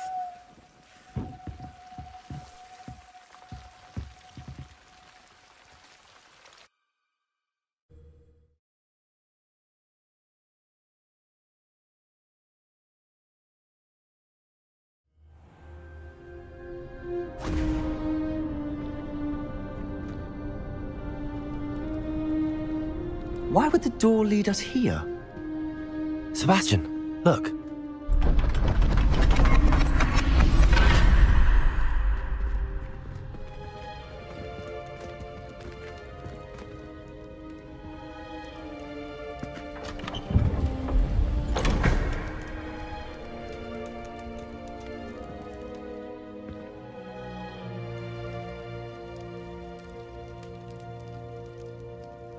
Why hide a triptych here? Seems as if something's missing. A note. Let's have a look.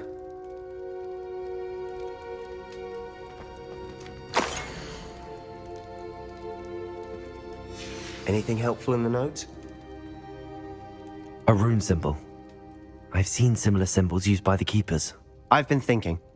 A keeper lived in that house centuries ago, and Ranrock and his lot have been searching there.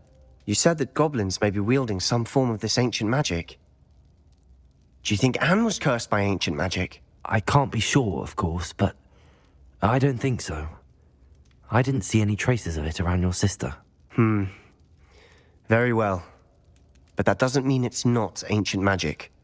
There's still so much we don't know about it. True. Perhaps this triptych will lead us to answers. Then we'll have to unravel what this all means. But now I need to see Ominous. Don't worry, I won't tell him anything. Did I mention that, apparently, Salazar Slytherin had a secret scriptorium here, in Hogwarts? You did not? Sounds worth looking into. Any idea where in the castle? No idea. Ominous just learned of it. I'll let you know what I find out. I had no idea our visit to Cian would unfold into all of this. My head's an utter mess. But I'm glad you told me everything you did. I'll be in touch. Till then.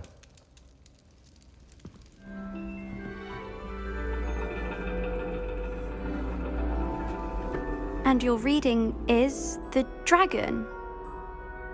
That's exciting, I suppose. Perhaps you're due for an adventure.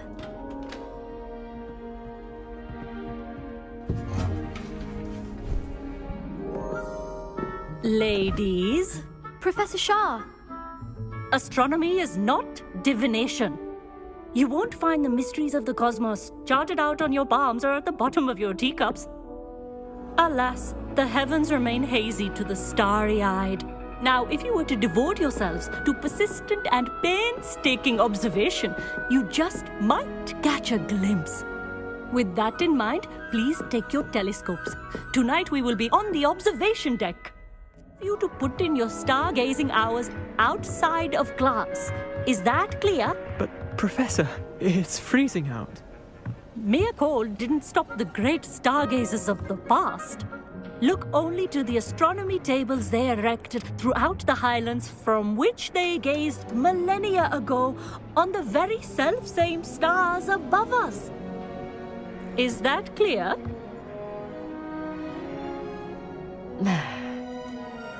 Dismissed.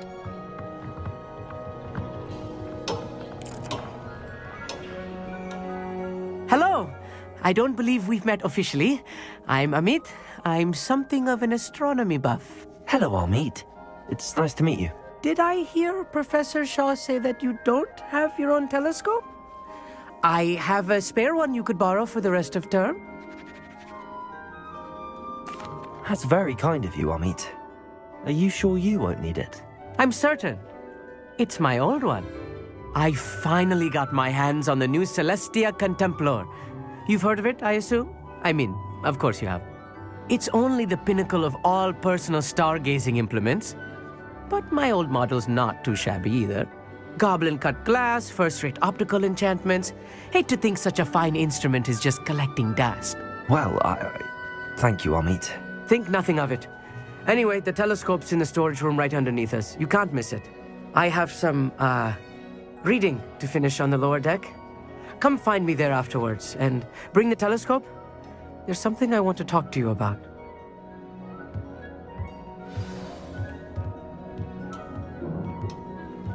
Trying to put off my stargazing as long as I can. The perfect night for... Oh, hello again. I have the telescope. It's nicer than I'd expected. I would not offer a prospective stargazer a third-rate lunoscope.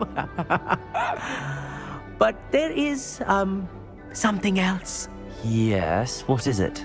You remember those astronomy tables Shaw was going on about? It just so happens I've been reading up on them a little myself. And it seems there may be one right here at Hogwarts. I believe we could use it to find hidden constellations.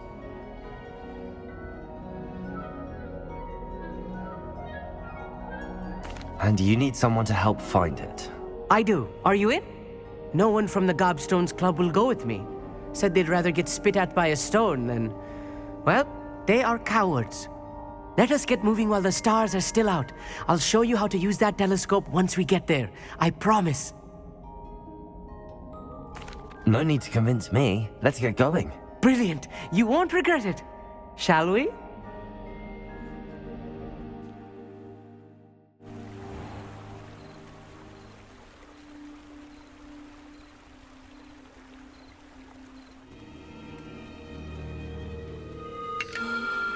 The constellation should appear near the center of your view.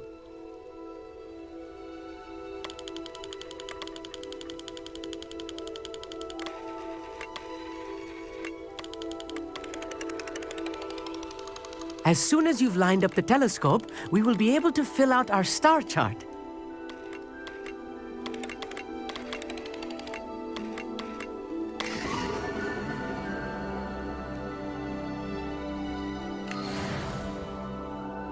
I was right about the tables.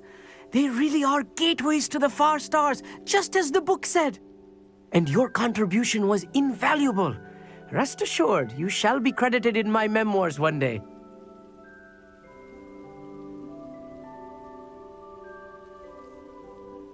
Thank you, Hogsmeade. I look forward to reading them. And I look forward to writing them. This is only the beginning. You will find more tables like this one throughout the grounds and forest, all beckoning to be discovered by a worthy astronomer. And if I have ever seen one, it's you. Oh, and about my old telescope, don't bother returning it. You should keep it. That's quite generous. Thank you. You are welcome. It has goblin-cut glass and a gobbledygook inscription. I'm practically fluent in gobbledygook, you know. It's all in the throat, really, gobbledygook, you know, and how you pronounce your R's. Anyway, glad our adventure was a success. I will see you soon. Anything to do with the dark art should be avoided. It's too risky. Anything to do with Salazar Slytherin is worth the risk. I can't agree. And I'll not say a word more. I'm sorry. I won't give up. What were you and Ominous speaking about? He's being ridiculous. Apparently, Salazar Slytherin had a secret scriptorium here in Hogwarts. Ominous swears it was used for the dark arts, so he wants nothing to do with it. I reminded him that Anne needs a cure. This scriptorium could hold the answers we need.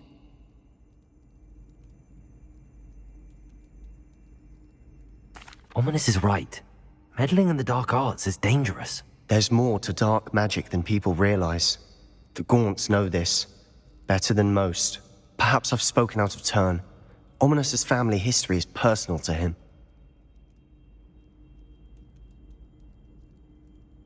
I'd like to know more about it if you wouldn't mind telling me. I won't repeat it. Very well. But do keep this between us. Ominous learned dark magic from his parents. Are you familiar with the Cruciatus curse?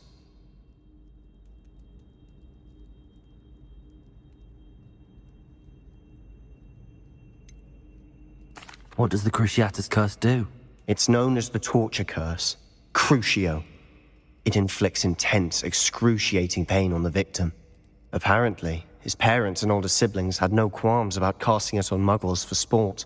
Ominous described the sound of the victim's cries as horrific, so the first time he was asked to cast it himself as a child, he couldn't bring himself to do it. As punishment, his family cast it on him. The anguish was so bad that when asked to cast it again, he relented. I have repeatedly assured Ominous that he did what he had to, but he still hasn't forgiven himself.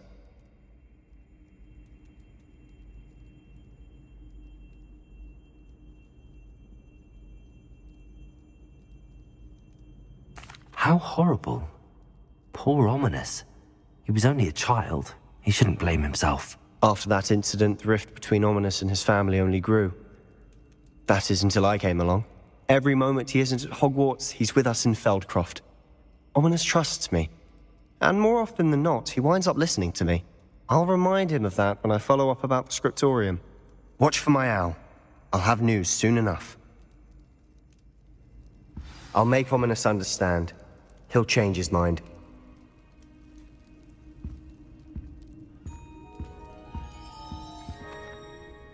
Professor Garlic, a moment of your time? The plants are resting, so now's as good a time as any. I was wondering, what made you want to teach herbology? How lovely of you to ask. I've always had an affinity for greenery, so this situation is a bit of a dream come true. After graduation, I was thrilled to be asked to step in for my old herbology professor. He'd had a slight accident, you see. Oh dear. A shame for him, but it worked out well for you. Well, he never cared, really cared for the plants, and they could sense it. Oh, you'd be surprised how perceptive a plant can be. At any rate, the trouble began one day when he cut into a wigan tree.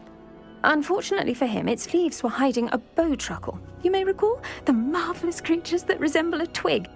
The little beast gouged the professor's eyes quite fiercely, but terrifying, I'd imagine. Likely for the professor, too. And that's when you took over as the herbology professor? Well, not quite. After 3 weeks at St. Mungo's, my predecessor regained a tiny bit of his eyesight. He insisted on returning to the greenhouse. Within a week, he claims by accident, kicked a Chinese chomping cabbage, so it was back to St. Mungo's for him. What a string of bad luck. Well, I felt awful for him, but I dare say I felt a bit more sympathy for the cabbage. Upon his discharge from the hospital, his indifference to plants had turned to utter disdain. He lost what little patience he had left with a particularly temperamental venomous tentacula and, well, his resulting leave of absence continues to this day. I'm glad everything worked out as it did and that you're the herbology professor now. Very kind of you to say. I do love these gardens and helping my students grow. Lovely speaking with you. Have a wonderful day. Oh, and remember, be kind to your wigan trees. Yeah, quietly.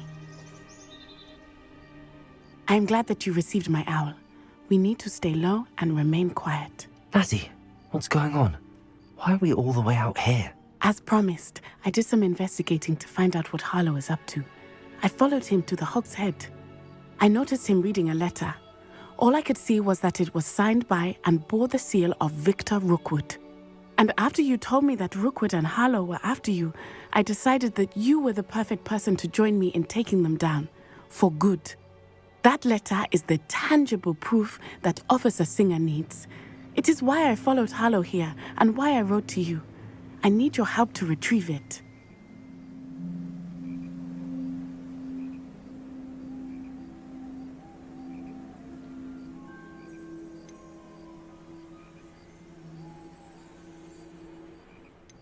You seem to be very determined in stopping Rookwood and Harlow.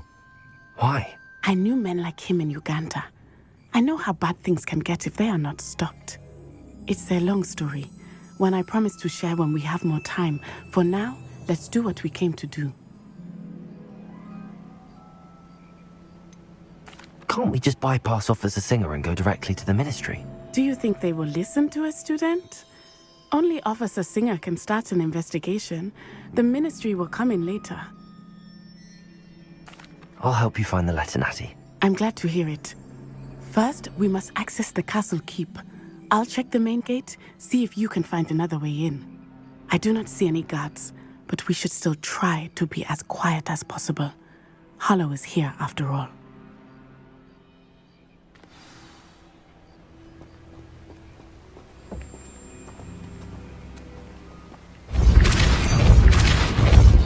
Protego! Accio! Well done. I will be right up. I knew you could do it. This way. I will get the door. Loco Mora.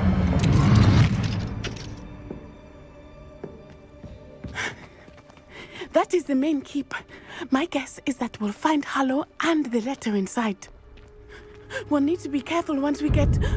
I hear them. Yeah, restrain the beast!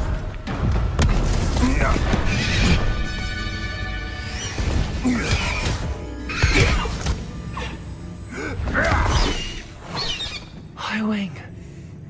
know that hippogriff. Get this thing back to us now. Very well. New plan. I get the evidence and you free that hippogriff. Agreed? This is our chance. Go!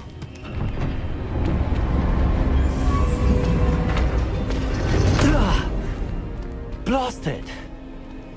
There's gotta be another way to get up to the roof. Somewhere. We've lost precious opportunity. I hope Natty stays out of trouble.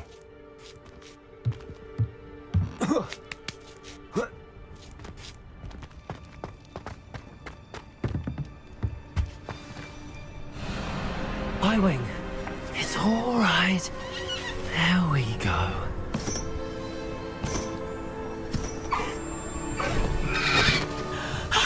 There you are.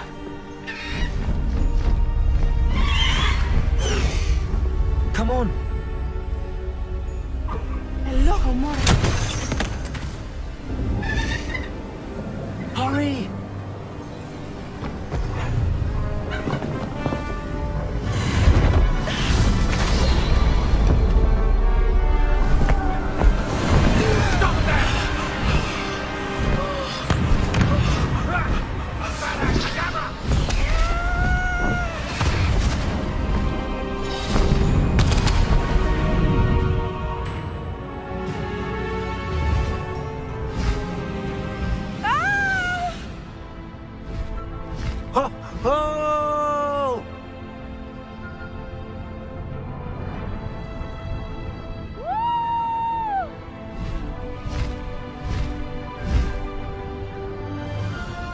There's the Hogwarts Express. Must be returning from an unscheduled run.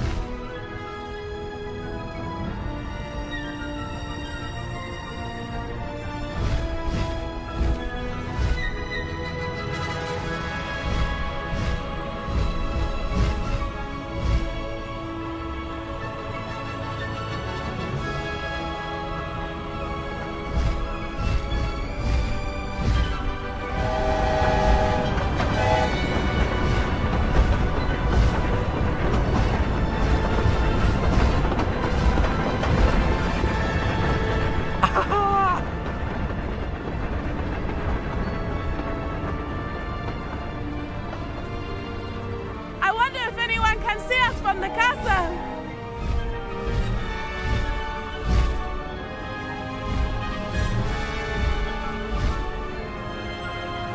This is amazing! It's incredible, isn't it?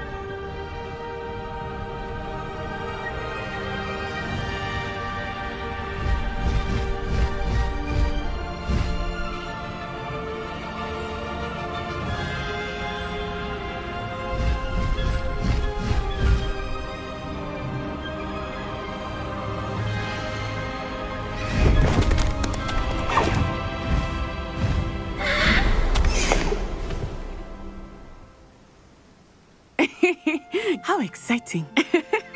It was exhilarating, wasn't it? I wasn't sure we were going to make it out alive. There was no need to worry. I had it all under control. Were you able to find the letter? Summoned it straight out of Hallow's hands. I will say, I did not expect to see him cast the killing curse at us. He won't forget this. Be on your guard. Of course. What did the letter say? That Rookwood's looking for a phoenix. Not sure where he will find one. But it also included Hallow's orders to inspect that castle for the poachers. Enough to connect Hallow to the crimes. I shall deliver the letter to Officer Singer. She'll have to do something when she sees it. Now, tell me, where did you meet these hippogriffs? I've only met Highwing before. Poppy introduced us. Poppy Sweeting knows a hippogriff. Of course she does. Poppy will be relieved to know that Highwing's safe. I came to the right person for help. My mother will be worried. I must go. Seek me out soon. I shall have much to tell you.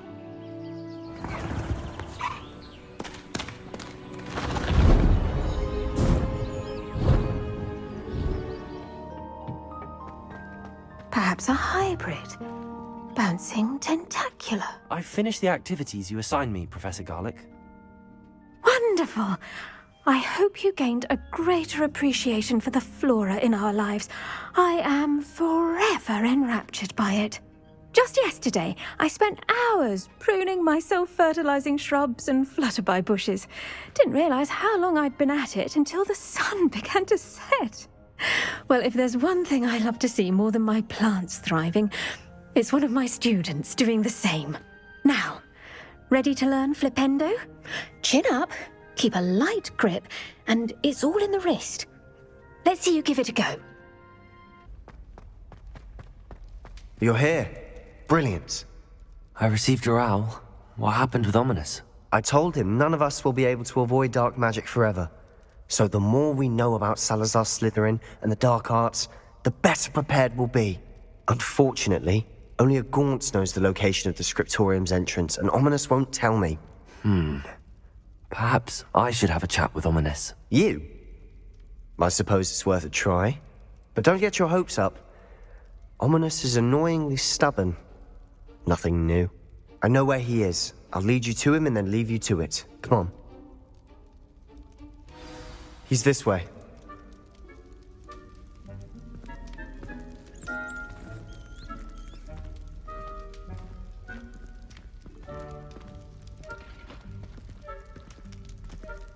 Keep an eye out. Never know who's watching. Although that hasn't stopped us before. Strictly speaking, it has.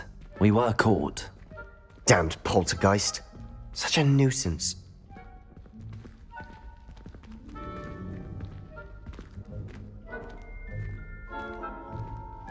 What are you doing here? Hello, Ominous.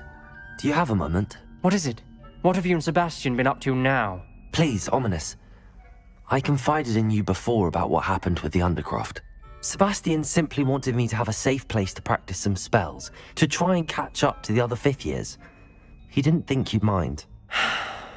I suppose that makes sense. It's just Sebastian's been pestering me lately about something and I'm frustrated with him. Don't tell me he's still going on about, what was it, a scriptorium? He told you about that? He did. We were talking about Hogwarts founders and he mentioned it. Wouldn't say much more, though. Yes, well, he seems to think it contains the answer to saving Anne. I think it's likely full of dark magic that is better left untouched. Wait, you've never been inside? Of course not. I only know about it because of my favorite aunt, Noctua. She thought like I do. Didn't agree with the family on the use of dark magic. In fact, she'd hoped to convince my family that there was more to Salazar Slytherin than worshipping pureblood status. She'd heard of this scriptorium and thought its contents might shed some light on him. She even found the secret entrance in this very corridor. She wrote regularly to my father about her efforts to gain access, and then she simply vanished. No one else ever tried to enter. I'm sorry about your aunt.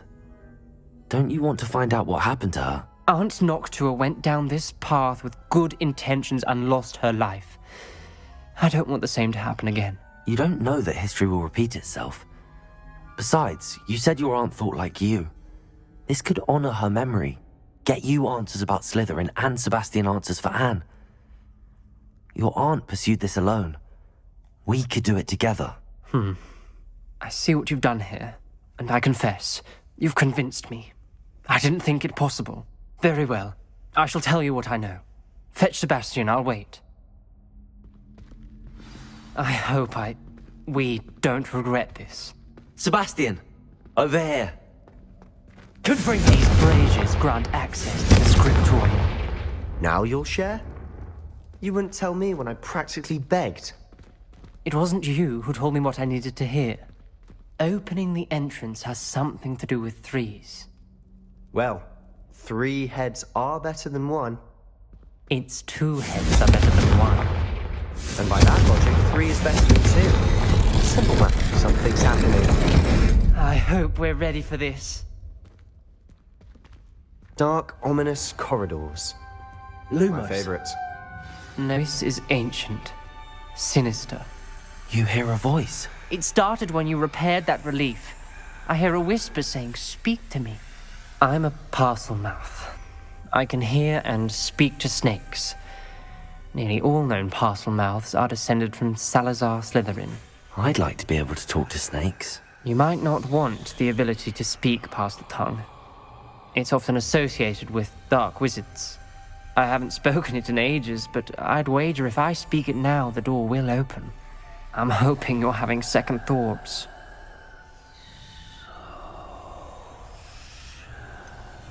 I see no reason we should stop now.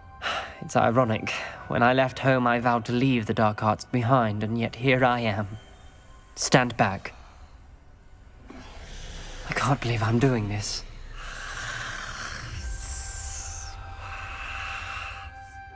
It worked! Ominous, you possess a rare ability indeed. Between the two of you, I'm starting to feel left out. Between the two of us? Lumos. Never mind. There's no clear way forward. Like a maze. Salazar Slytherin. Ahead. Looks troubling. This whole place is troubling, but for my aunt's sake, we cannot stop now. The gate! I think we're locked in. Again. Then Salazar Slytherin is not yet finished with us.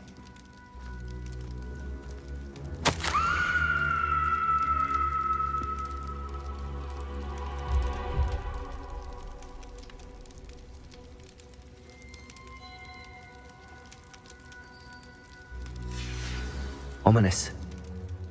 Her skeleton. And Noctua's last journal entry. She mentions being trapped here, blocked by an unforgivable curse. This is where she died. This is where we'll die. I shouldn't have listened to either of you. Ominous, I'm truly sorry about your aunt. But I know what to do. It's going to be difficult. You said you know what to do. Tortured faces on the door, and Crucio is etched into the stone. My guess is if we cast the Cruciatus curse, the door will open. That's why Noctua died. She had no one to cast the curse on. Ominous has the most experience with this. He should cast it. You seem to be in Ominous's favor. Will you ask him about this? He does seem a bit cross with you. I'll speak with him. Good. Work your magic, so to speak. Wish we had some liquid luck. All of this could have been avoided. Ominous. I hadn't imagined we'd end up trapped like this. Salazar Slytherin did. He's to blame for many unimaginable things. I overheard you and Sebastian, and I won't do it. The Cruciatus curse is pure torture, I would know. Sebastian told me a little of what happened when you were young. Sounds as if you had no choice. Should have known he would have told you. And one always has a choice. I'm as guilty as the worst of my family. Unforgivable curses won't work unless you really mean them. I had to want to cause pain, and for that I shall never forgive myself. That spells the reason I have no family left. You and Sebastian will need to sort out another solution. If you cast Crucio, you will regret it forever.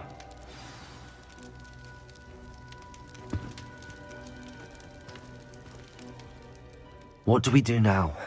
Ominous is not going to cast the Cruciatus curse again. Ridiculous! As if dying in here is a better option than casting a damned spell. It's up to us. I can teach you Crucio, or I can cast it on you. Wait, you didn't say you knew how to cast Crucio? Because I'm not sure I do. Ominous knows that, yet he's left us no choice. I don't yearn to follow in Noctua Gaunt's footsteps. I think I can cast it if I have to.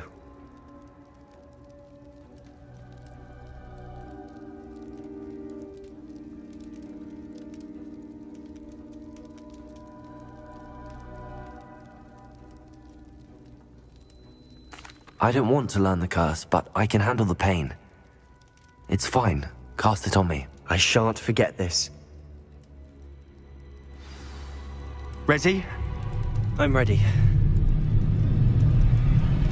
Crucio!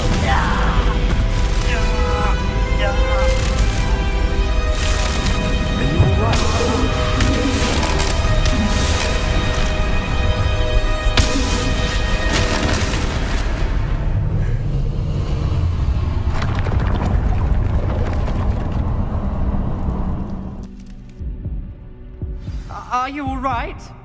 That pain, it was excruciating. But I'll survive. Let's keep moving. We made it. We found Salazar Slytherin's scriptorium. I can't believe we're here. What do you think? Looks like a spellbook of some kind. This is incredible. A Hogwarts founder's possession.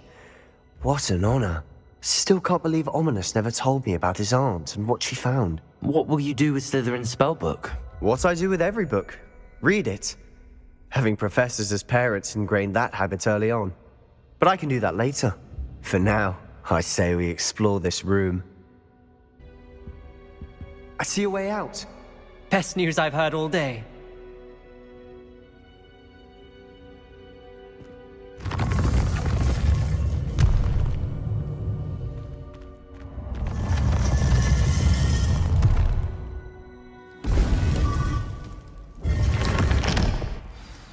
Ominous.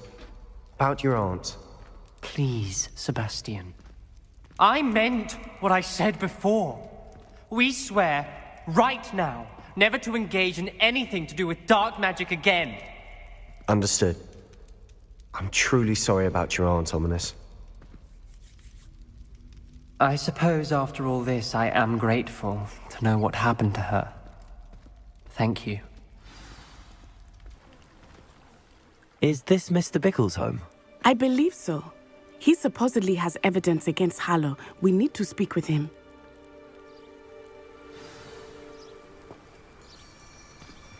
Where are you, Archie? Are you all right? We're looking for Mr. Bickle. My husband is dead. He killed him. Oh, I'm terribly sorry, Mrs. Bickle.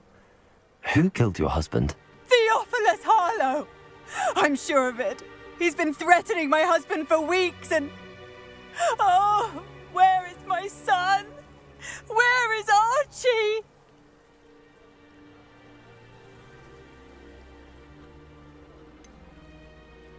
I don't mean to be grim, but could Harlow have taken him? Archie's satchel is missing, so he may have left on his own.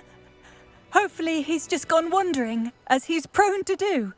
I hope he wasn't here when my husband... Do you know which way Archie might have gone? He has a little hideout in the forest south of here. He never wanders far. But if he witnessed Harlow doing something to his father, I'm afraid to leave, in case he comes back home.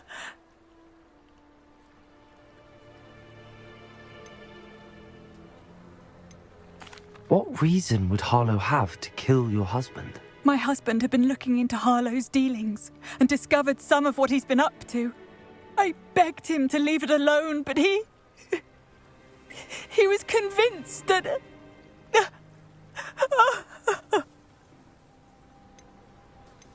We'll find your son, Mrs. Bickle. Thank you.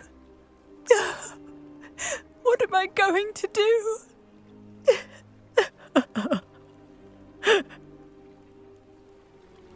Please do not worry, Mrs. Bickle. We will bring Archie home. When I took the letter we found to Officer Singer, she told me about Mr. Bickle. He had been doing the same thing we are, providing Officer Singer with evidence to take down Harlow. I had hoped to speak with him about what he had found, but we were too late.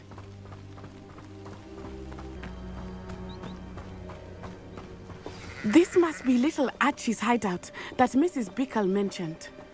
Archie? Archie Bickle! He would not have done this to his own hideout. Someone came here looking for him. There! Archie's footprints. He went this way.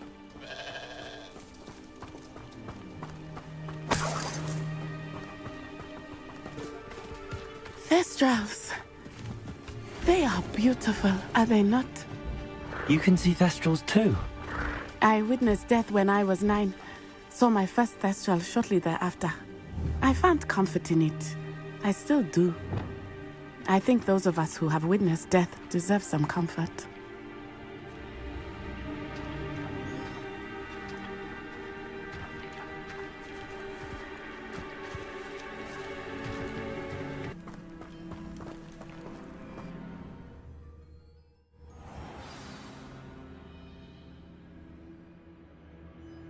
be so large on the inside. That complicates things a little. You're no match for me.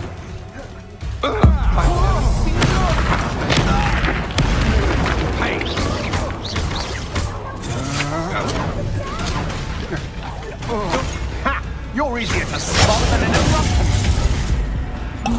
Disarm my wand, leave my friend. You've made a great mistake. No one takes one of my own and lives to tell of it. I'll try. Please, I need your help. Archie. Archie Bickle. How do you know who I am? Your mother sent us to find you. Oh, I'm so glad to see you. Not too loud, Archie. Sorry. We need to get this open. Hello, Hamora. A man called Harlow. He killed my father. We're so sorry, Archie. We won't let him get away with it. But first we need to get you home to your mother. Thank you for saving me. We wouldn't have it any other way, Archie. Now let's get you home. We know a safe way back. Oh, Archie, you're here! Oh, you're safe. Mother? Oh, Mother. Father's friends are in danger. I heard the people who took me talking about them. Which friends, darling? Mr. and Mrs. Rabe, Mr. Filbert, and I think they also said Otto's name. Oh, I shall speak with them. You run inside. Yes, Mother. Your husband's friends may be in danger. Just as he was. How can we help? You've done enough. My husband was a powerful wizard and couldn't defeat Harlow. The last thing we need is that monster coming after you. We don't want to worry you. I'm sorry again about your husband, Mrs. Bickle. Thank you. And thank you for bringing Archie home. I can never repay the two of you for your kindness. Not to worry, Mrs. Bickle. My father used to say that rain does not fall on one roof alone. We are here to help each other. You would be wise not to underestimate this student. Their aptitude for magic is beyond anything I've ever seen, and I've been teaching a long time. It is a joy to have such a student. It can be. There you are. I received your owl. I was able to speak with Lodgok, the goblin I mentioned before. What did you learn? He and Ranrock were close once, but they had a falling out. You believe he can be trusted? I believe he's trustworthy, yes. He seemed sincere, and Serona Ryan trusts him. Very well. Supposing he can be trusted, will he help us get to Ranrock? I retrieved a stolen helm. He hopes to return to Ranrock in order to regain his confidence. You have been busy. Let's hope your efforts result in our learning something about Ranrock's plans. Lodgok did mention that Ranrock is searching for something, but he couldn't say what. Perhaps that helm will yield some answers. Ranrock is searching for something. I feared as much. I've heard an unusual amount of activity, goblins and wizards, I surmise, when visiting my portrait at my castle. Rookwood Castle? My former residence, yes. That castle is also the location of your next trial.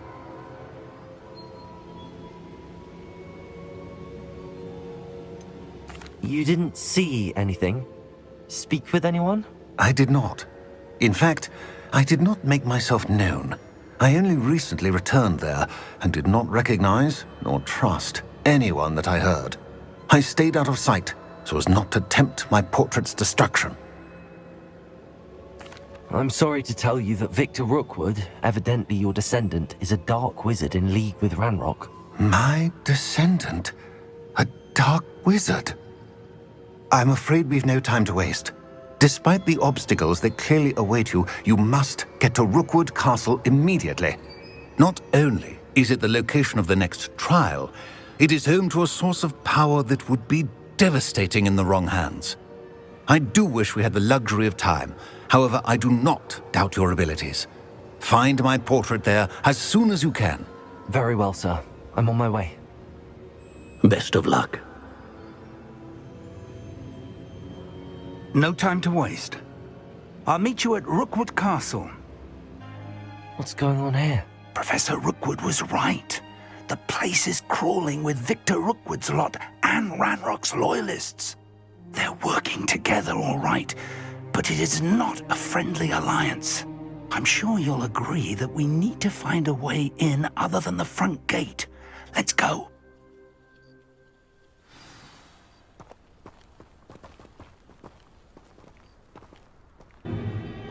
If I'd known your plan was to dig up half the country... I wouldn't have to dig if you could simply manage to bring me the child. We wouldn't need the child if you hadn't sent a dragon to retrieve the container I spent months and countless ministry favors tracking. You let them board the carriage. My options were limited once I knew it would be inconveniently beyond my reach at that infernal school. Have you not acquired enough power here? I allowed you to tunnel under my family home. Allowed me? You are here only because you are descended from a keeper and may at some point inadvertently become valuable. We had an agreement. I will share with you the power that I discovered if you locate the stores of magic that are yet to be found. So, unless you want another demonstration of my power, a power that you one day hope to wield, bring me the child.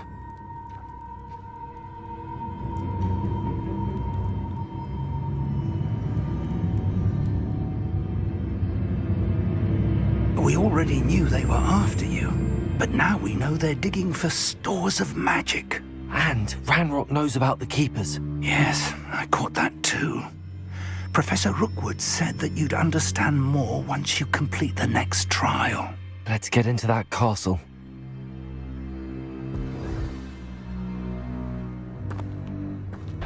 Any special words you want me to pass on to your mum? You will suck. Expulso! How delightful. Such arrogance. Up for a bit of dying, are we? Expelliarmus!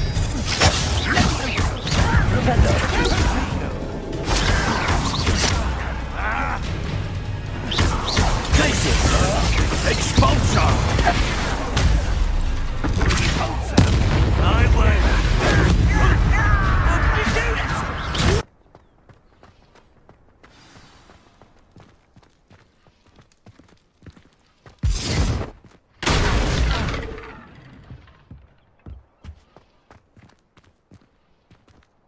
I suppose that's the quick way down.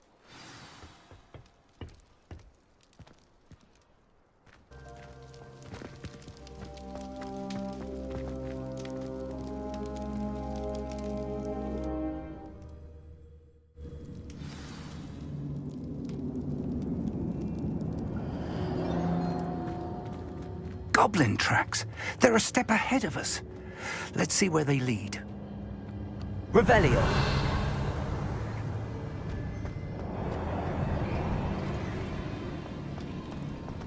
This must be it.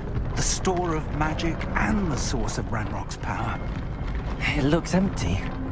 If they've taken all of it, why are they still here? Ranrock said there's more to be found, and if he's right about that, it may or may not be located here. Wherever it is, we need to find it before they do. Where is that portrait? I heard something. I was hoping that was you. Professor Rookwood, the goblins and dark wizards who've overrun your castle are digging for stores of magic and have broken open some sort of container. No! Things are more dire than I could have imagined. If, as you told Percival, a goblin in his vault was wielding a powerful magic, then they have somehow learned. It cannot be! And sir, they know you were a keeper. Ranrock used the term. This makes no sense. How did... We shall discuss this later. Right now, you must complete the next trial. Just tell me where I need to go. The power you stand to wield must first be fully understood. The trials will ensure that. Power without knowledge is dangerous indeed. In the wrong hands, we will simply have to outwit Ranrock and my unfortunate namesake. Very well, Professor. Tell me where I need to go. I shall reveal the path. Professor Fig must leave you now.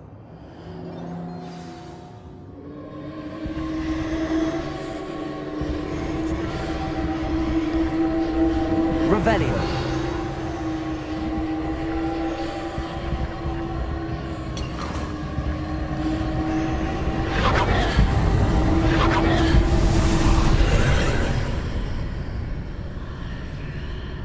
I would join you if I could. I shall await your arrival in the map chamber.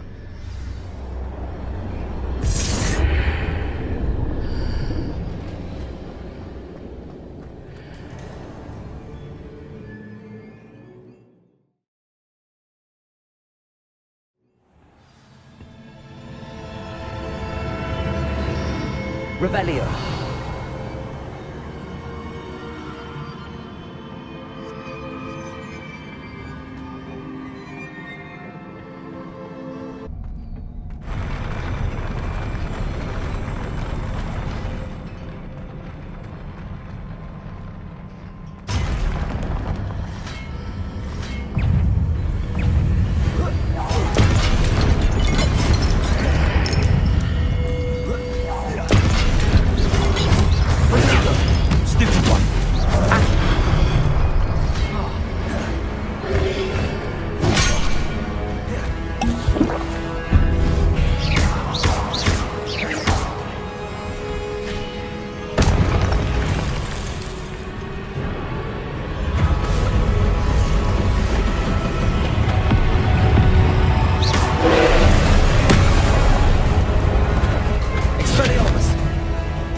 I must say I'm curious to hear of Isadore's travels.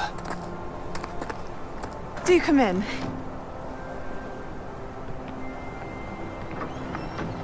Please, have a seat.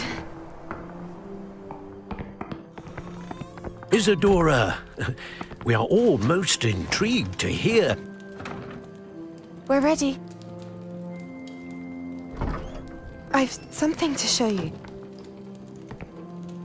Father, these are my colleagues from Hogwarts.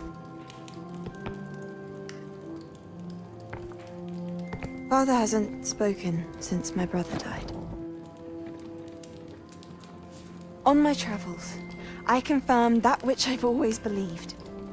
That we have the power to take away pain.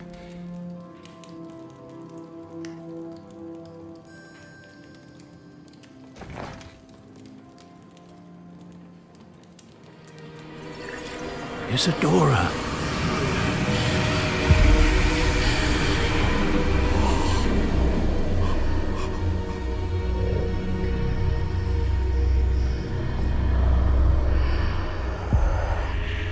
What have you done? I took his pain.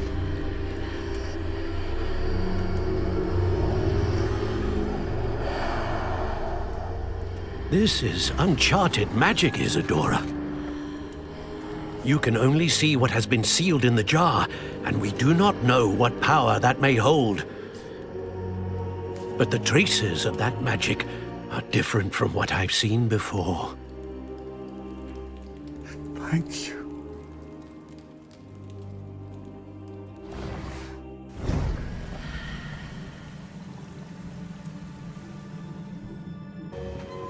You're back.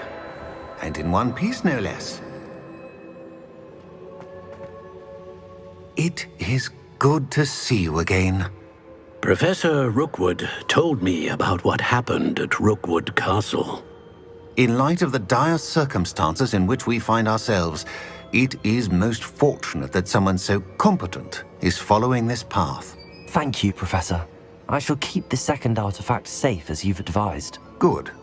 Are you ready to move on? What was the glowing strand that Isadora pulled from her father's chest? It was pain. You will understand more about her actions as you complete the trials. I'm ready for whatever comes next. In that case, introductions are in order. Allow me to introduce former Hogwarts headmistress, Neve Fitzgerald.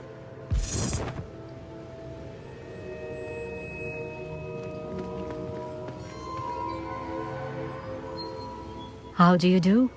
I must say that I was not entirely surprised to learn that a student had been completing the trials. I've always believed Hogwarts students capable of anything they set their minds to. Thank you, Professor. It's a pleasure to meet you as well. I am certain that you are more than capable of completing my trial. However, I must first, how shall I say, prepare the location of your next trial. We trust your judgment, Professor Fitzgerald. You should know better than anyone how to manage the inconvenience of, well... A vainglorious and exasperating headmaster? Indeed I should. I shall confirm that everything is in order immediately. Of course. Professor Fitzgerald needs some time to clear the way forward. Until then, you should continue to hone your magic. If you learn more about Ranrock and Victor Rookwood's activities in the meantime, please let us know. Very well, Professor.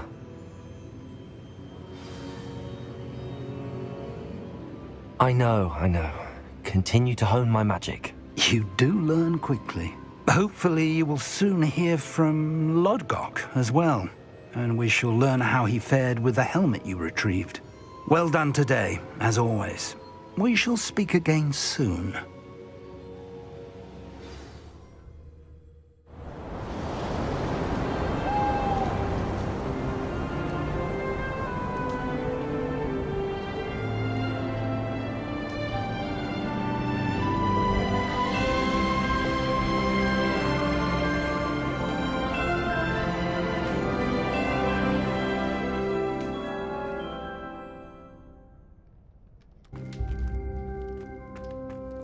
You'll never believe what I've learned. What did you discover in the spellbook we found in the scriptorium? Salazar Slytherin's spellbook was a little difficult to interpret, but fascinating. Evidently, he encouraged teaching dark magic at Hogwarts. Neither the Imperious Curse nor the Killing Curse was unforgivable during his time. He believed students should be prepared to use dark magic when necessary, not to fear it. That's why we had to use Crucio to gain access to the scriptorium. He didn't want his knowledge shared with anyone who was afraid of the power of dark magic.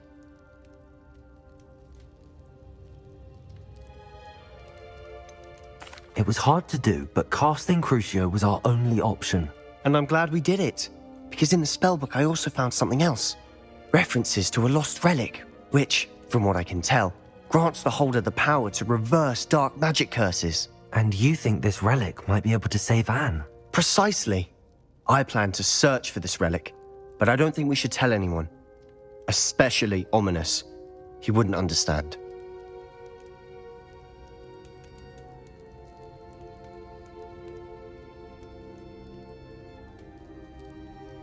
I see no reason to involve Ominous. I'm glad you agree.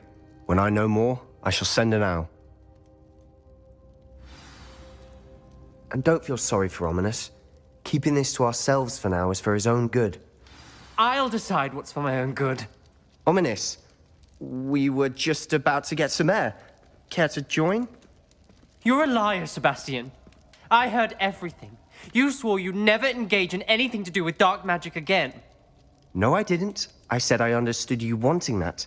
I'd never swear to give up on finding a cure for Anne. You don't know when to stop, do you? I know when not to stop. Leave this alone, Ominous. I'll be on my way.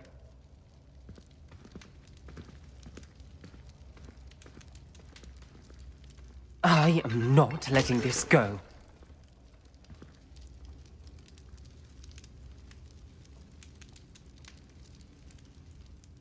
Ominous, Sebastian meant well. I know what I heard.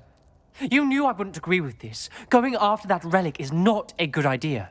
Sebastian doesn't even realize it, but he's as irresponsible and reckless now as his parents were years ago. It's why they died. I knew his parents died, but I never heard what happened. Mr. and Mrs. Sallow were professors. Spent nearly every waking moment in the cellar library. Noses buried in books. Anne and Sebastian were upstairs when it happened. They heard a sudden crash and ran downstairs, but it was too late. Their parents had crumpled to the floor. A defect with the lamp in the cellar caused the room to fill with an undetectable toxin. Sebastian and Anne were helpless. They had no magic yet. What a horrible story. It is. That's why I can't understand Sebastian's recklessness. I've practically lost Anne. I cannot lose Sebastian too. Please avoid anything to do with that spellbook. Those references in the book seem promising. Everything to do with Salazar Slytherin seems promising until it's too late. I hope Sebastian pursues this no further, but if you think he might, please let me know. It would mean a lot.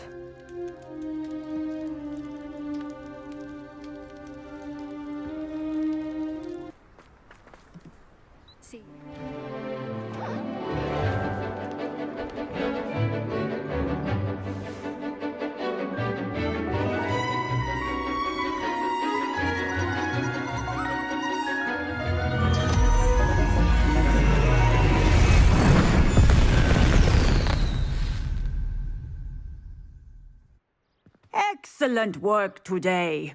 Class dismissed. Ugh, can't say I'm... I take it you're ready to learn your new spell. I completed your assignment, Professor. I'm ready to learn Bombarda now. Good. Now, this spell comes with a caveat. It should only be used when necessary. The exploding charm, as you might suspect, can hurt people. Use caution when casting it. I will, Professor. I will hold you to that promise. Now, you must be precise in your wand movements. We don't want you blowing your hand off. Go ahead.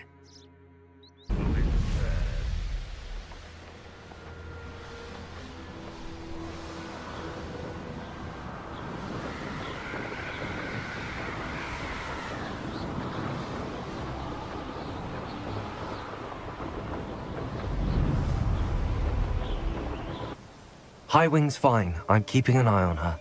She's safe, Poppy, I promise. Good. Whatever the poachers are up to, I want Highwing far from it. You said you had news about the poachers, and that some of it had to do with me. It did.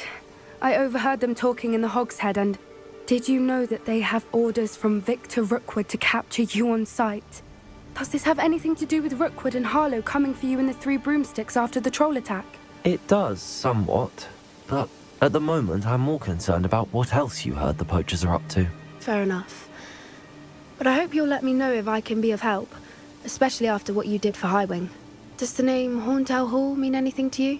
I'm afraid not. Why? What is it? The poachers' best kept secret, apparently. The name came up twice, but they never went into detail.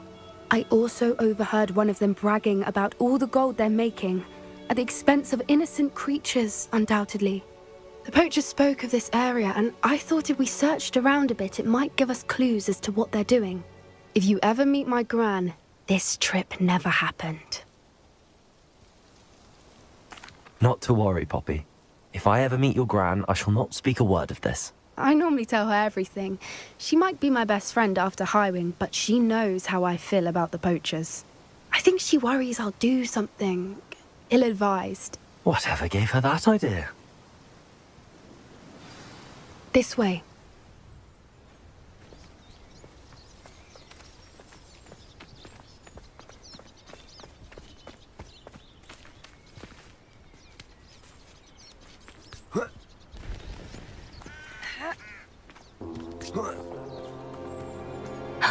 A centaur. Tread carefully.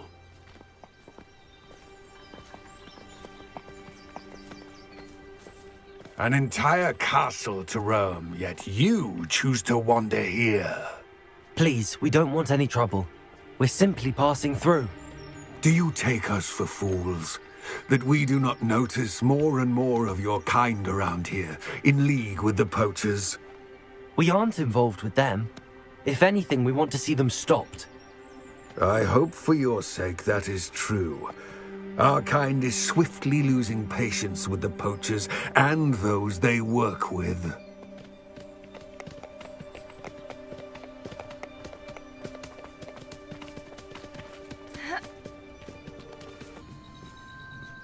Why wouldn't they take their cages with them when they left?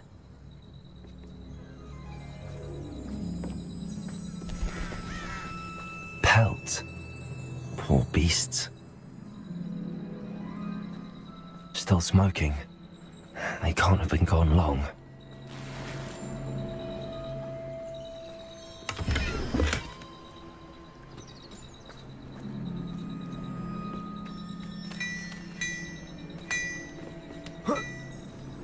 This is goblin metal.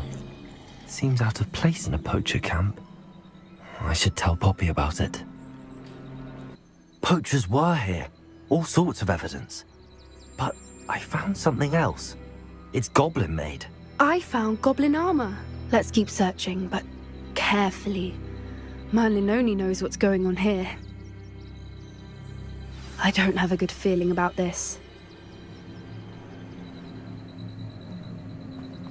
How do goblin and poacher interests align? Look, down there. Definitely poachers. No creatures, though. So what are they doing out here?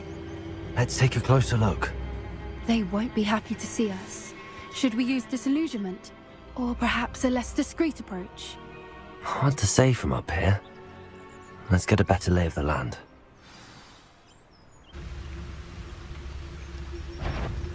Someone's going to regret trespassing.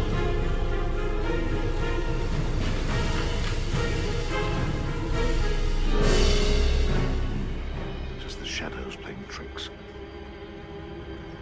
There's trouble afoot. What in Merlin's name? Are those dragons?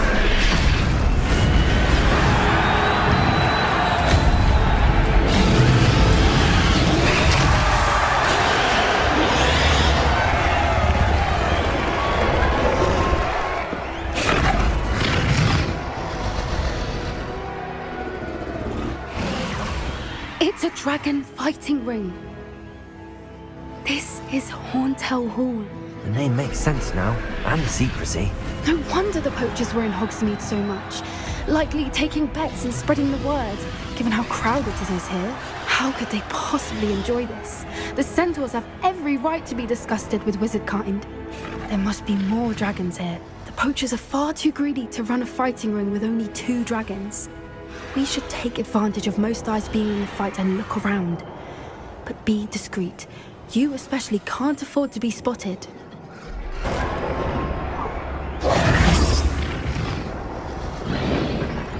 Did you hear those goblins? Ramrock and the poachers must be working together. Poppy, something's going on behind you. What's going on down there?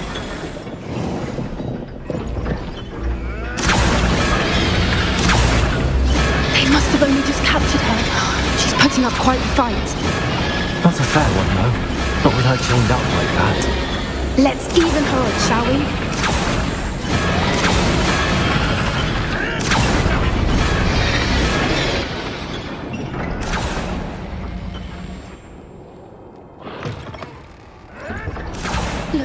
got a dragon egg. Hebridean from the looks of it. We can't leave it here, not with the plans they likely have for it.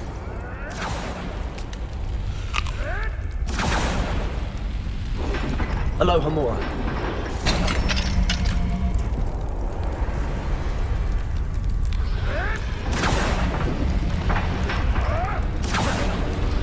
Careful! Ranrock warning down, think you'll get out of here.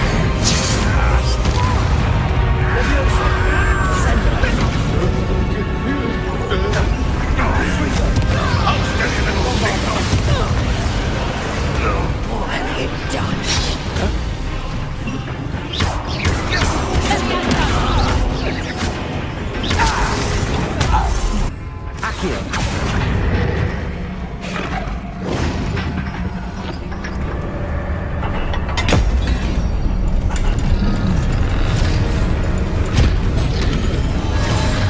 This may have been a bad idea. I suppose we'll find out.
This way!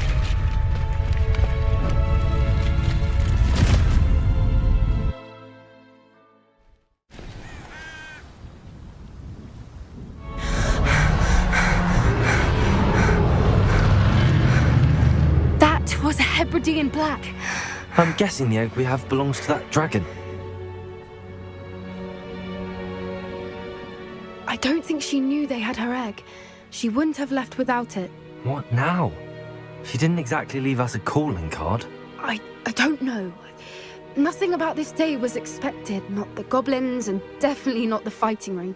The last thing I planned on was a dragon egg. And the poachers saw us, which cannot be good.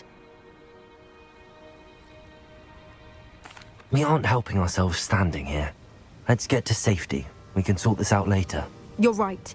If there's anything the poachers are good at, it's tracking their prey. And right now, we're it. Be careful, won't you? I shall see you back at the castle.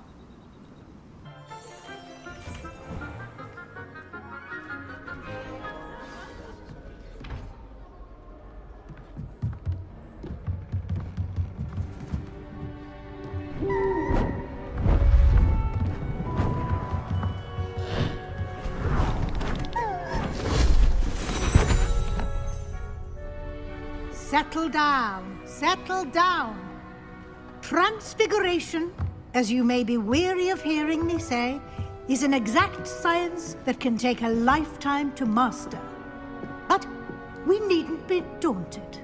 Almost anything can be transformed if you can just perceive the potential within it. As I see in all of you, tremendous witches and wizards, every one of you. Or it could just be my eyesight. Now, you all know what to do.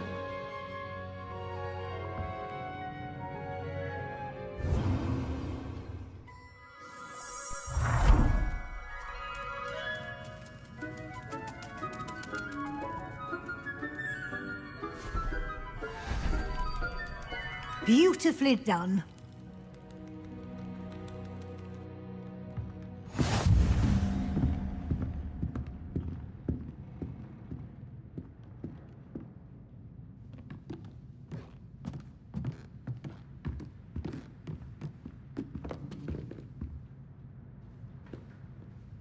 You wanted to discuss my progress so far this term, Professor? I did.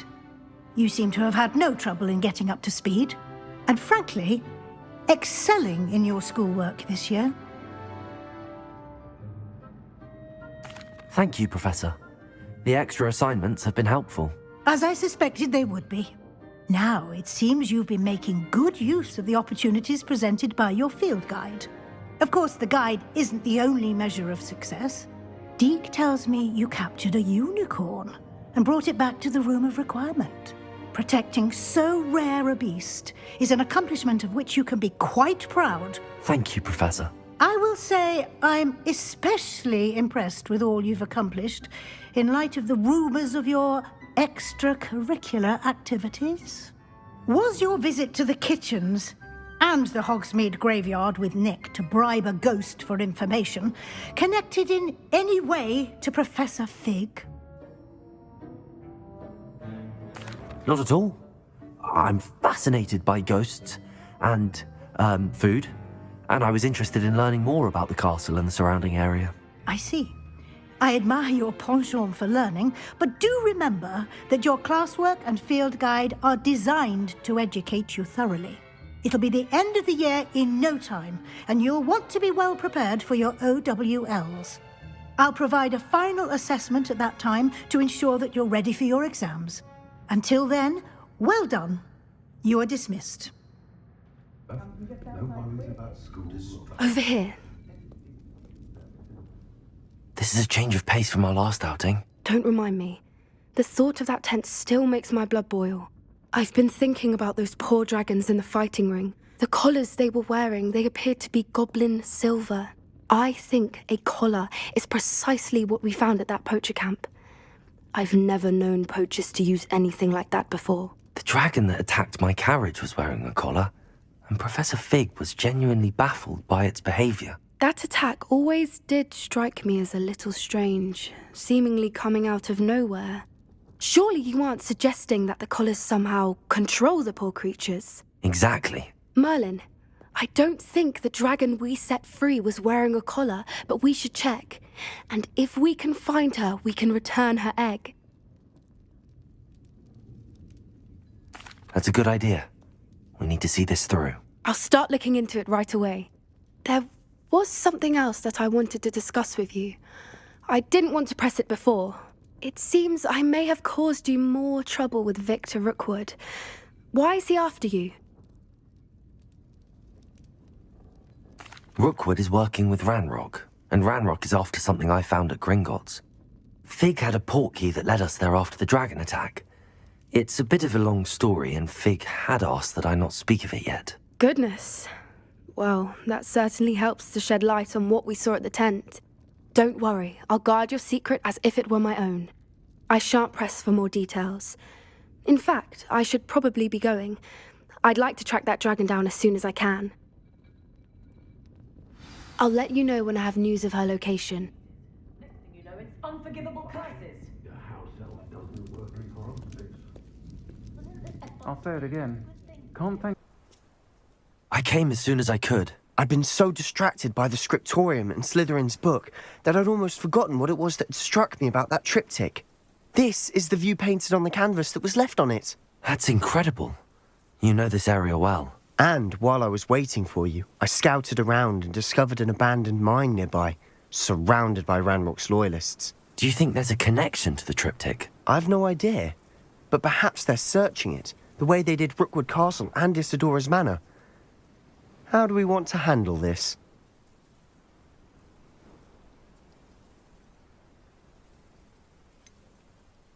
We need to see what they're doing. I say we take them head on. Let's bury some enemies. Very well. And I still have that rune symbol we found on the triptych. If there is a connection, I suspect we'll see that symbol again. After you.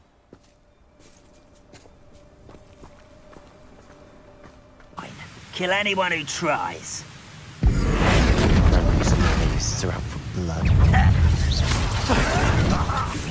You can't stop us.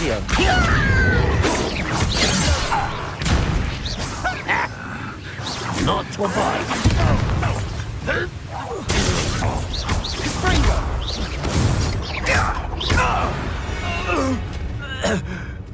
All of Ranrock's loyalists deserve the same fate. Nice work. Rumor is this mine was closed long ago due to an infestation of spiders. How nice. Nothing I haven't seen before. That's the spirit.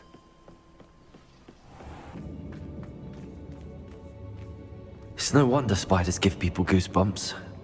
Could be the hairy legs, or the soulless eyes, or the venomous fangs, or any number of endearing qualities, really.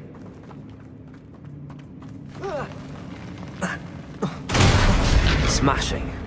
Should have thought to conjure stairs.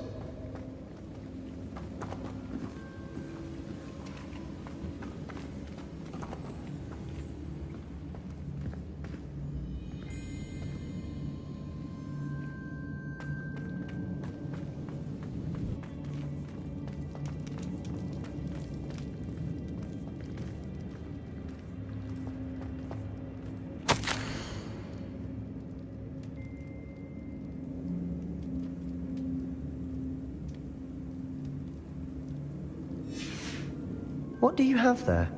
A journal entry by Isadora. Hopefully it will help us unravel more of this mystery.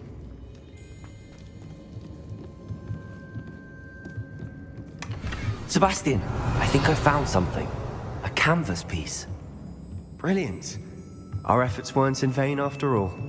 Still, something about this place feels odd.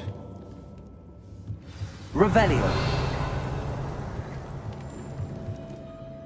If the triptych led us here to find this bit of canvas, we can probably assume that Isadora Morganark was here. She seems to have been everywhere.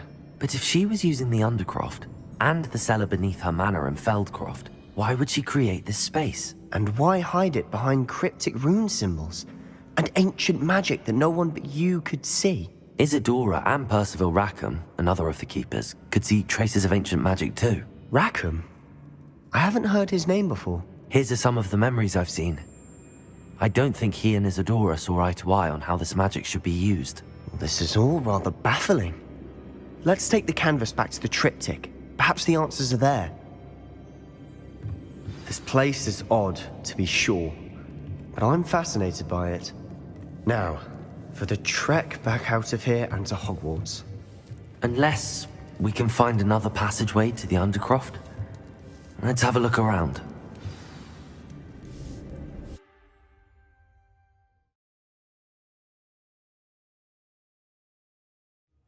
And now for the moment of truth. It has to fit.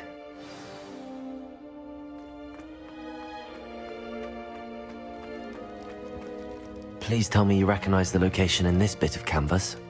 The good news is I do, in fact. And the bad news? We're in for more trouble. I know that coast. Ranrock has taken over a huge mine in the surrounding area. Marrenweem has suffered for it. It's as bad as Feldcroft's become. Should we head there now? We should wait. Why? All this time, we've been a step behind Ranrock. I may know someone who could help us get ahead. Who is that?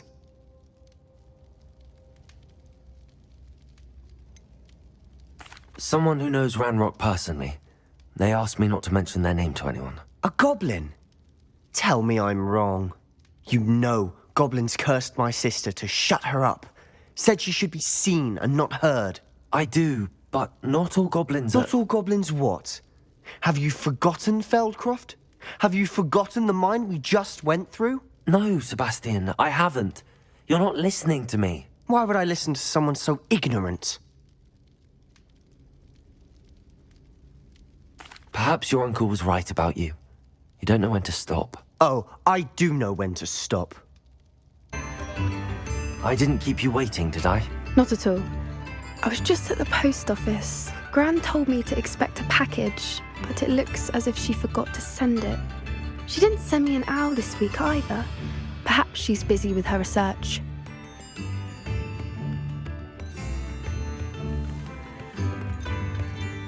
What kind of research is she doing?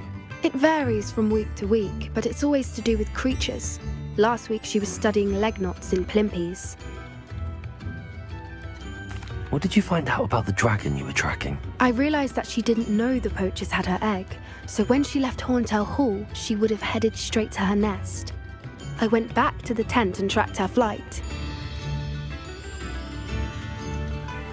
How do you track a dragon long after she's gone? Tree canopies, burn marks, things like that. Well done.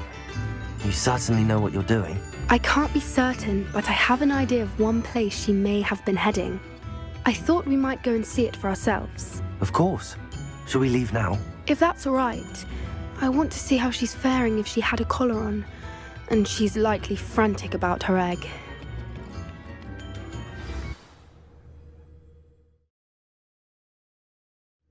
Here we are. I do think this is where we'll find her.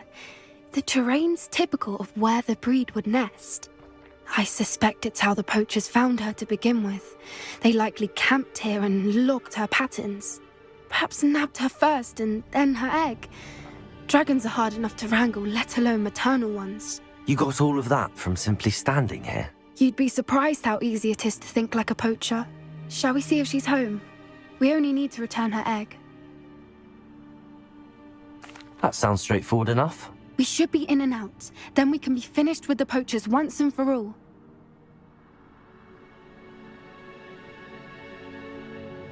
Well then, let's find our dragon and return her egg. Wonderful.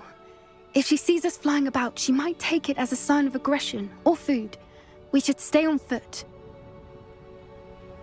Oh, and one more thing. Let's not agitate her. Goodness knows she's been through enough already. I'm ready when you are.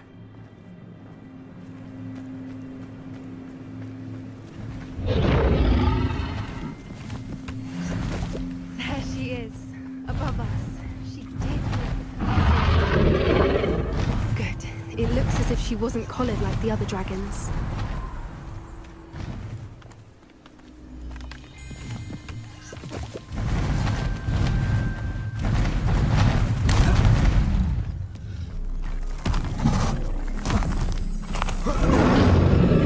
Poor thing must be worried sick, wondering what happened to her egg.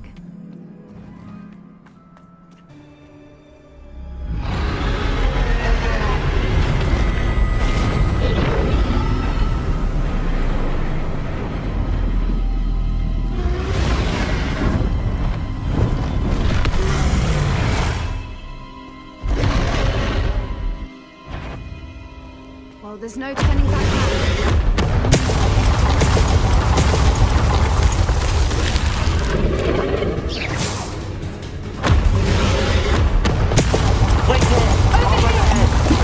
Whenever you're ready, I'll follow your lead. I'll draw her attention. Follow when it's safe.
That was brilliant!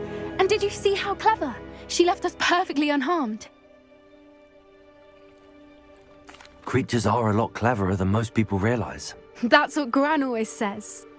The important thing is that we survived it, and we returned her egg. Thank you for doing this with me. Wouldn't blame you one bit if you wanted to head back to the castle and never think about dragons again. Shall we head back? I'm ready if you are. I am. After our dragon rescue at Hauntel Hall, I half expect to be ambushed by poachers any time I'm not in the castle. Understandable. We did sabotage their fighting ring and steal a dragon egg from them. True. So why haven't they come after us? It's not like them to let things lie. Unless... Unless what? Unless they haven't let things lie. Oh no, I can't believe I didn't see it. We need to leave. I need to send an owl. Sebastian, that relic you mentioned. Don't think I've forgotten about your goblin friend. I haven't. But I needed to tell you what I've learned. I believe one of Slytherin's students stumbled upon the relic during an assignment to study sarcophagi in this catacomb. From what I read in a report by the student, they weren't permitted to take it with them, so I must assume it's still here. As I mentioned earlier, this relic grants its holder the power to reverse dark magic curses. If it's in this catacomb, I have to find it. For Anne. I need to see her. I'd be interested to know what else the student discovered. Have a look. Unfortunately, there's no name on it, but I suspect if it was important enough for Slytherin to stash in his spellbook, it's worthy of further study. I'm ready to explore the catacomb. Perhaps we can visit Anne when we've finished. Perfect. By the way, Ominous has been asking about you. You didn't tell him what we were doing, did you? I didn't. I promise. Good. Ominous would be livid if he knew what we were about to do. Now this is the sort of great room I want to be buried in. Surrounded by grandeur. Grandeur and then some. Even an altar with a pile of bones. Lovely. Bones outside a sarcophagus? Seems odd. There's something here by the altar.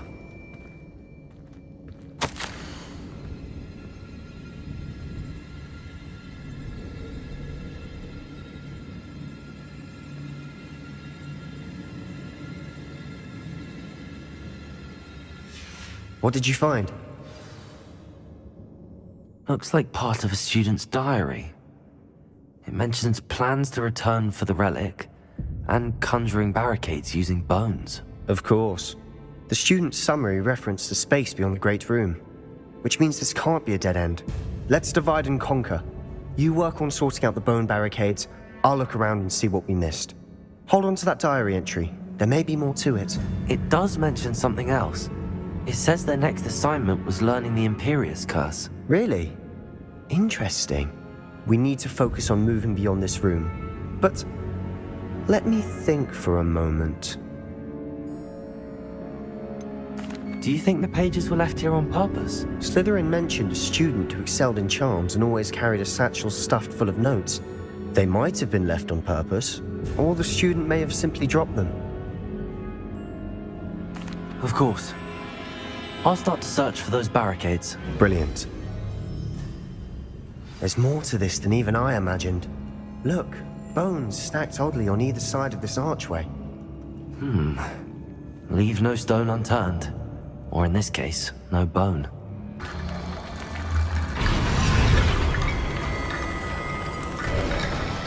You've done it!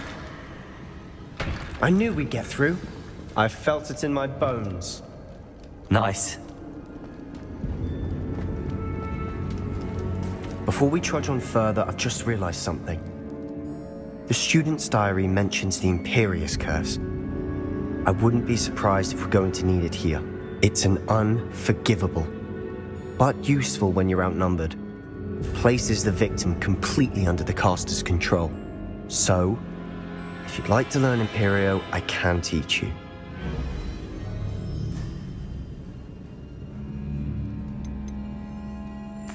Where did you learn the Imperious Curse? I taught myself. Don't tell Ominous that I've told you. It's not exactly something I can brag about, but it may come in handy. I think you ought to know it. I don't think learning the Imperious Curse is a good idea. Really? But we've no idea what may lie ahead. But I shan't press you. I'll have your back no matter what we face in there. Here we go. Something troubling ahead. Be on your guard.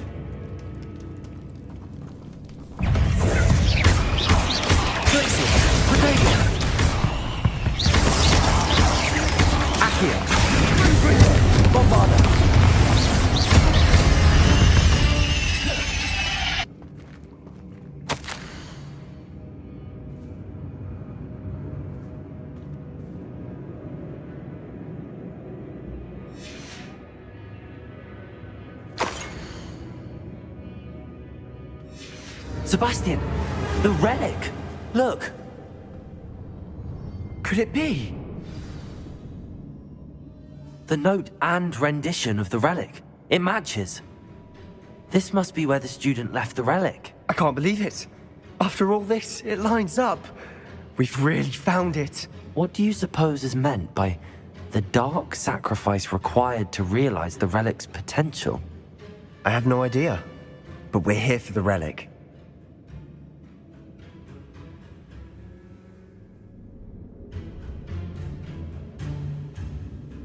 The note advises to leave the relic alone. I assure you, we were meant to find this. For Anne's sake, I'm taking it. Let's get to Feldcroft. I must keep this relic secret, especially from my uncle.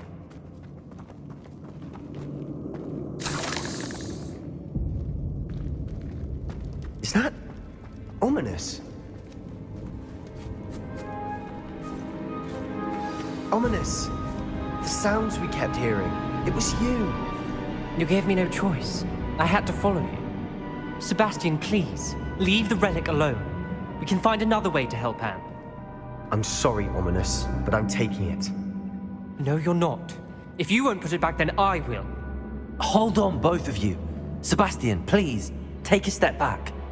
Fine, but Ominous knows I won't step back from a fight. Can't believe this.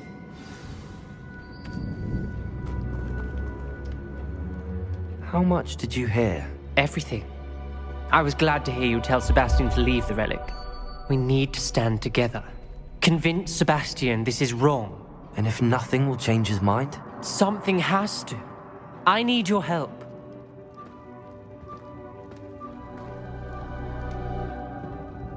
You're right. This seems far riskier than Sebastian realizes. Good. We're agreed. We don't allow him to leave here with the relic.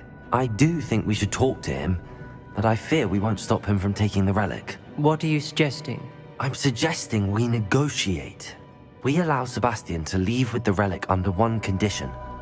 After this, no more. I feel that's what we agreed to in the scriptorium. I'm being taken for a fool. You're not, Ominous. This may be the only way to keep your friendship intact. Let's trust him to know what's best. Fine. If I trust him on this, I'm trusting you too. The dark arts seem harmless until it's too late. Go then. Leave with the relic. I'll not say a word more. I hope I don't regret this. Sebastian, we're ready.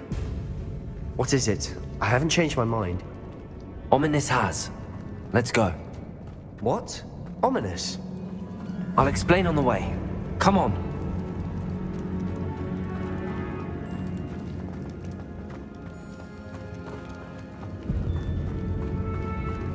Well, what happened back there? Ominous and I found a compromise. Ominous simply needs a moment with you and he'll change his mind. Is that it?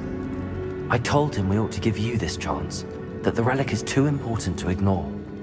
There has to be more to it than that. Tell me.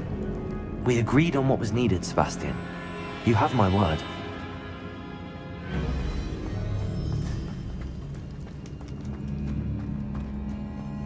I never wanted to keep all this from Ominous. He just doesn't understand.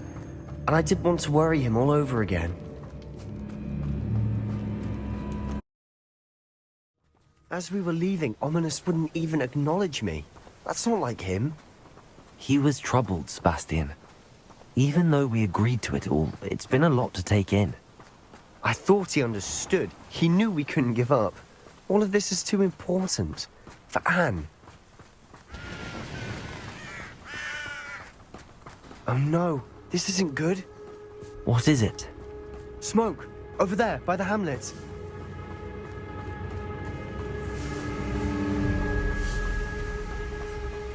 Feldcroft's in trouble.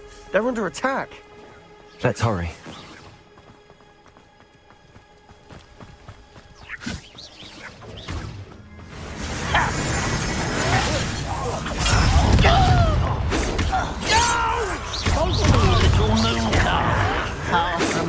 We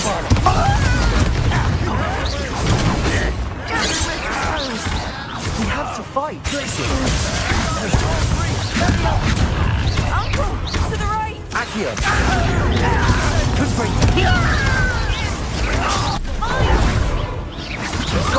They'll retreat. We'll make them retreat.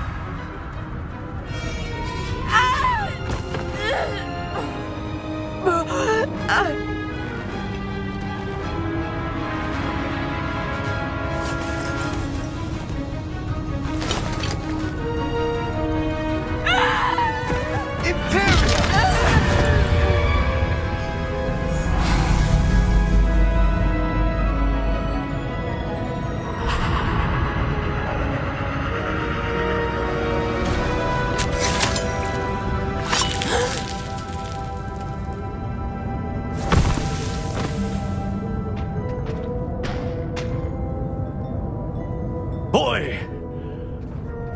What have you done? Saved my sister. With an unforgivable curse.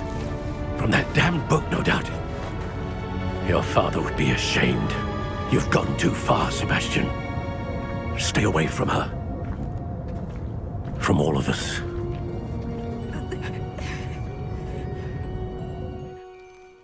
What did my uncle expect me to do? The Imperious curse saved Anne's life. That goblin was going to kill her. You did what you had to do. If I have to keep proving that to my uncle, I will. He cannot banish me from my own home. From my sister. It might be best to let him calm down a while. May I speak to him? Perhaps I can help to ease the tension a bit. You may be right. Very well. Probably best if I get away from here for a while. I'll head back to Hogwarts. Pardon me, Mr. Sallow. What Sebastian did was inexcusable. You cannot possibly be about to defend him. Sebastian and I have encountered Ranrock's loyalists before. That goblin would have killed Anne. This family does not resort to using dark magic even against our enemies. What Sebastian did cannot be undone. That you are defending Sebastian's behavior at all tells me everything I need to know. You are as guilty as he is. Sebastian is to come nowhere near Feldcroft, nowhere near Anne.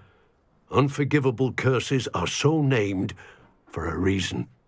If I hear that either of you continues down this path, if either of you uses dark magic, I will notify the headmaster immediately. Why, Sebastian? Oh, good, you're safe.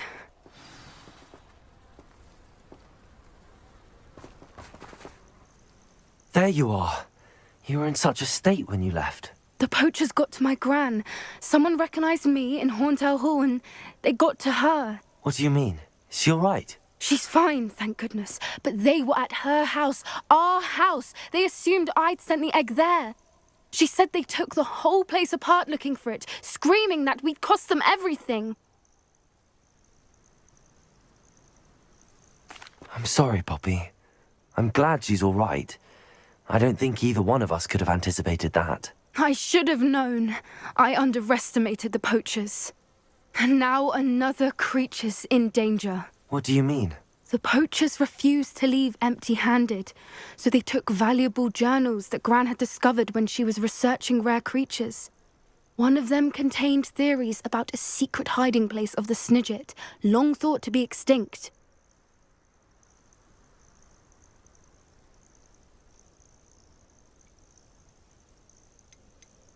Why would Snidgets be valuable to poachers? They could make more money with Snidgets than they ever would have fighting dragons. The golden Snidget's feathers and eyes are incredibly valuable. That's why they're believed to be extinct. They were hunted out of existence by wizard kind. If the poachers found some now, I can't bear to think about the horrific way they'd be bred and killed for profit. I take it you aren't going to let the poachers anywhere near the Snidgets. Gran wants me to stay out of it, but I know she's devastated that poachers might go after the Snidgets, if they still exist. We had the element of surprise on our side when we saved that dragon, but the poachers will be watching for us now. We need allies. Others who hate the poachers enough to help us, who value creatures as much Merlin's beard! You're a genius! The centaurs! They'd want the Snidgets protected at all costs. Sounds as if we need to go and talk to the centaurs. We'll need to be careful in how we approach them. Tensions with them are high. Still, I think they may be our only hope. Let me think on it. I'll let you know as soon as I have a plan. Did you speak with my uncle? I wish I had better news about your uncle and Anne. Well, what did he say? I'm afraid he wants you nowhere near Feldcroft. Nor Anne. I had to stop that goblin from killing my sister. He had no right to banish me from my own twin. If he thinks banishing me means I'm going to give up on Anne, he's sorely mistaken. He also said he cannot excuse the use of dark magic in any form, and that if he hears of either of us using it, he'll go straight to Professor Black. Huh. That relic, dark magic or not, is the key to saving Anne. To reverse that curse. I will not lose Anne for good. I should send the crest to Anne. She'll know that we need to meet. I'm afraid I don't follow. Nothing, just a thought. Now I'm more determined than ever to learn what power that relic has.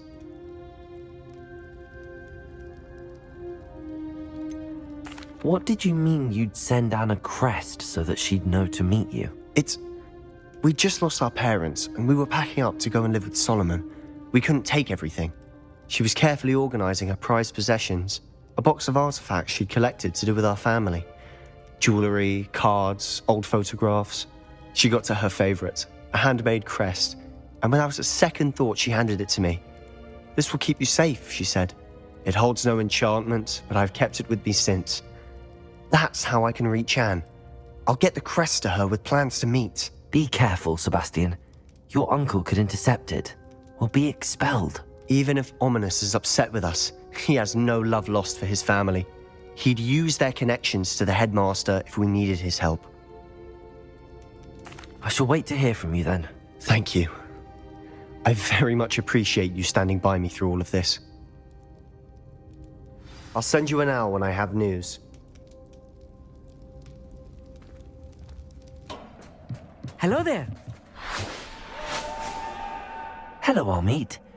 Do I recall you saying that you speak gobbledygook? I did. I do. Speak it. Is this to do with the goblin I saw you with in Hogsmeade? It is. His name is Lodgok. We could use your help with something. He's waiting for me near a goblin mine. Would you be willing to help? Of course. How exciting. Well, might this be dangerous? I think he simply wants to show me something that involves gobbledygook.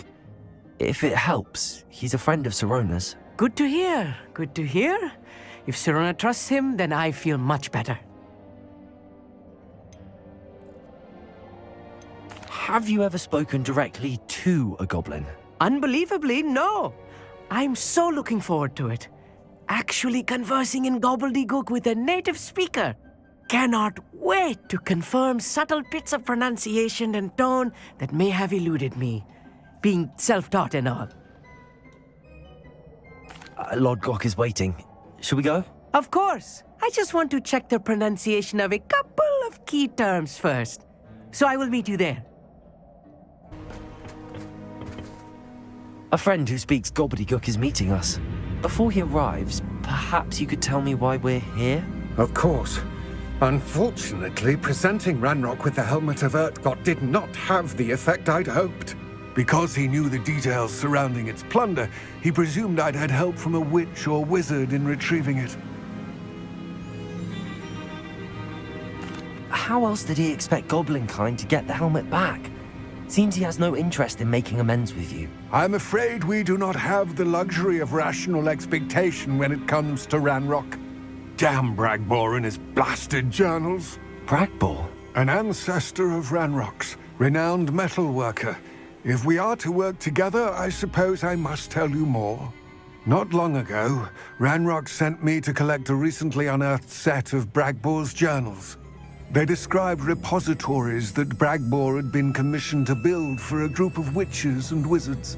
What do you mean, repositories? Large, magically fortified receptacles crafted from goblin metal. Ranrock recruited others to help me locate the repositories. We were to search anywhere that was connected to 5 names mentioned in the journals: Rackham, Fitzgerald, Bakar, Morganach, and Rookwood.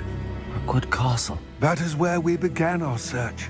Why does Ranrock care so much about these repositories? He cares about what they contain. For centuries, wizards have refused to share their magical knowledge with goblins. Your kind will not even let us carry wands. Thus, many goblins, myself included, have spent our lives mistrusting wizard kind. Ranrock was convinced that the repositories contained a magical power that wizards wanted to keep for themselves. He is determined to take it for goblin kind. But Here comes my friend Hogsmeade. Probably best to continue our conversation later. Greetings, Lord Cock. It is an honor, sir. You speak gobbledygook. Oh, Bacalio. Enough. Please do not tell me that was meant to be gobbledygook. Yes. Perhaps my pronunciation was a bit off. I imagine certain dialects differ. Pronunciation is not the issue. I barely recognize that as language. I trust you can read gobbledygook better than you can speak it? I can, Sir Lodgok. Just Lodgok. Thankfully, we only need someone who can decipher written plans, since I cannot join you in the mine. What written plans? And why can't you come with us? We need some idea of what Ranrock knows or is plotting. I suspect a careless loyalist may have left plans behind. And I'm unable to join you because I cannot risk anyone reporting my presence to Ranrock. All you need to do is not be seen, either by the eye above the enchanted door or a loitering loyalist. What else should we know about the enchanted door? The door will not open while the eye can see you. You and your friend must be invisible to it to gain access. From what I know of wizard magic, that shouldn't be too difficult to achieve. Hogsmeade and I can do this. I will await your return. I shall see you soon.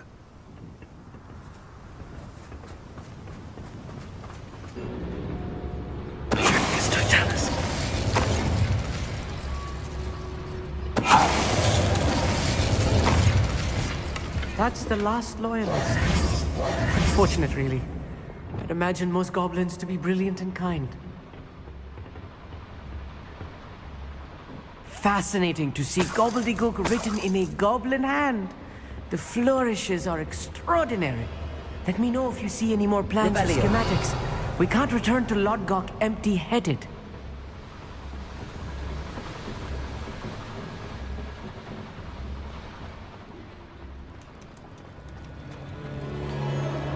A schematic?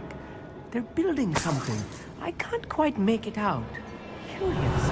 There must be more notes around here. What could they be building?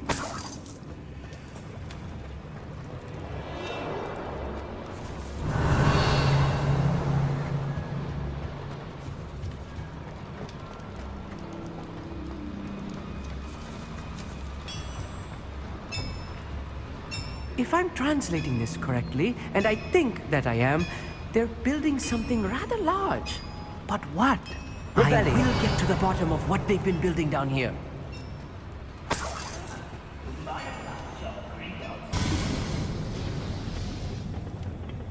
This is not good. They're building enormous drills, bigger than this mine could contain. Let's get out of here and tell Lodgok what we found.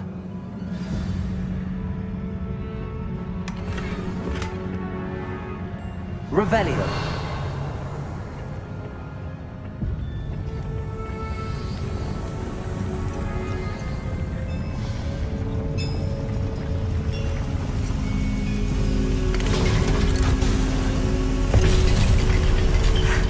I need a moment to catch my breath. This was more than I bargained for. I'm glad you came with me, Hogsmeade. Now that we know what they're up to, we can get out of here.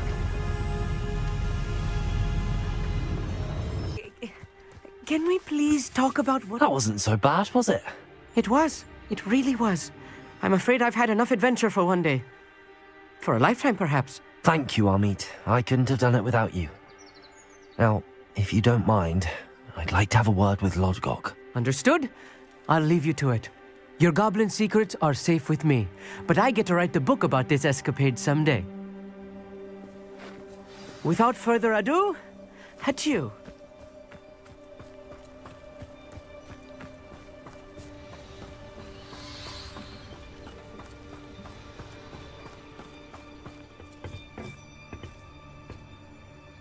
They're building enormous drills. We found their plans. Ranrock must be searching for the repositories. I fear you are correct. Other than Rookwood Castle, however, I do not know where else he plans to search. I've been wondering about something else you said before we entered the mine. Yes? If you share Ranrock's views, then why are you helping me? I expected Rookwood Castle to be deserted when I arrived to begin my search. So was surprised to find a witch there who had set up a sort of improvised research site. She was studying something so intently that she almost didn't notice me. When she looked up, I thought she would react with fear or disdain.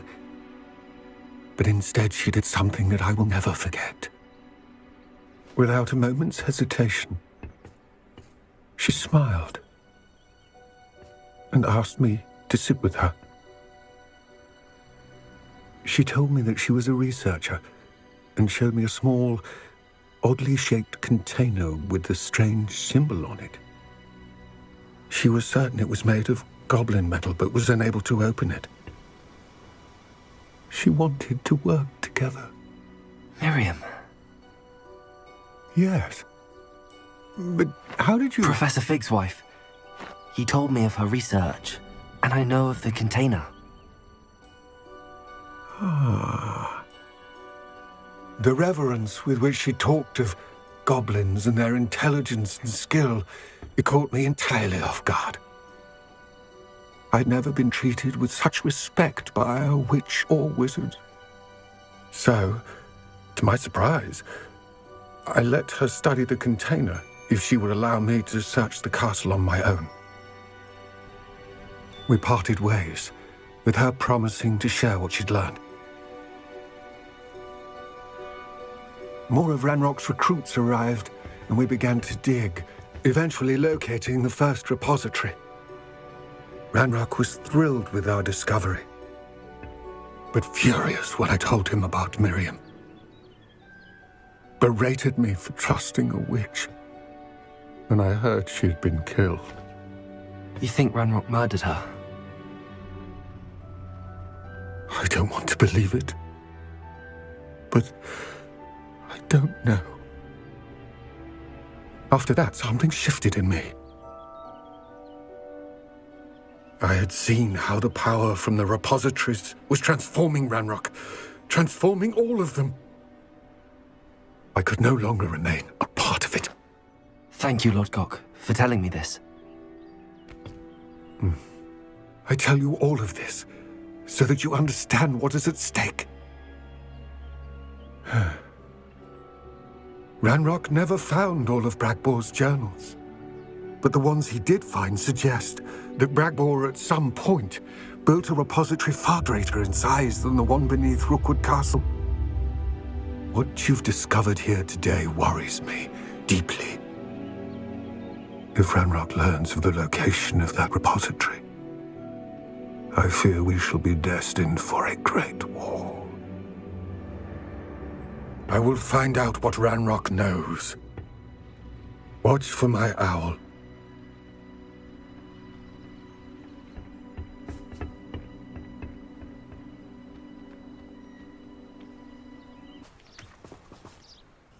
I'm ready to do what's needed to take Harlow down. I know you have a plan. We must gather information from the friends of Mr. Bickle that Archie and Mrs. Bickle mentioned. Agabus Filbert, Otto Dibble, and Mr. and Mrs. Rabe. All right. I suggest that you speak with each of them while I head to the Hogshead. I saw some Ashwinders heading there. And as my mother would never go near the Hogshead, she is less likely to learn of my activities than if I were to wander the village questioning its residents. What sort of information am I trying to gather from these people? They may know what evidence Mr. Bickle had against Harlow, Or they may have evidence of their own. We simply need to know whatever they know. Where am I to find these friends of his? I do not know about Mr. Rabe, but his wife, Daisy, is often in Hogsmeade, as is Agabus Filbert. And Otto Dibble, he works at Gladrags, so you will likely find him there. Very well. I'll speak with them, see what I can learn. I knew I could rely on you. We need to know how they are being blackmailed by Rookwood and Harlow. Meet me here after you have spoken with them.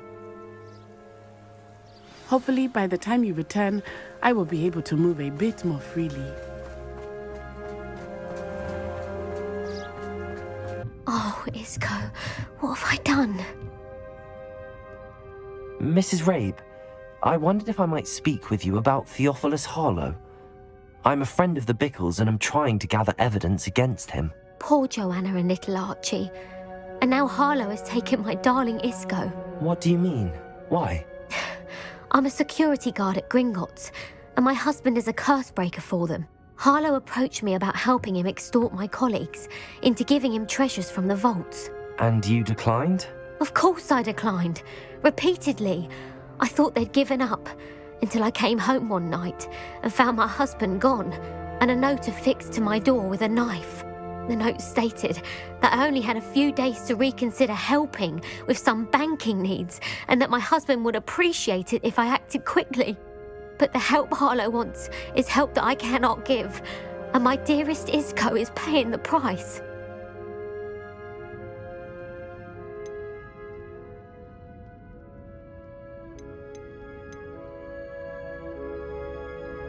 Have you helped Harlow since your husband was taken? No, I'm worried sick about Isco, but he'd never want me to compromise my integrity. I also know that he's extremely clever. That said, I was hoping he would have escaped by now. It makes me concerned as to why he hasn't. Thank you, Mrs. Rabe. Knowing the lengths that Harlow will go to is helpful, albeit more than disturbing. Mr. Bickle was trying to help us, but now he's gone. I don't know what to do. I shall do all I can to get evidence against Harlow, Mrs. Rabe. Very well. Here's the note I received. You must be careful as well. Please don't put yourself in danger.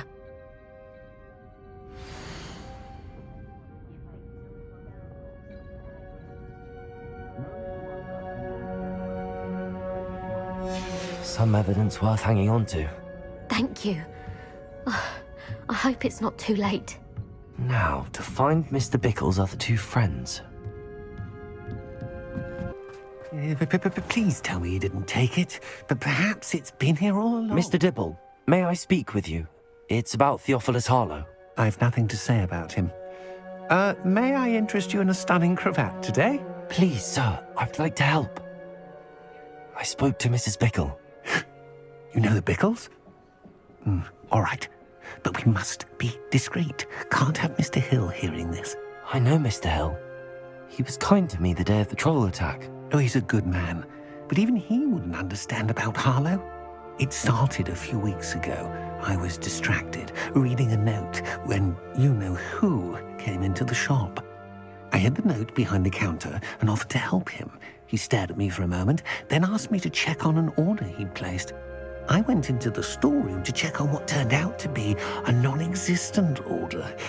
When I returned, he was holding the note. What was in the note? It was a note from Rosie Hill, Mr. Hill's daughter. You see, we've been, secretly engaged these past 6 months.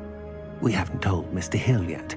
I dare say he has higher hopes for her. Harlow advised me in no uncertain terms that my relationship with Rosie, not to mention my employment here, depended upon my cooperation. What did he ask you to do? It all happened so quickly. In an instant, he took a very expensive scarf from the counter, pocketed it, and smiled. He said, "Your secret is safe as long as I can supply my lady friend with delightful items like this every so often." I've been able to cover for his requests until now with some creative bookkeeping, but I can't keep it up for much longer. I'm terrified to say anything. I could never live without Rosie.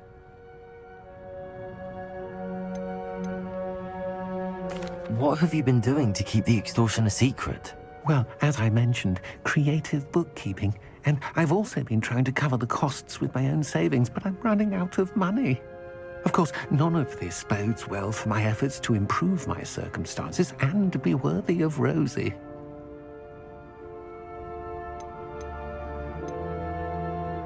Could you give me a bit more detail about the note?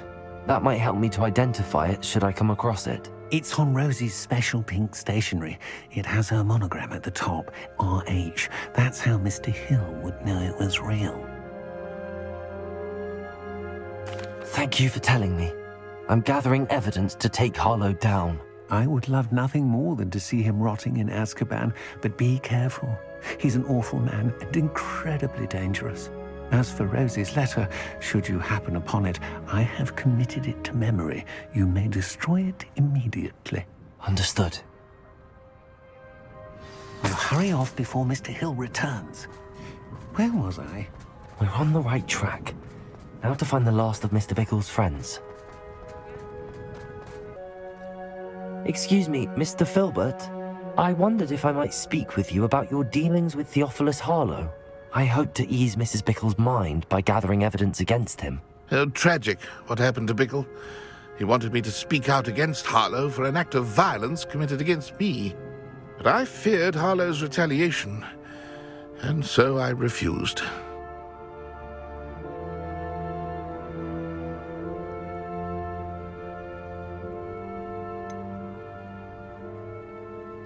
You may have shared Mr. Bickle's fate if you had spoken out against Harlow as he requested. Unfortunately, I suspect you're right. You said that Harlow committed an act of violence against you. Could you tell me what happened? Before my extraordinary wife, Dulcibella, passed away, she had just completed a small book of poetry.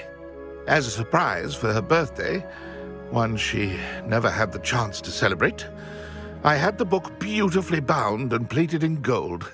One day, Harlow came calling to punish me for having spoken out against the Neanderthals that comprise Rookwood's lot.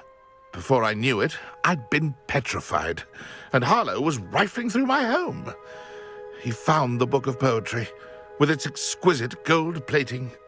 I watched helplessly, lying there in my entranceway as he walked away with the book, laughing as he went.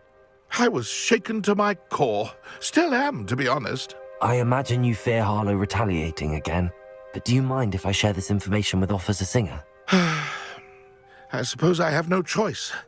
This extortion can't go on forever. You can pass it on to anyone who may be willing to help. Harlow does not like people talking, as you already know. I've spoken with Mr. Bickle's friends.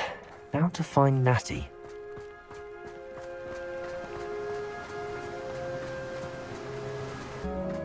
It's not like Natty to be late.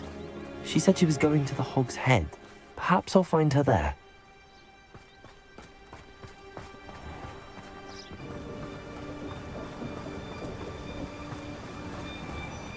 Natty must be around here somewhere.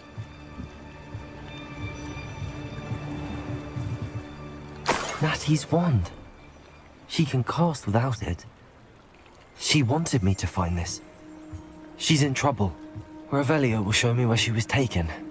Revelio! Natty must have been taken this way. I need to find her quickly.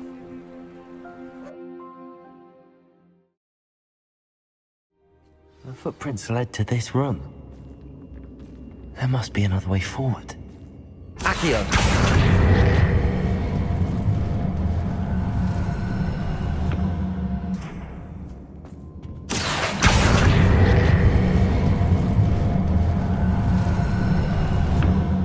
Hidden door. Natty must have been taken this way. I need to find her quickly. I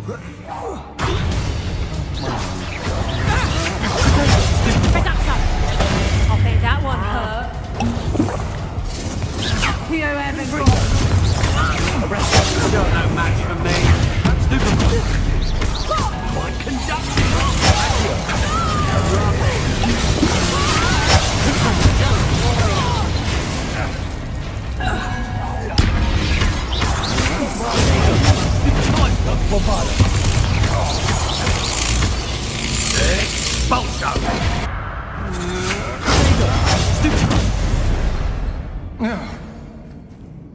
Natty must be here somewhere. You found us! I knew you would realize I had left my wand for you. Speak to Mr. Rabe. He will tell you what you need to do. Over here. I need your help.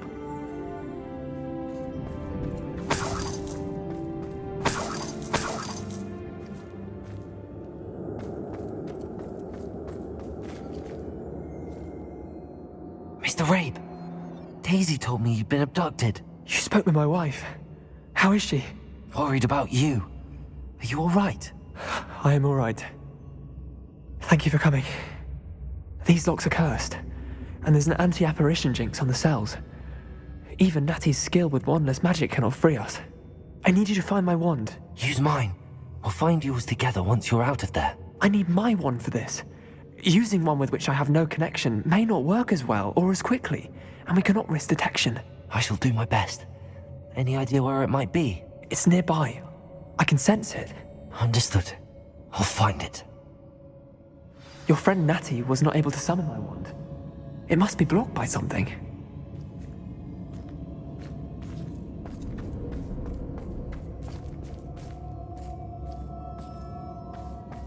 Revelio.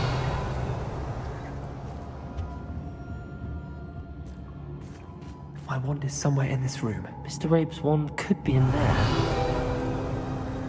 Aloha Mora. Mr. Rabe's wand. He'll be glad to have this back.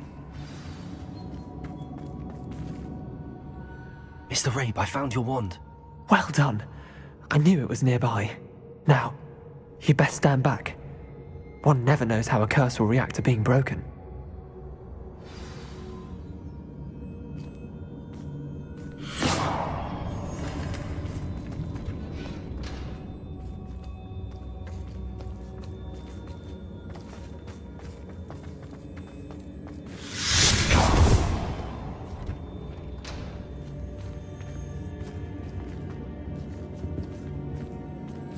Thank you, Mr. Isco. My pleasure. And thank you, my friend.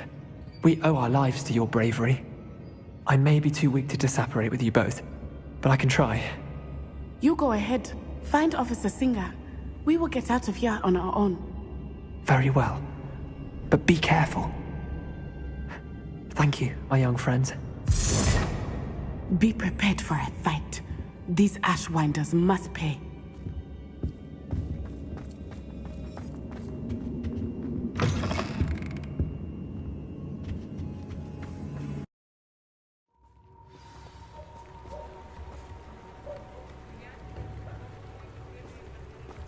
Natsai Onai. I should have known. And you, the troll dispatcher. Oh, thank goodness the two of you are safe. Isco Rabe told me a couple of students had rescued him. Should have known it was you two. Is Mr. Rabe all right? He is. I sent him home to his wife. Miss Onai, your mother will not be pleased to learn that you're still risking your safety pursuing these dangerous men. Actually, Officer Singer, Natty and I learned of several Hogsmeade residents who've had their lives threatened by the Ashbinders. In addition to abducting Mr. Rabe to blackmail his wife and Natty, Rookwood and Harlow have also extorted Agabus Filbert and Otto Dibble. I will look into all of that. As for the two of you, I appreciate what you're trying to do, but you are taking great risk. Next time, please let the authorities handle the Ashwinders.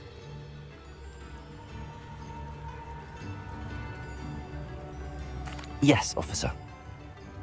Do you have enough evidence to take down Harlow and the rest of Rookwood's lot? Well, it's certainly a good start.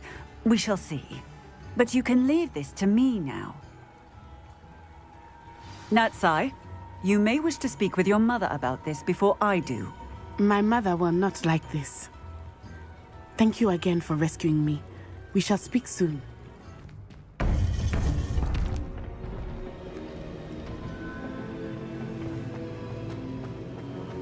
Welcome back.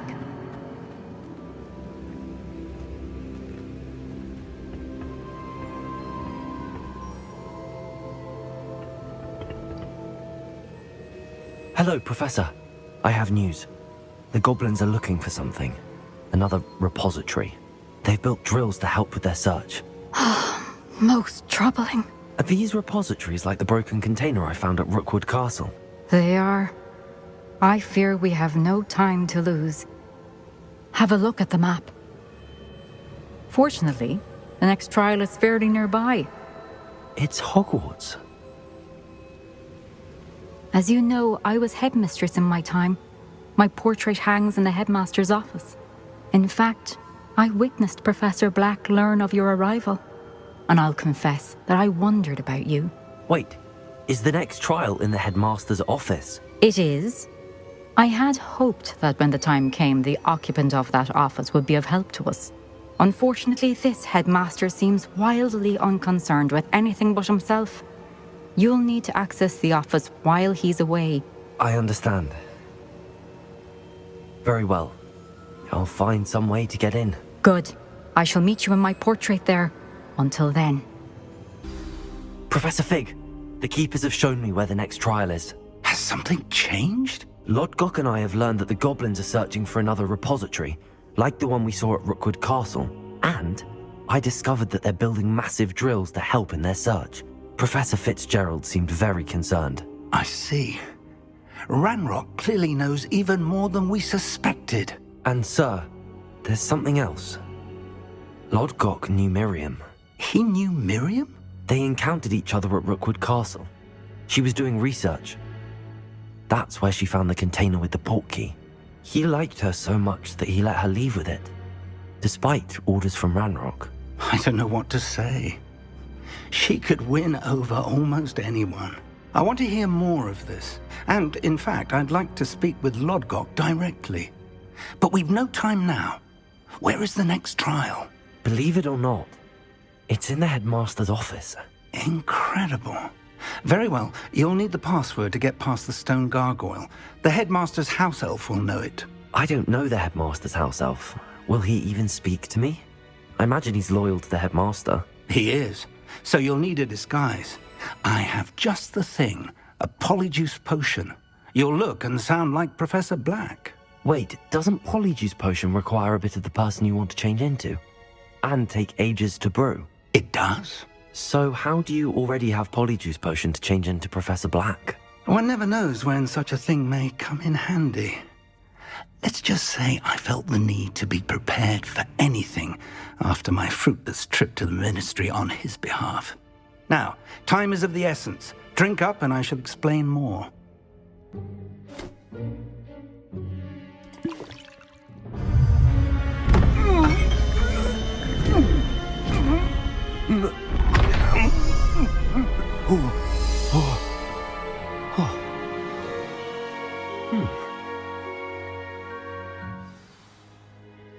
How do you feel? Incredible. I won't forget that taste anytime soon. How do I sound? Convincing. I've taken the liberty of transfiguring your robes. As we discussed, you'll need the password from Scrope, who could be anywhere in the castle. You might look for Professor Kagawa. She's taken to badgering the poor elf about Quidditch in the hopes that he can convince Black to change his mind. Thus far, unsuccessfully. I see. But what if Professor Black sees me? Leave him to me. I shall tell him where to meet a liaison from the ministry in Hogsmeade. That should give you plenty of time. Thank you, Professor. I suppose we'll meet again in the map chamber. It's rather strange to hear gratitude coming from Professor Black. I'll see you there. Now to find the headmaster's house elf.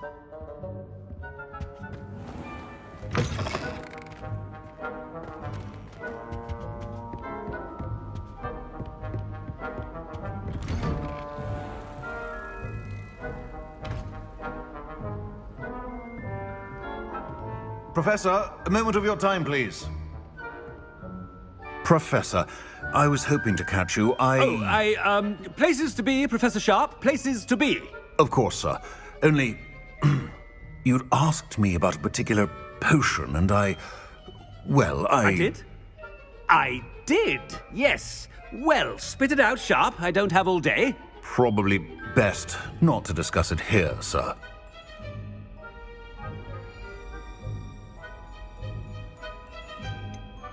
Really? Why can't we talk about potions here? Seems fine to me. Very well. I've brewed the cure for boils you wanted. I can drop it by your office when it's convenient. Of course, yes. No need for all the cloak and dagger. Simply have a student deliver it. A student. Very well, sir, if you insist. I do. And thank you, Sharp. I just hope you've brewed enough for all my boils. Now, to determine which student gets this rather unenviable task.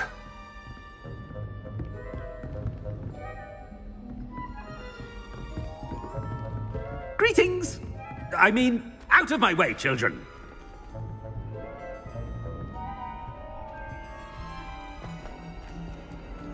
If you must speak with me, consult my secretaries or what have you. Now move along. What could the headmaster want? Gareth! Mr. Weasley, what are you doing here?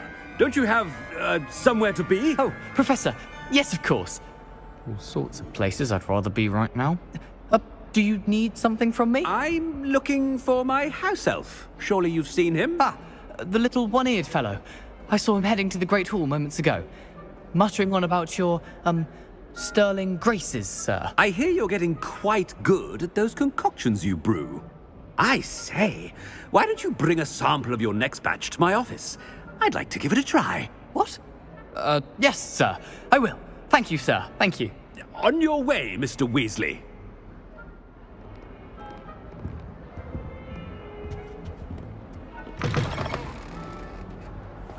Well, there's one for my diary.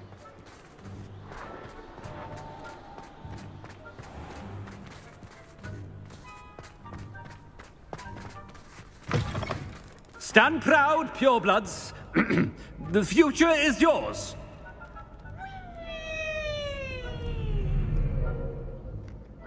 Headmaster, here. What could he want? Mr. Gaunt, where do you think you're going? I beg your pardon, sir. I'm simply on my way outside. Taking the day off, eh? Typical student, wasting the hours away. I have to write 20 inches on Dittany and its uses was heading to the greenhouse. Ah, yes. Mixed with bubo tuber pus makes a fine mustache paste. Yes, mustache paste. I find. Are you feeling all right, sir? You don't seem yourself. I assure you I am quite healthy, Gaunt. If I need a medical diagnosis, I shall head to St. Mungo's.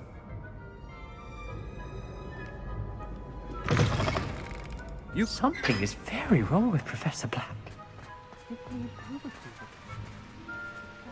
Professor, a word? I should like to speak with you, Professor. Professor Black, again, it is not too late to reconsider your decision regarding Quidditch. We could still have trials and a somewhat shortened season. It would be better than none at all. But the injury, Madam Kogawa. Professor, more than one student has taken a bludger to the head on our pitch. I dare say it knocked some sense into them. And they're fine now. The fact that it happened to be a pureblood, well, that's no reason to... What nonsense! That you would trivialize the health of a student over a silly game. A silly game? You are quite impossible sometimes. Sir, I've a good mind to write to the Department of Magical Games and Sports at the Ministry about you.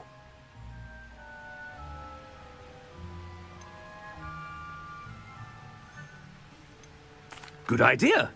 I can even provide the parchment should you need it. Now, where is my elf? Parchment? Very well, I will, and with pleasure.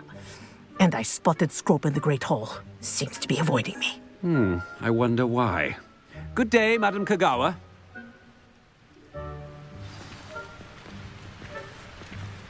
What did we do to deserve him as a headmaster? Have you finished your herbology yet? Has anyone seen my ivory-handled hand mirror? Of course you haven't.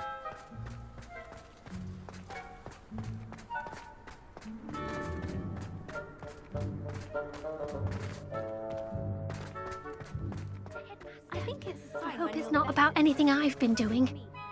Miss Broom, a word. Oh, Professor, this is an interesting surprise. It's Bloom, by the way. Remind me of your area of affinity, Broom. OWLs are swift approaching. Charms, sir. Non-verbal spells. Might work on one that makes me disappear. Well, keep at it, Broom. And before you know it, you'll be as invisible as that new fifth year seems to be. They're not invisible.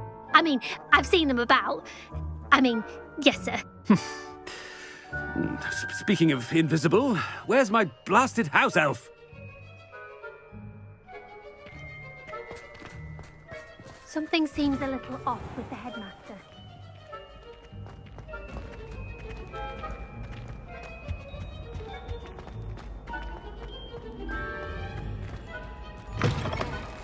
I haven't time for any of you at the moment. None. None at all. Move aside. Professor, a word, please. Hello, Professor Black. Ah, Professor Weasley. How delightful to see you. Sir? Since I have you here, I wonder if I might, speak with you about Professor Fig. Oh, very well. I've decided to give him a bit more, leeway with his time. Leeway, Professor?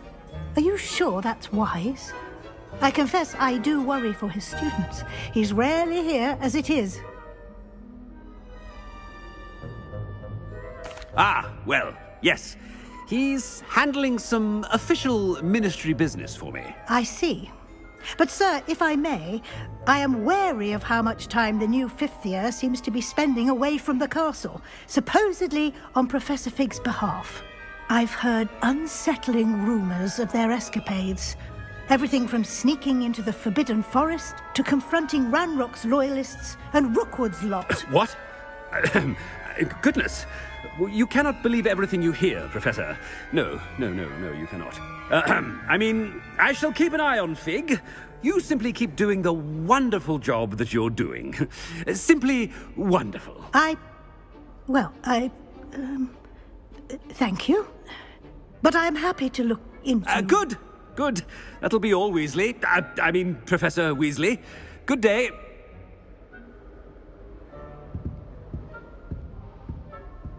A wonderful job. Leeway for Professor Fig.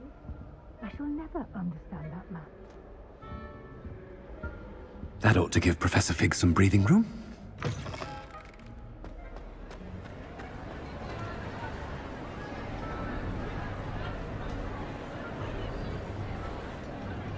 Ahem. Attention, students. I hereby decree that the Great Hall be forthwith decorated in the noble banners of Gryffindor. I shall be taking no questions at this time, or ever.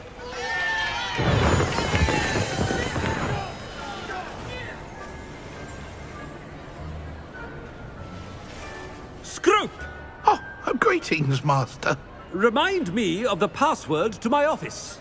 Oh, but Master made Scrope swear never to tell anyone, even Master himself.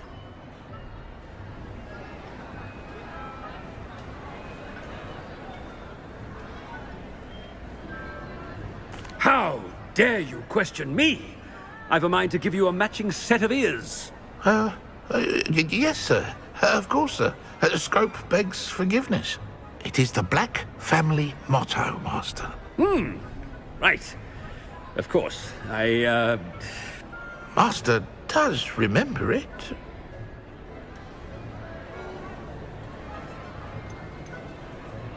It's pure bloods forever, isn't it? Close, Master. Scrope thinks Master is indeed testing Scrope. It is always pure. Obviously. And, of course, as Master knows, in French. Yes, of course. I order you to pronounce it for me. Oh, but Master knows that Scrope's French is most pitiful. Oh, very well. Toujours pur. Ha! Thank you. Never speak of this conversation with me or anyone else. Of course, sir. Scrope shall try his best to keep out of Master's way. The polyjuice potion's wearing off. I best get out of sight.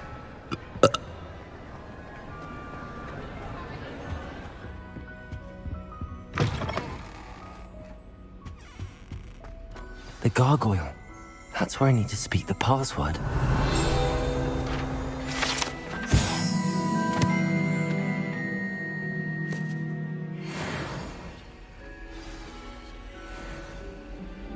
Toujours pure.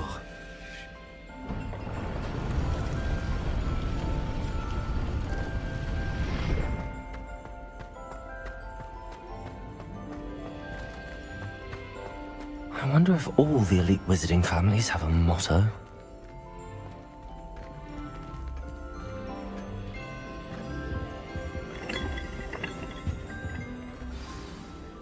It's good to see you. All thanks to Professor Fig's quick thinking. Now what? Approach the pedestal in the antechamber and read the book that appears. What can I expect to find in the book? A story. I cannot say more. You may recognize some elements of it, as I was inspired by a tale with which many wizarding children are familiar. I suspect there will be more to this than reading a book. Your suspicions are correct. We shall speak when you are finished. Has this been under the headmaster's nose all this time?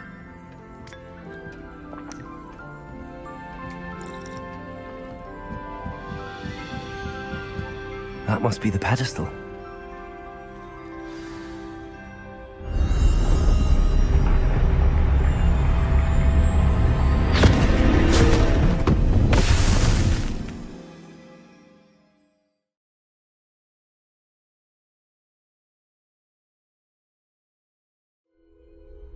Where am I?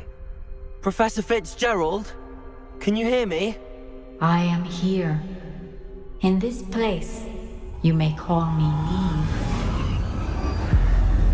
You shall be witness to a fable. Pay attention. Things are not always as they seem. You must move swiftly and cautiously. Use the tools you encounter to find me. In this place, as in life, death takes many forms. Avoid each of them at all costs.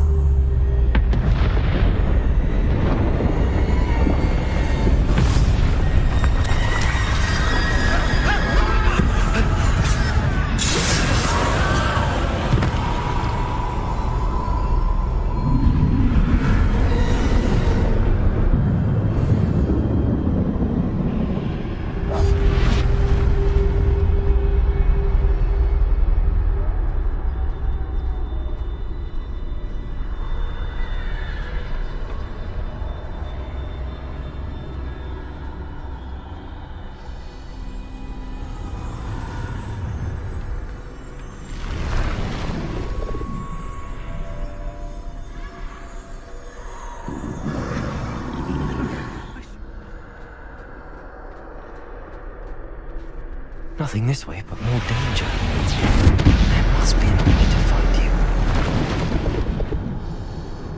I need to turn back. There's no getting past them that way.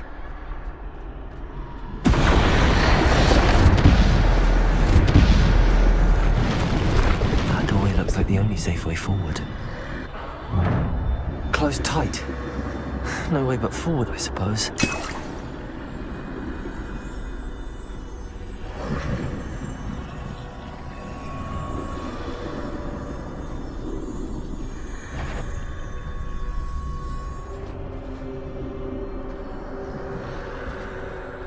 That's the way forward.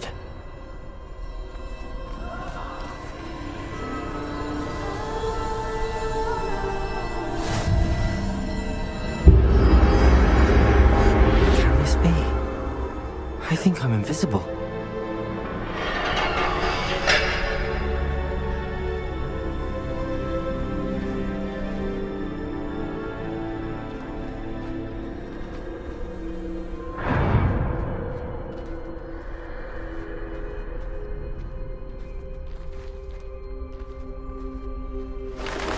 They can't see me at all.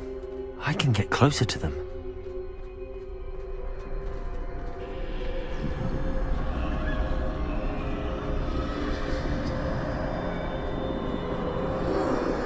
This is the way forward. Finally free. Now Where are you, Neve?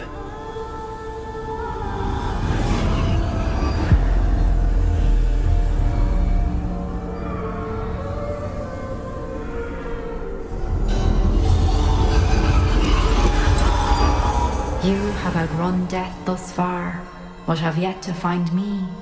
Keep searching, but this time you will be unable to hide. Wield the wand you see before you. Do not squander its extraordinary power.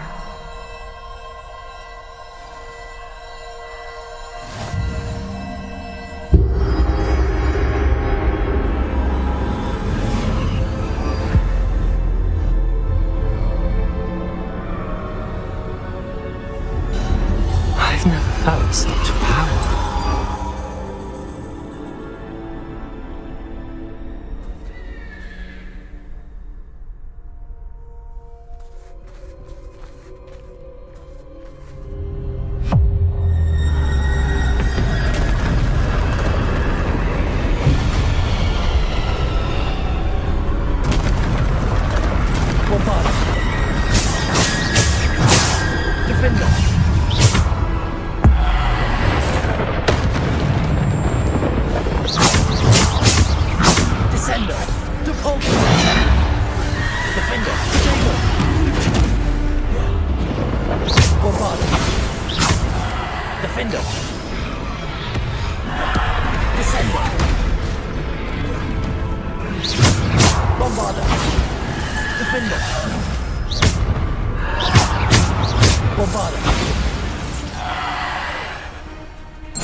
Stone.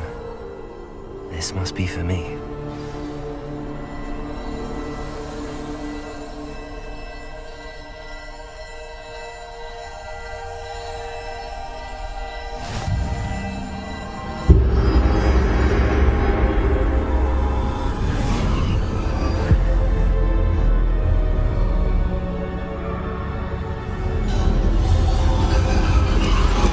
You are far from finished.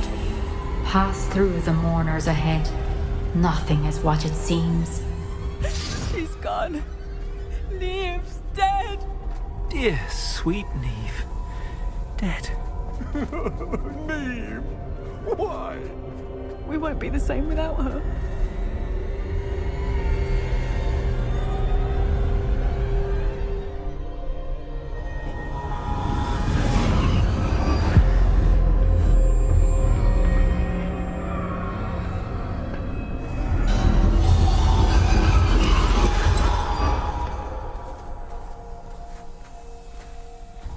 You found me, but you cannot undo what has been done. The magic of the stone can only conjure a shadow of my former self.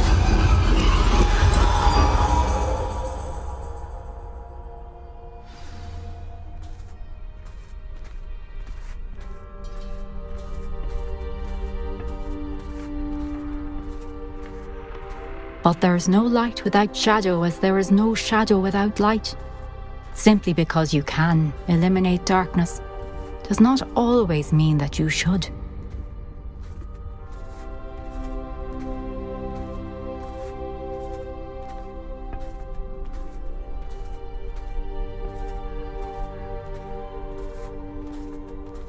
Remember that as you witness my memory.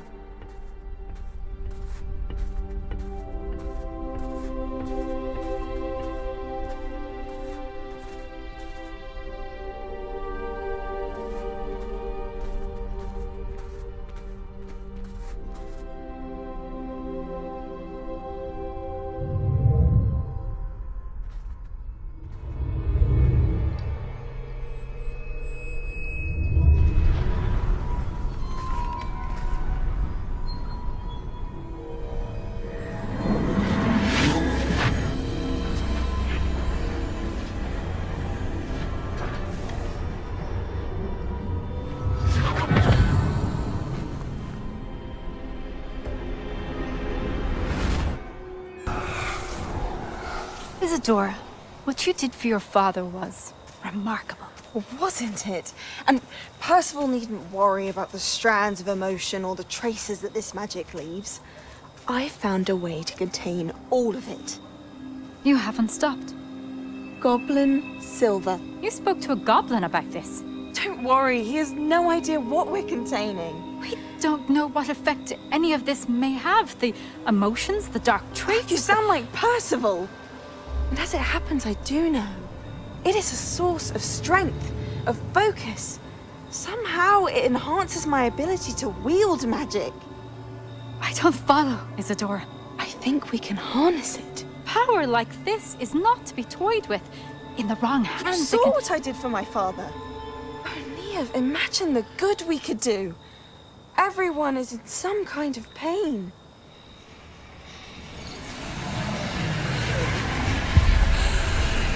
What are you doing?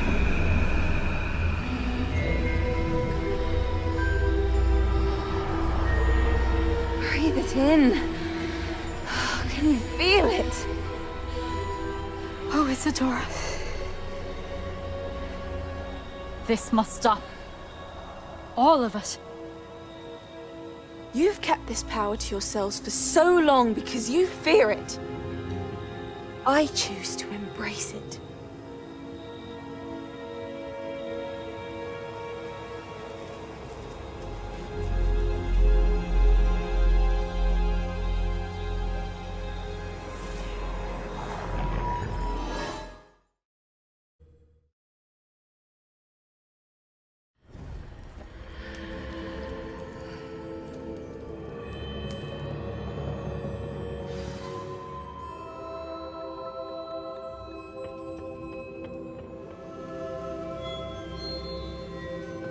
Is it true? Has someone completed the first 3 trials? It is, and I have. But you are so... Young? I know. You must be Professor Bakar. I am. Pleased to meet you. The pensive memory I just witnessed, was Isadora inhaling painful emotions? She was.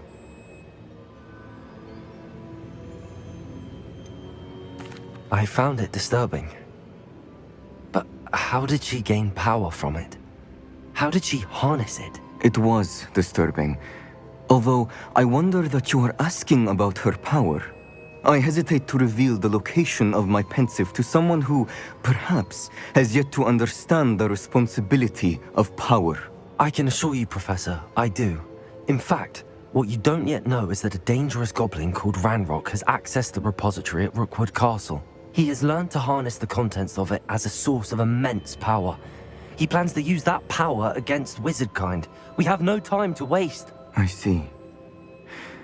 Nonetheless, the knowledge you shall gain after you witness my memories is too valuable to share without further consideration. I shall require time to confer with the other keepers. It seems we have no choice but to wait, frustrating as it is.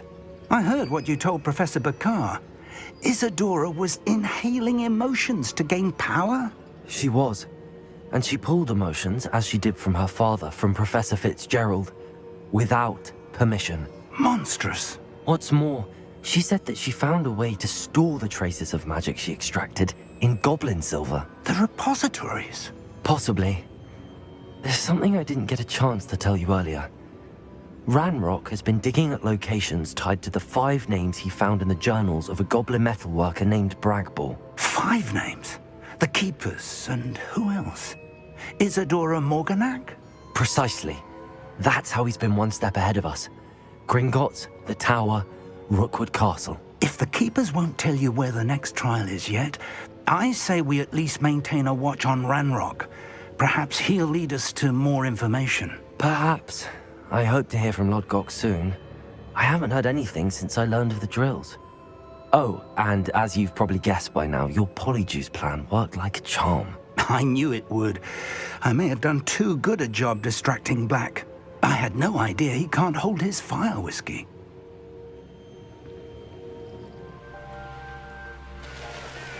Sebastian!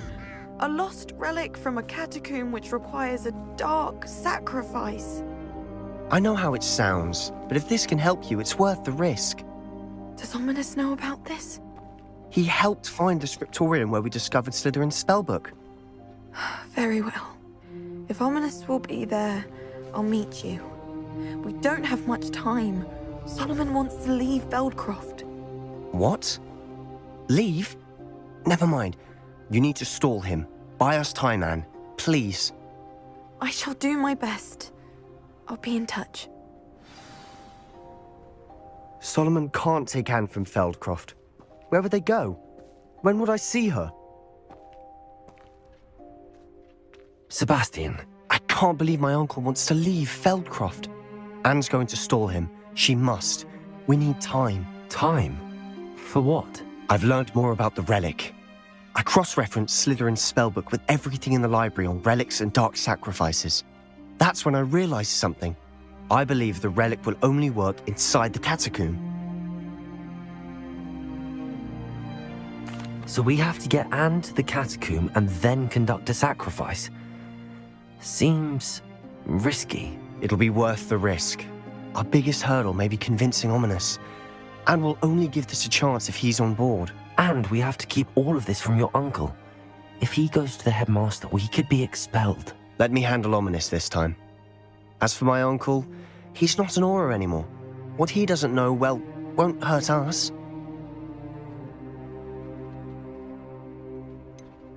Do you think your uncle would tell anyone at the ministry about all of this if he found out? If he found out, I doubt he'd go to the ministry. He didn't part ways with them well, from what I understand. He won't say, but I believe his strong aversion to dark magic has something to do with his time there. Anne thinks he once decided to fight fire with fire, so to speak, and resorted to using an unforgivable curse and fight against dark wizards. At least that's what she thought she heard. When he realized what his job had led him to become, he left rather abruptly. So, I'm not sure he'd go to the ministry to report on his own family using dark magic now. Good luck with Ominous. Until we meet again. I shall let you know when the four of us should meet at the catacomb. Look for my owl. See you soon. I still can't believe we escaped the Ashwinders. You may not realize it, but you are the talk of the school since you saved me that day. I wonder how everyone knows about it. I told my mother in the hope that she would be more forgiving of what I have been up to if it came from me. She likely told other professors, and news travels quickly. Unfortunately, she might, in fact, have been even less forgiving than I'd hoped. If she knew more about what you've done, I suspect she'd be proud. If she knew any more about what I've done, she would never let me out of her sight again. I'm sorry. Has Officer Singer done anything with the evidence we provided? She has not. Harlow is as strong as ever. Someone needs to stop him, whether it is us or Officer Singer. If someone had stopped the monsters like him in Matabeleland, my father would be alive today. What exactly happened to your father? It was a beautiful day. My mother had gone to tend to a neighbor who was ill, and so my father and I were galloping in the savannah. Galloping? Your father was also an animagus, I take it? He could become the most majestic giraffe, and he would carry me on his back, my arms around his neck. We were on our way home when we surprised a group of bandits who had come from our village. One of them saw me just as he removed a scarf from his face. He shouted and then aimed his rifle. He didn't want you to identify him. Exactly. In an instant, my father bowed his neck to protect me and was hit. As he fell, my father changed back into his human form. When the bandits saw this, they turned and ran in fear. Magic terrified them, and then he was gone. And it was all my fault. Your fault? How so? He died protecting me. If I had been capable of protecting myself, he would still be alive today. My mother and I tried to go on without him, but it became too much for us there. A few years later, we left to come to Scotland.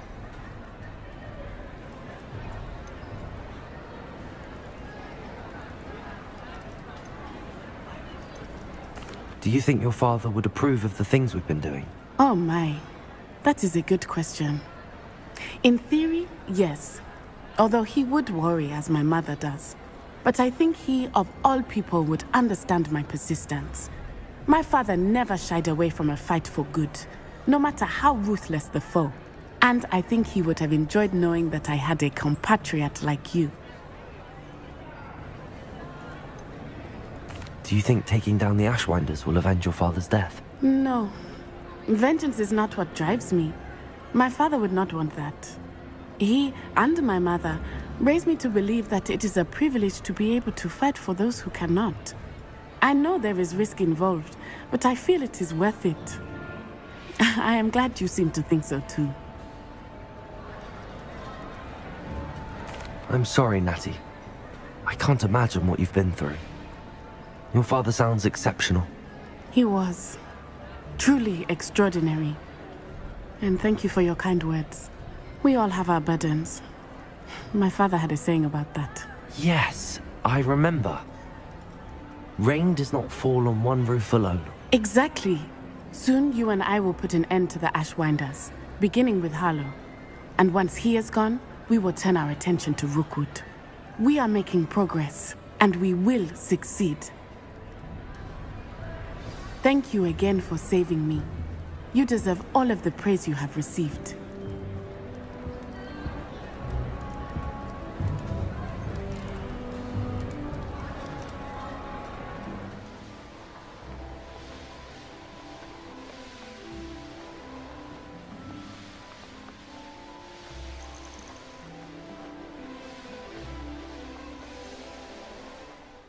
Nothing pleasant about this coast.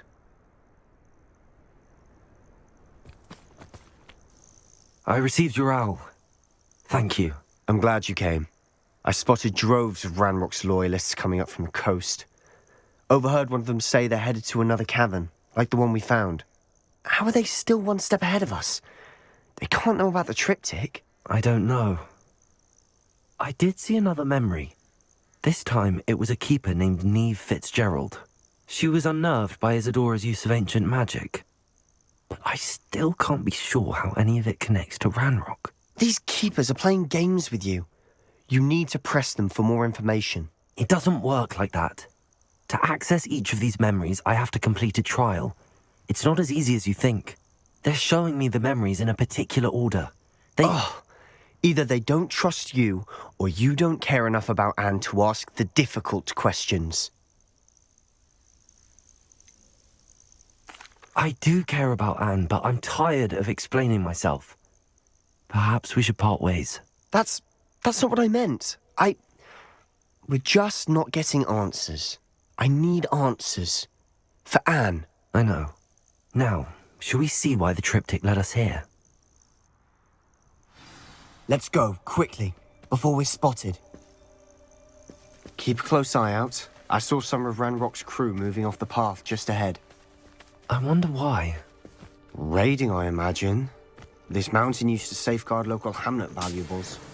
But it's been abandoned ever since Ranrock took hold of the coast.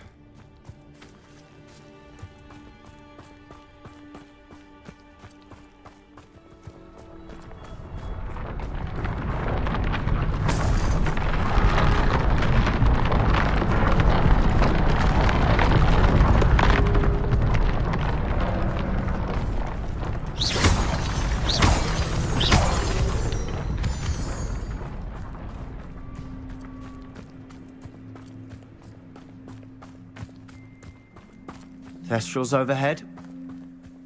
Some consider them a bad omen. Not everyone does. I know that. All right. I'm making small talk. I'm not going to trek up this mountain in silence.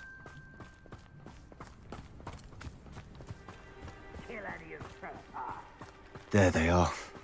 Let's go. Wait, we should have some sort of plan. I'm through planning. Enjoy suffering, do you? You're pathetic.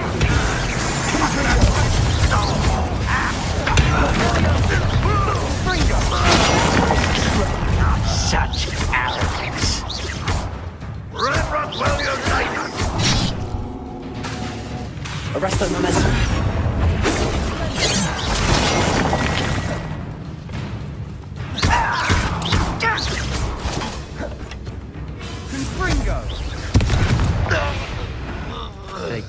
deserved.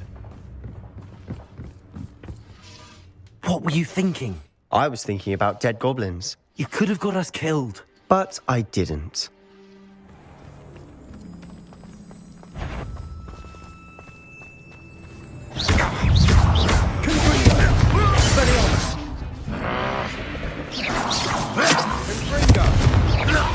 This must be it.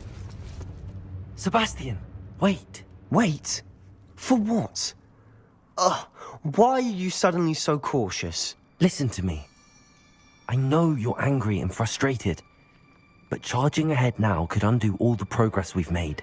Lord Gok said... Oh, your goblin friend? Stop it. That's enough. Not all goblins are like Ranrock. I am not the enemy. We want the same thing. To find answers. I thought we wanted the same thing. We do. Listen to me. Lord Gok has insights into Ranrock that we don't. He told me that Ranrock somehow knows about the Keepers and is searching anywhere connected to each of them. That's why they always seem to be one step ahead. I know what I'm doing. You need to trust me, or I don't see that we can continue together. Fine. Fine. I'm sorry. I'm letting my emotions get the better of me. And I have been for a while. I do trust you. And I don't think I can help Anne without you. Good. Ranrock clearly knows more than we thought. We need to be careful and do this right, not just go charging in. We have our work cut out for us. We need to work together if we're going to find the final piece to the triptych. Agreed.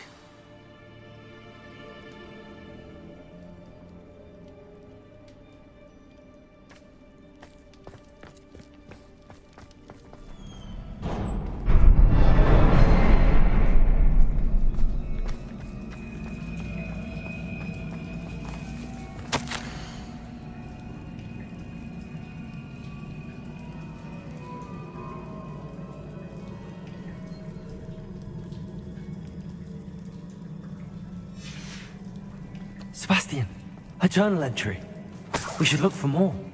Why couldn't she have kept all her journal entries in one place?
Nice teamwork.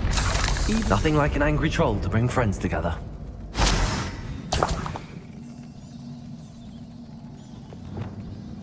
Reparo.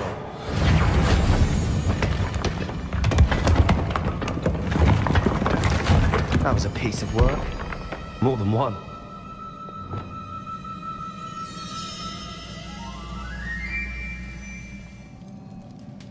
I'm out of breath after all of those stairs.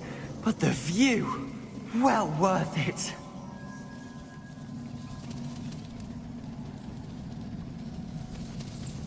Another barrier. We can blast through it, I'm certain.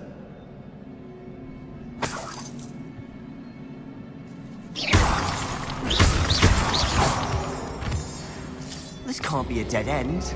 Must be another floor above us.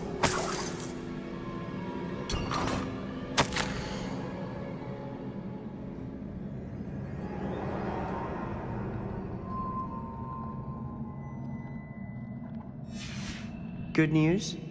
This journal entry sounds worrisome. Could this be another area Isadora created? Isadora must have honed her skill with ancient magic here.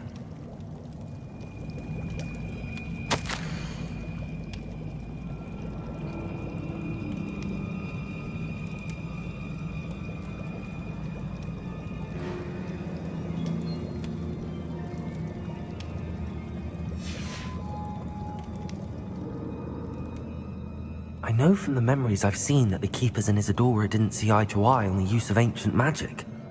I wish you could see one of her memories. Revelio!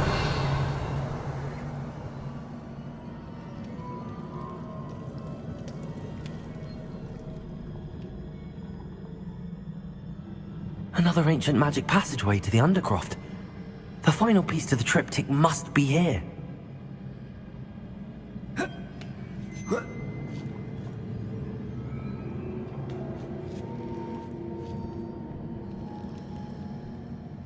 The final canvas piece to the triptych. We've done it! Isadora should not have had to keep all this secret. I know from the memories I've seen that the Keepers and Isadora didn't see eye to eye on the use of ancient magic. But I don't understand why she seems to have gone to such great lengths to tell her story without their knowledge. I wish you could see one of her memories. So do I.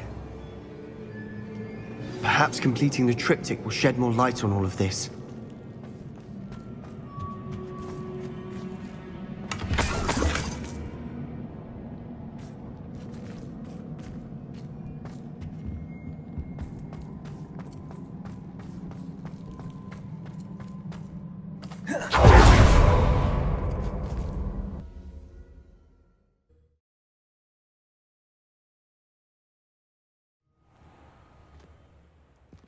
I cannot believe the journey this triptych took us on.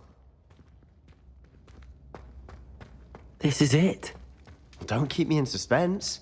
Go on, place it.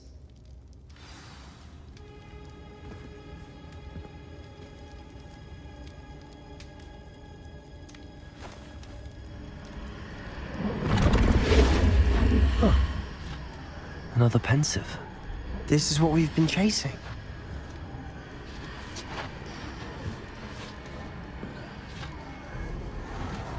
I wonder... What is it? Let's find out.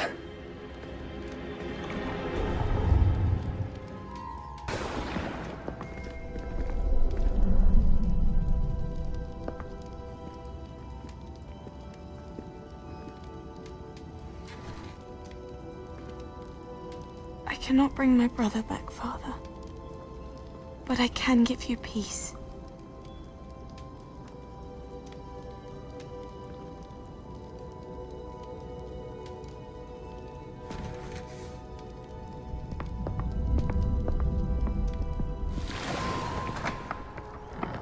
Please, have a seat. Isadora, we are all most intrigued to hear. We're ready. I've something to show you. Father, these are my colleagues from Hogwarts. Father hasn't spoken since my brother died. On my travels, I confirmed that which I've always believed. That we have the power to take away pain.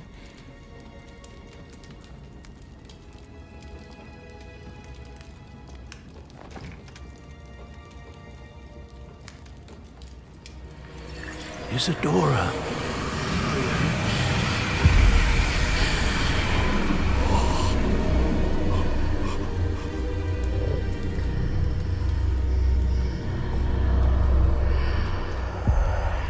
What have you done? I took his pain.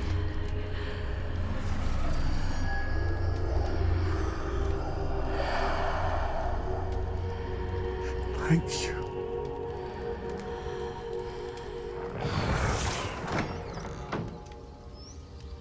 That worked? It did indeed. Of course it did. It's goblin silver. I need something much bigger. All right. It would help if you could tell me more about what it is you're storing.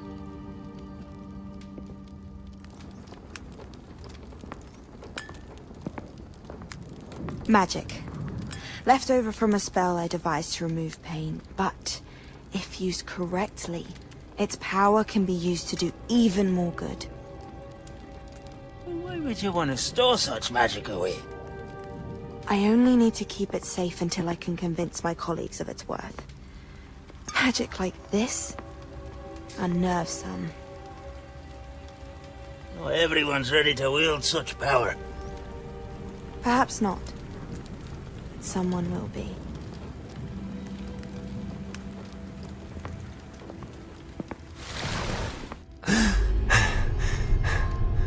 She took away the pain. I knew it. I knew there was a way to help Anne. Something isn't right, Sebastian. What do you mean? You saw what she did. No, not the memories, the portrait. I think the reason Isadora hasn't appeared is because she can't. I don't follow. We have seen that view before. The abandoned home in Felgroth, the destroyed painting, it was her. So someone destroyed a bit of enchanted canvas, but we found the memory. Yes, you're right. We saw what she wanted us to see. We saw what she could do, what you can do. But I don't know how to do what Isadora did. Well, then you shall learn. The Keepers can teach you. I'm not sure that they would. The Keepers believe that removing someone's ability to feel pain, it's a highly complicated, unpredictable form of magic. One that should be wielded with great care. If at all. If at all? You've overcome all of their challenges. You've more than proven yourself.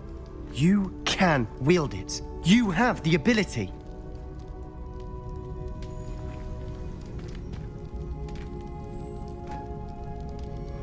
Please, talk to the Keepers. If not for me, then for Anne.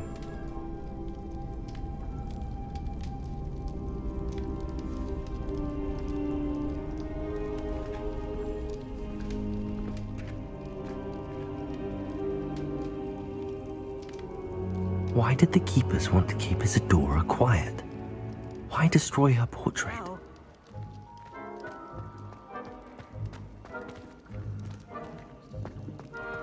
Some days are more difficult than others. Lassie, is everything all right? There are times when my father's absence drifts to the back of my mind, and I feel peace for a day or two. But this is not one of those times. I miss him. I miss running with him. I miss Matibeleland. He should still be here. And it's my fault that he isn't. It's not your fault, Natty. There's nothing you could have done to prevent it. That is what my mother says. But he died protecting me. And I cannot help but feel guilty over that. I find myself reliving the moment more often than I would like. I believe I would feel less helpless if I could truly put an end to Harlow and the rest of Rookwood's miserable lot. Each day they remain free, they do more damage, leaving people like Archie Bickle to suffer the consequences. I agree, Natty. We'll get them. I've never seen someone so committed to a cause. Thank you. I believe we will get them, beginning with Harlow. Thank you for speaking with me. It was very helpful.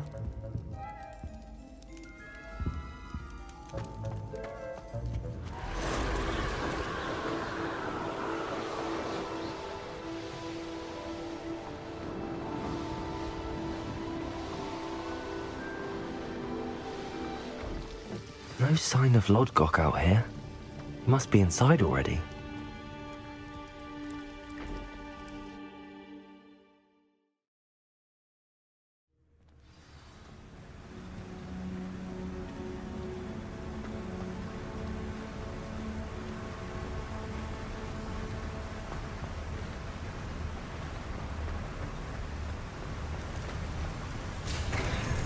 Look at the size of this mine. Something seems wrong.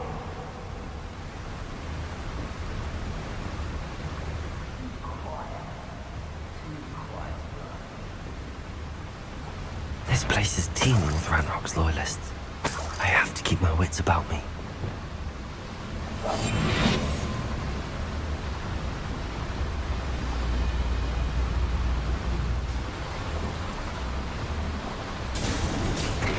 Just like Gringotts, but I'm in the driver's seat this time. Something seems wrong. How deep will this take me? Ranrock's gonna be pleased with our progress. Who was on that car?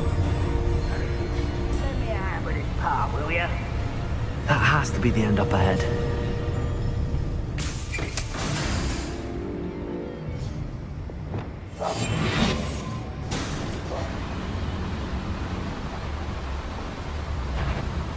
Protagonist Totalis. Not quite. We're just here.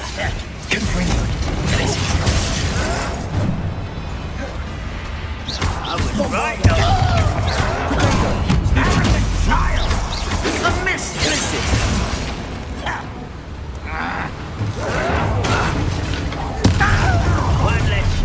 Where does this one go? Decent part, I suspect. I won't rest. Pity.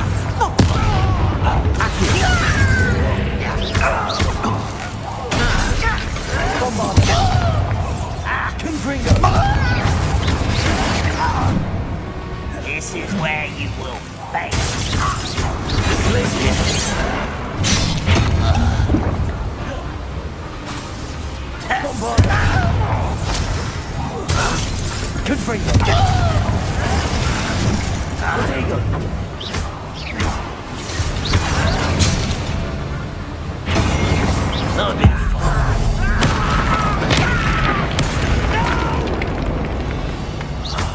I will get away.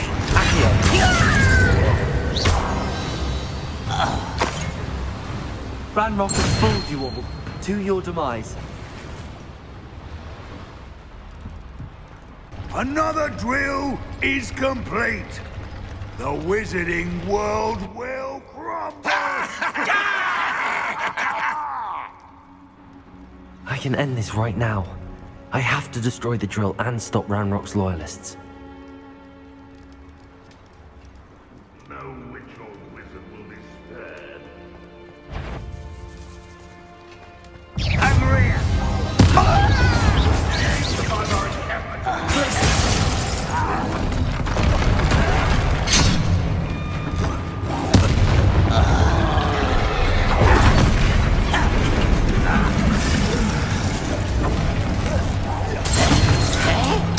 I won't rest. Dead. You're not very good at science.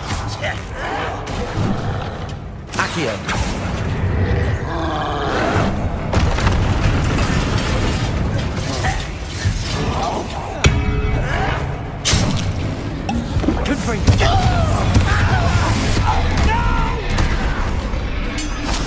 I will make you pay.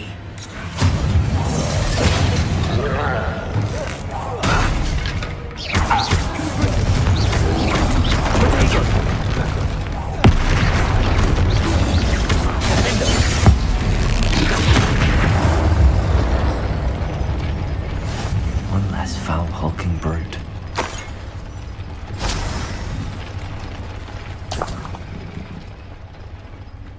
Revelio.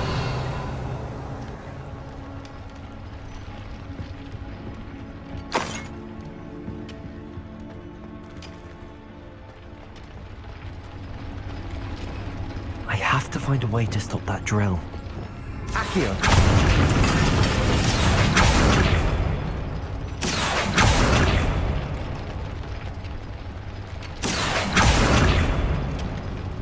Bombarder.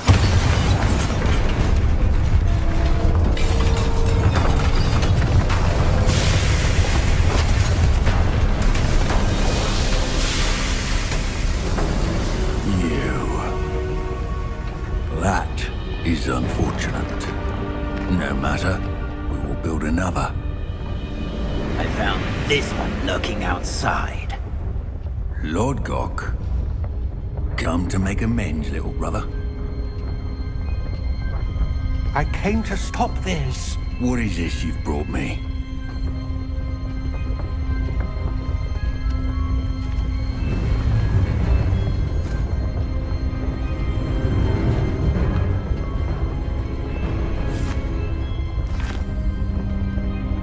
It cannot be.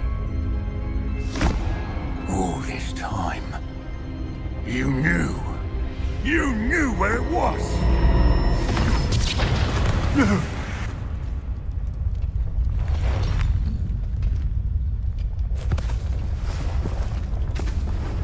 Are you alright? I'll never understand you, Lord Gok. So gullible. That witch did not consider you an equal. She, like all wizard kind, sought only to use you. You're wrong, Ranrock. The young ones are especially deceitful. They are taught to hide their disgust for us, as they exploit us. Astonishing that our ancestors ever trusted each other. All this time, looking everywhere for the final repository, searching in vain for Bragbor's last journal. Wasted my time, chasing a child. And my little brother knew where it was all along. But now, I don't need you. I don't need any of you!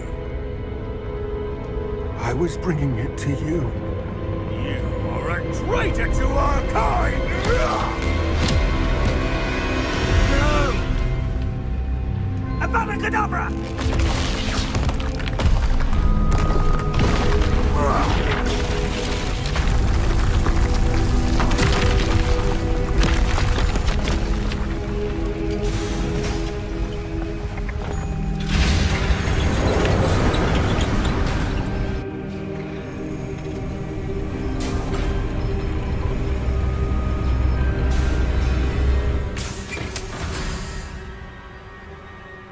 Poor Lord Gok. Dead by his brother's hand. No wonder he tried so hard to reason with him.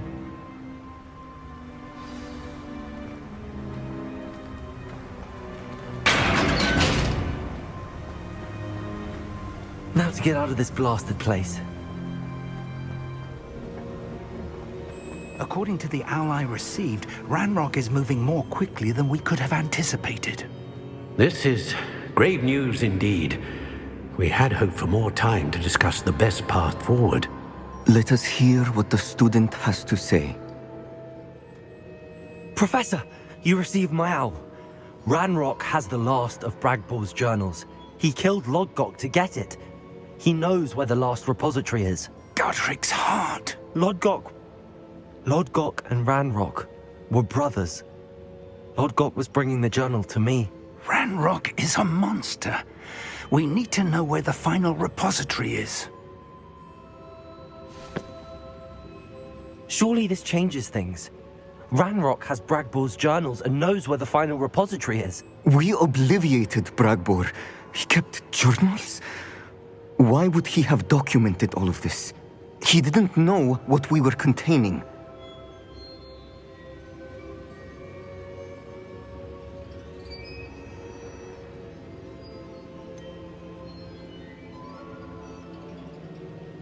Isadora told Bragbor about the magic when she asked him to build a container for her.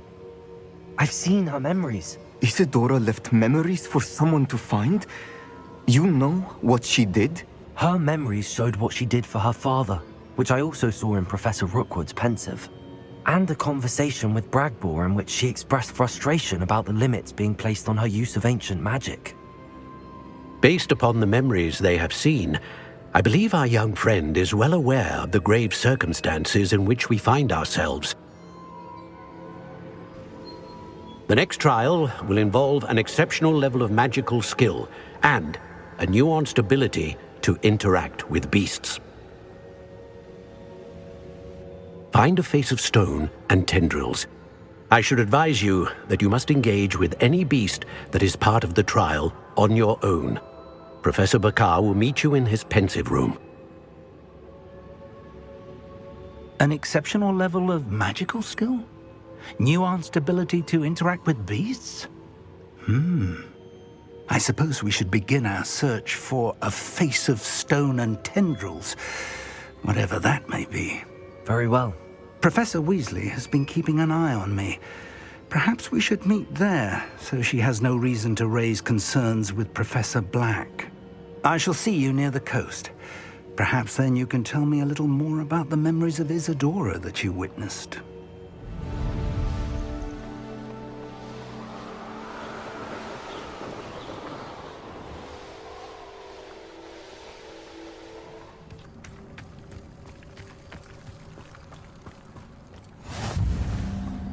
You're here. I have good news. We do not have any of Ranrock's loyalists to contend with. Of course, the bad news is that it's likely because they no longer need to track the Keepers for information.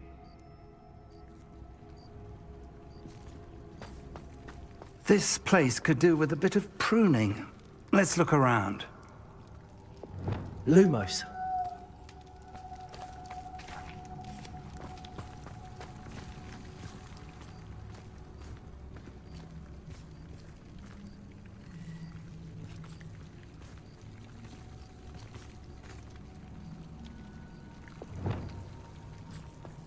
Revelio. These vines are as dry as kindling. Is that a... It is. I believe I know what must be done.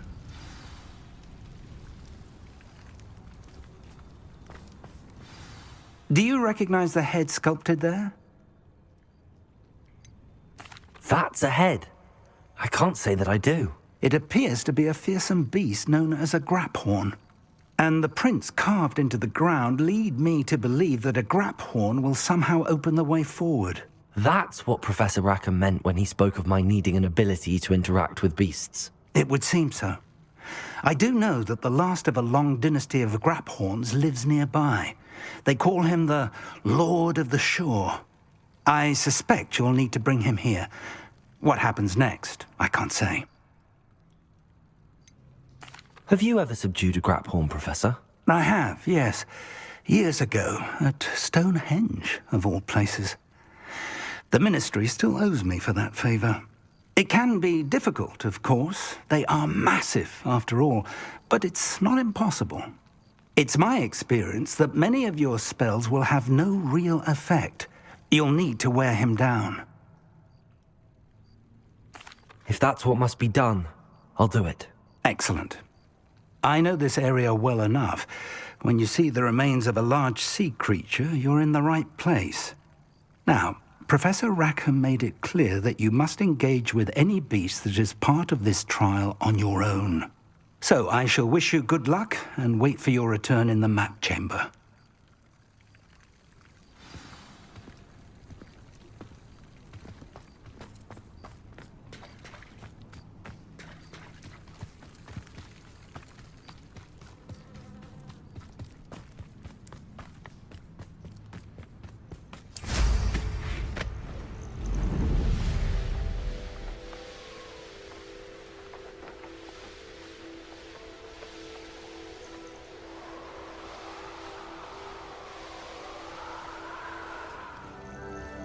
This must be the place.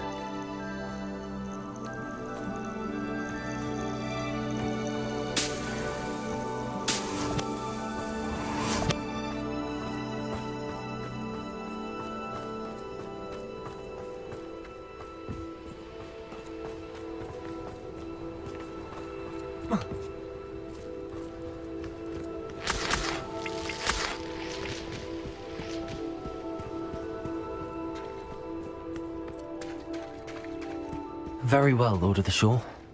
Show yourself.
Incendio! Bombarda! Confringo! Defender!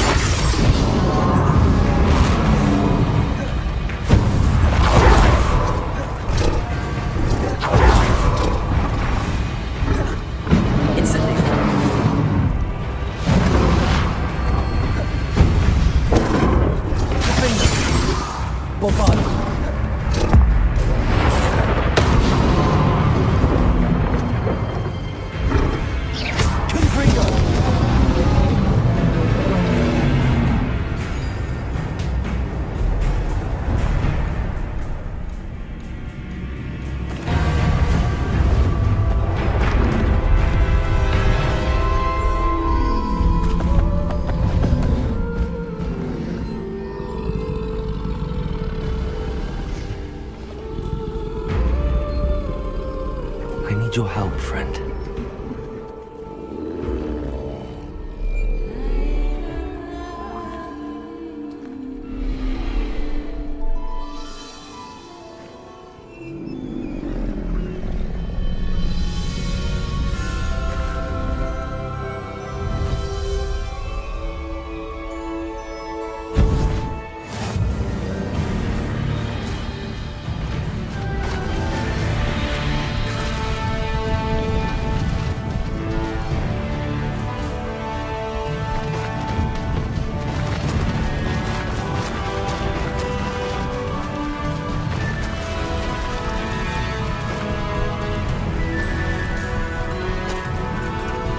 No need to race now, my friend.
Perhaps Professor Rackham was right to have had faith in you.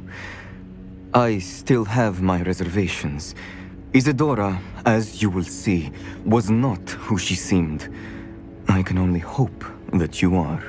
My memories should answer any questions you may have about the power you will need to protect. Thank you, Professor Bakar. I shall see you back in the map chamber.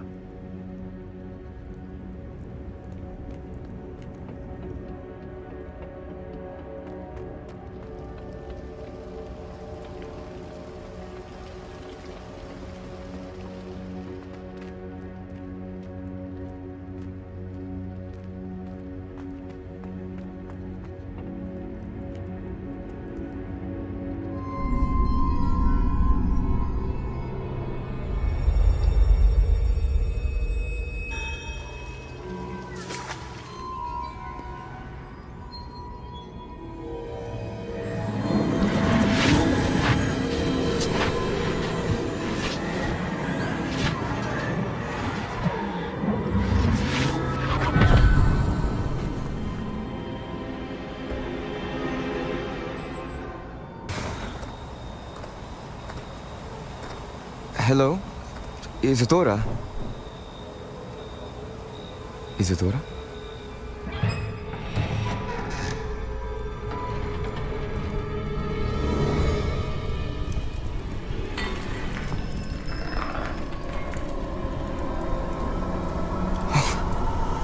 Mr. Morganach,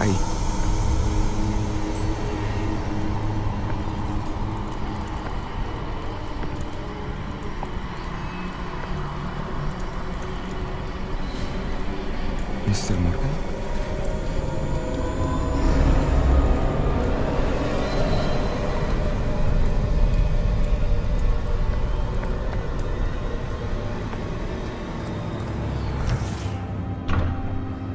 Son, I'm glad you're here. Isadora was not at her home. I know. Her father... Oh, Percival. What is it? It is as though he was stripped not only of his pain, but of all emotion. Everything is much worse than I feared. Neve was right. Isadora hasn't stopped. I've just learned that she has been wielding that magic on students. We must gather the others.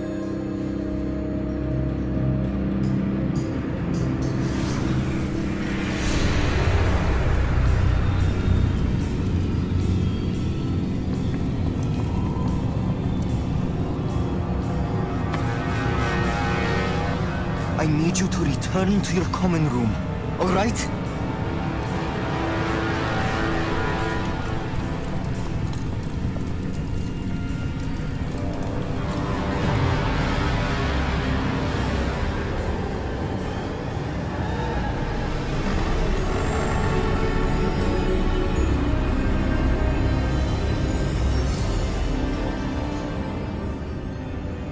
What have you done? Take a breath. Students, Isadora. Everyone feels pain. And why? Because of your arrogance? Your obsession with secrets? He won't suffer any longer.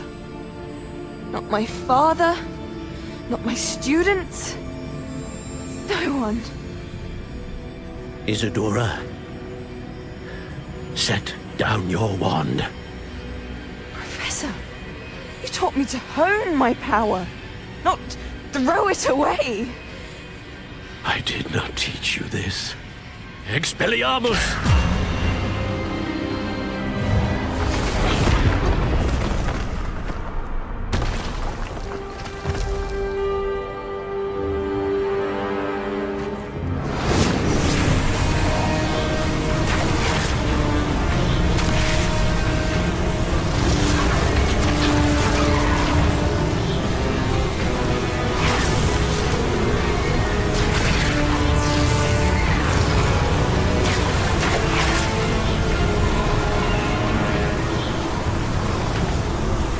Avada Kedavra!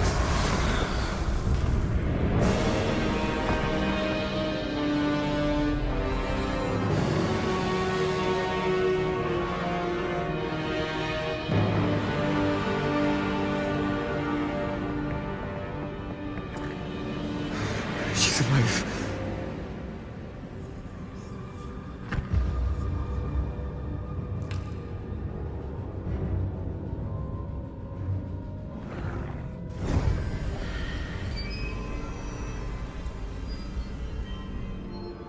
The caverns below Hogwarts, where you fought Isadora.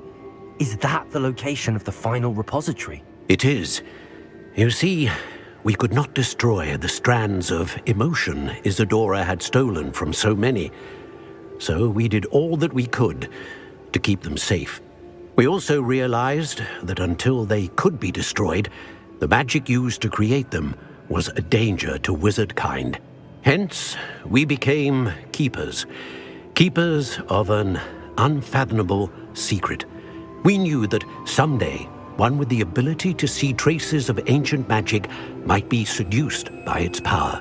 We built the trials to lead that person to us, to allow them to prove themselves worthy of the knowledge we'd kept hidden and the responsibility that accompanies it. Have I not proven myself, Professor? I need to get to that repository before Ranrock does. You have, and you will. But the repository is protected by powerful ancient magic. To enter, you must craft a special wand from the 4 artifacts you found above our pensives. So the repository is safe from Ranrock for now? If he is, as you suspect, capable of using the power of the other repository, I fear he will be able to breach our defenses. Then I must go now and craft this wand. Perhaps Mr. Ollivander will help me. Another Ollivander? I'm not surprised. As I am sure he will tell you, this wand may be used for only one purpose. Return with the wand, and we will open the way forward. I shall send an owl ahead to Ollivander. Whilst you visit him, I'll reach out to Professor Weasley. Professor Weasley? Yes. I may have made an error in judgment by not informing her of Ranrock's intentions earlier. I only hope it's not too late. If Ranrock really is going to try to drill below Hogwarts, we'll need all the help we can get. All right, Professor. I'll see you soon. Sebastian has gone too far. You saw what lies in the catacomb. I cannot stay here. Wait, Anne, please. Ominous. He was willing to put the whole hamlet and himself in danger on the chance that some old relic could help to heal me. I'm sorry, Ominous. Make sure he's all right, will you? I'm glad you're here.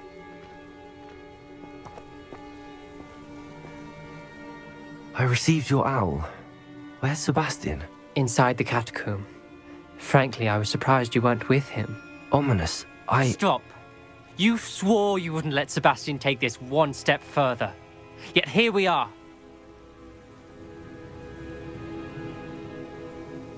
It's my fault. I was wrong.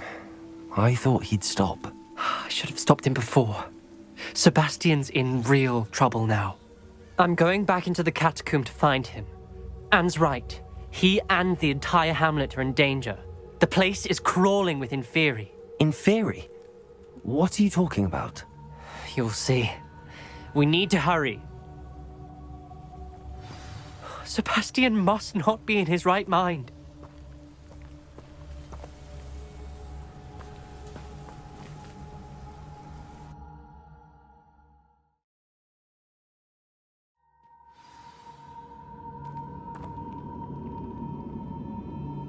Last time we were here, this place was crawling with spiders.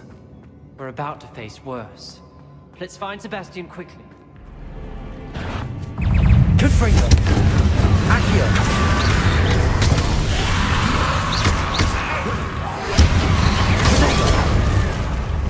Bombarda! Glacius! Confringo! Confringo!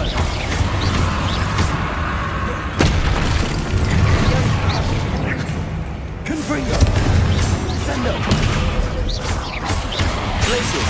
Bombarda!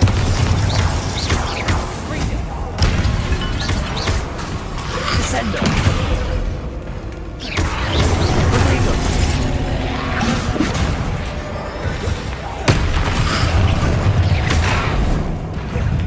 Confringo!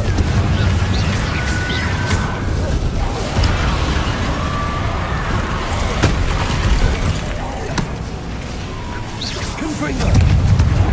Bombarda! Rodrigo! Stupefy!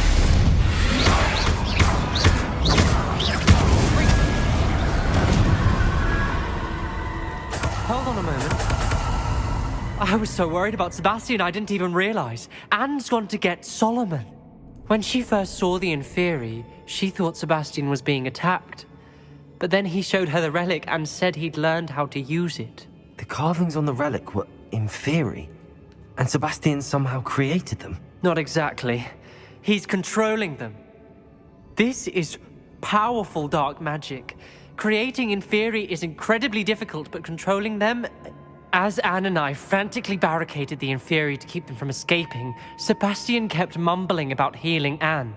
When Anne said she couldn't stay here, I didn't realize what she meant. Solomon threatened to go to the headmaster if he heard of Sebastian dealing with dark magic. I need to get to Hogwarts. I must get to Professor Black first. Twist the story a bit, make him think it's a family fight. I'll be back as soon as I can. See if you can talk some sense into Sebastian. There's Sebastian.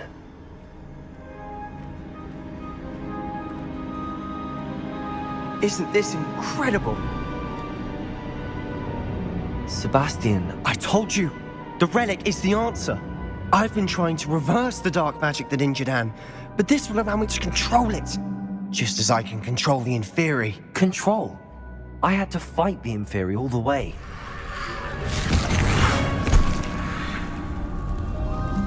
What have the two of you done? Accio relic! Go! The relic!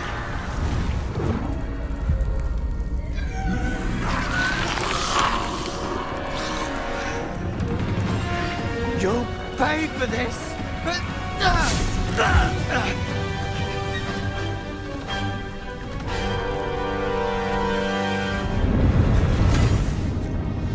She cannot be healed, Sebastian! You must stop! I won't let her suffer! Avada Kedavra!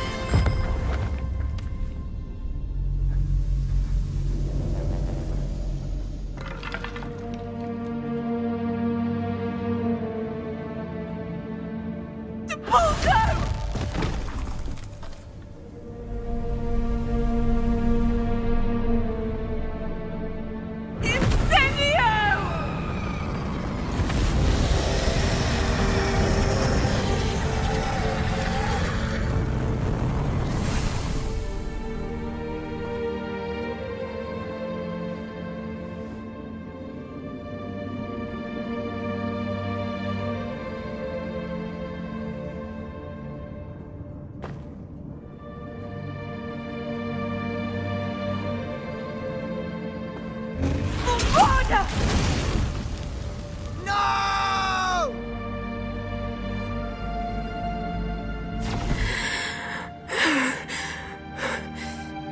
You've made your choice.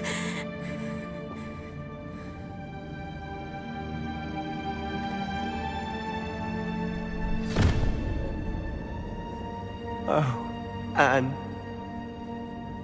What have you done?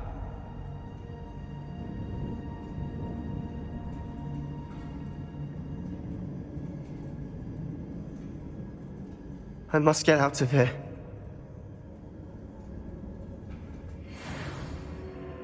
I can't let him leave.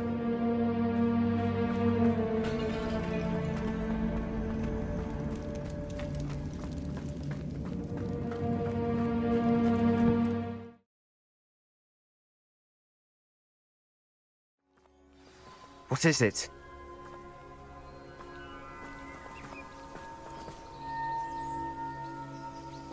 Why wouldn't you stop? I was calling after you. Anne won't survive this. She's withering away, inside and out. Solomon's never been there for us, not really. He gave up on Anne. I'll never give up on her. You saw him, didn't you? He was going to ruin her life. He attacked us. I had to use the killing curse. You know I did. If I hadn't known how to cast it... You went too far, Sebastian. I can't think right now. I need to leave. I can't stay here. I need to find Ominous. Sebastian. Please, I'm not myself right now. Let's meet later, at the Undercroft, all right?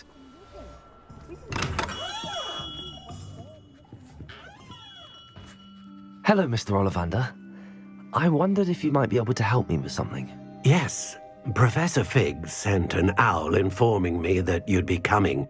He was a bit cryptic, said you need to have a special wand crafted, that you'd bring me the materials.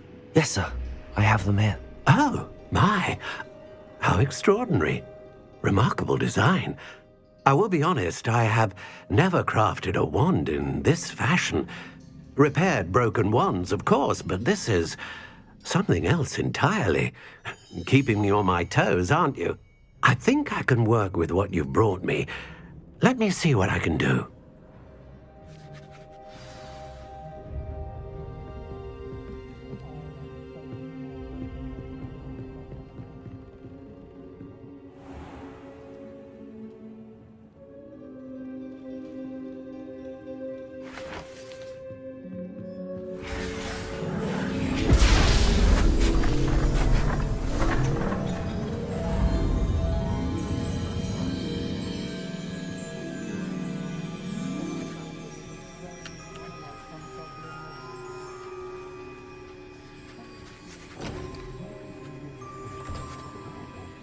It is done.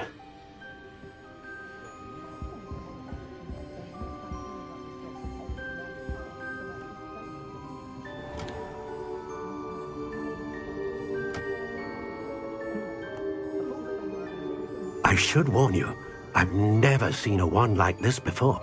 My suspicion, as Professor Fig implied in his letter, is that it serves a unique purpose. I doubt you shall find much use for it otherwise. I understand. Thank you, sir.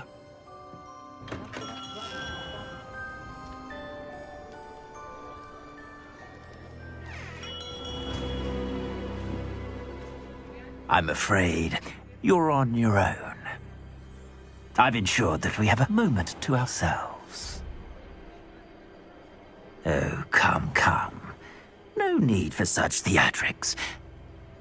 In light of what Ranrock now knows, you must agree that our interests are aligned. Our interests will never be aligned. You would let goblins take what is rightfully ours? The final repository belongs to wizard kind. We would be fools not to work together. What's that you've got there? Might this sudden visit to the Wand Maker have something to do with our mutual pursuit? I have no idea what you're talking about. That repository is my birthright! Charles Rookwood wouldn't have wanted you near it. The arrogance. Should have known better than to try and reason with a child. I've always said, children should be seen and not heard.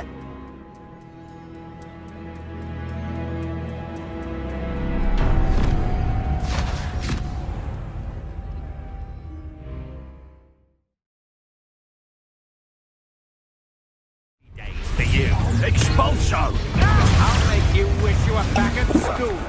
Flash of inspiration!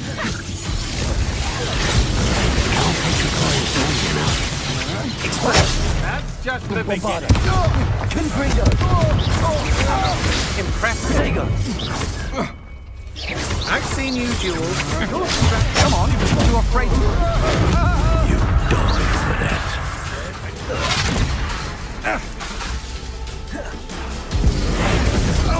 I've seen you use Expelliarmus many times. Won't work on me, I can tell you that. Abracadabra!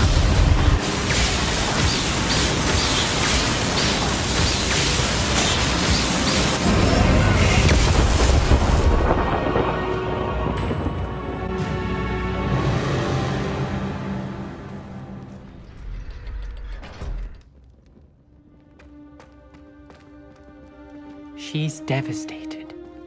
She just buried your uncle alone. I did it for her. Sebastian, Anne can't bear the thought of turning you in, but... What? Turn me in? She saw what happened. I'll give you some time to think, Sebastian. Turn me in? Sebastian. Did you hear that? You saw what happened. I never wanted to hurt my uncle. I know. I can't believe he's gone.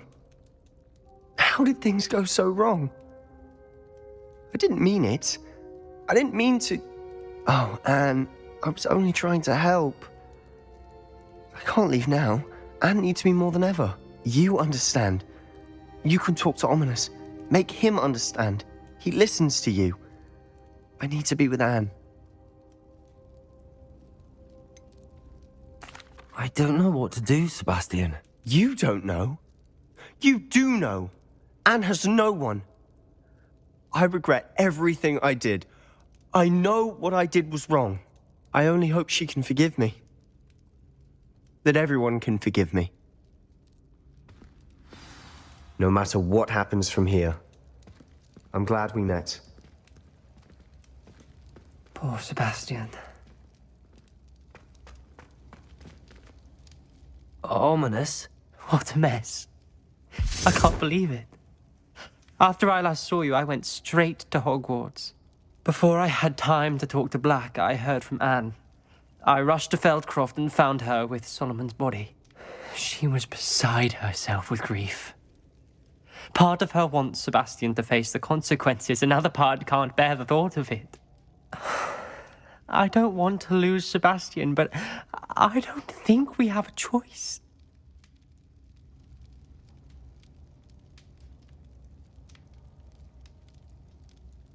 We don't have a choice. You're right.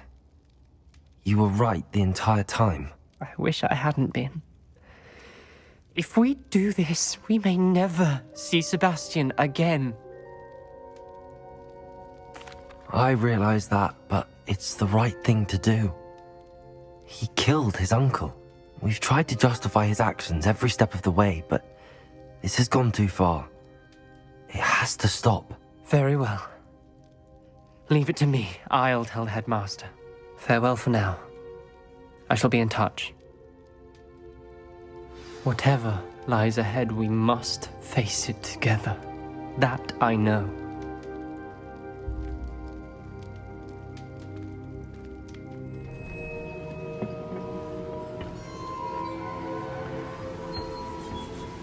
Victor Rookwood is dead. He confronted me as I left Ollivander's with the Keeper's wand. I had to defend myself. Godric's heart. Are you all right? I know you're well able to defend yourself. I've seen it often enough. But Rookwood himself...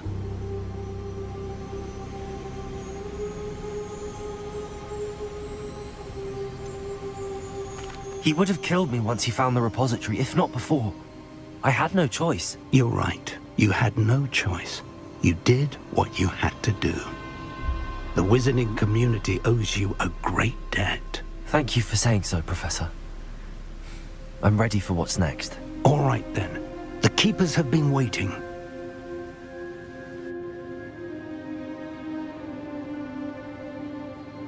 You have completed all of our trials, and you have done so under circumstances even I did not foresee. You understand now why all of this was necessary. The portkey, the vault, the locket, the book, the trials.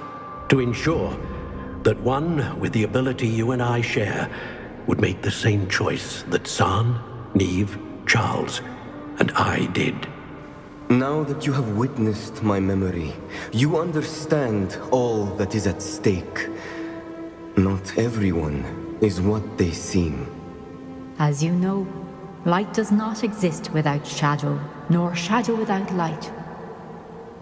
Simply because you can eliminate darkness does not always mean that you should. Even the most well-meaning and competent amongst us cannot possibly know the consequences of manipulating what should be beyond our reach. What lies in the repository must never be released. Resist the temptation to destroy or control it. The magic that you have so carefully honed must now be used only to protect the secret we keep. You have the wand. You will know when to wield it.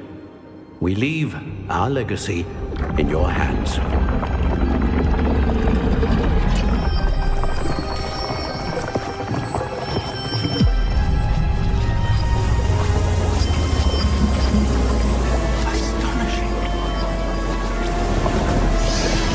That must be the way to the repository.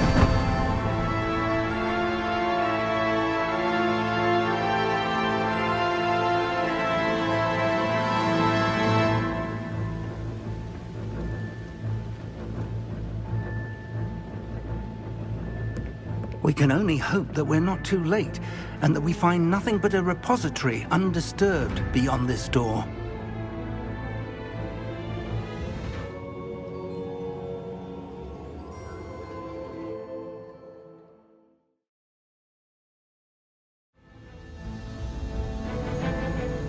I should hope that the enchantments protecting the castle would protect against an incursion from below.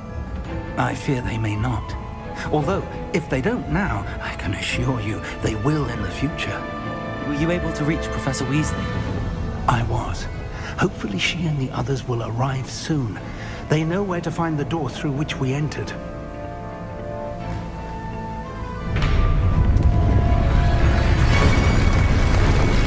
Damn, the goblins. Let's go.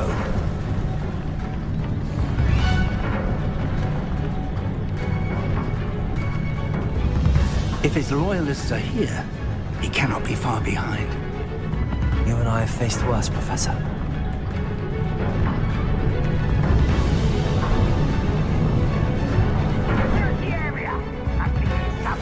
We must be getting closer. Ranrock will be pleased with our progress. I won't. How nice of us. More of them.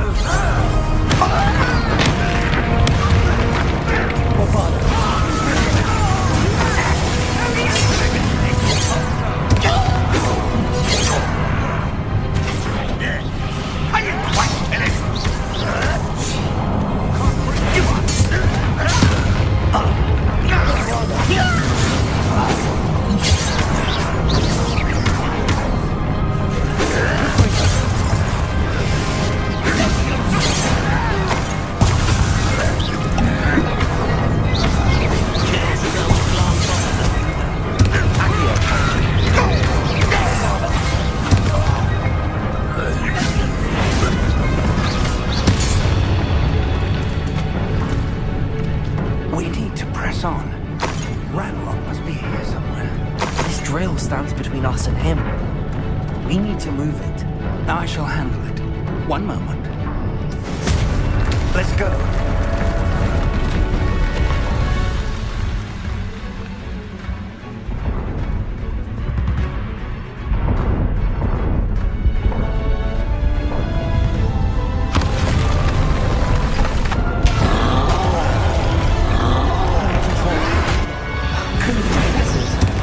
I see it, and I don't know.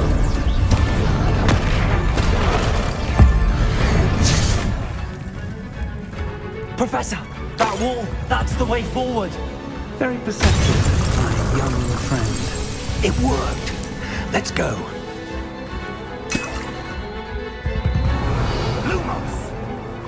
Ranrock must be getting closer to finding the repository. I fear you're right, Professor. Listen, more goblins up ahead. Now quiet.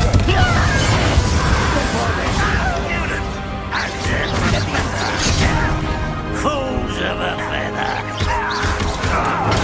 Get accustomed to that.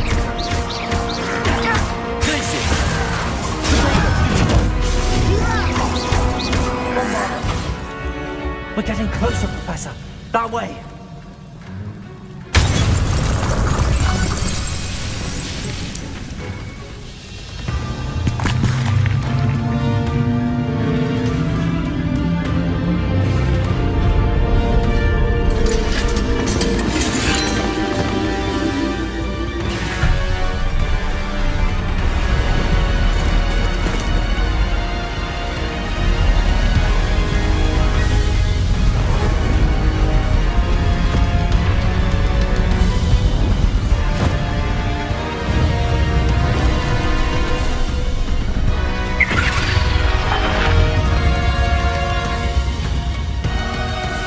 The goblins have somehow evaded the castle's defensive charms. Steer them this way! We shall make quick work of them!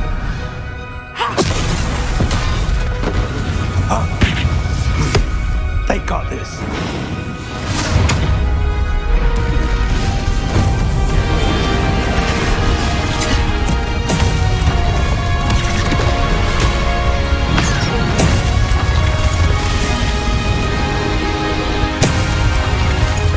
Time to move. We're in the thick of it now.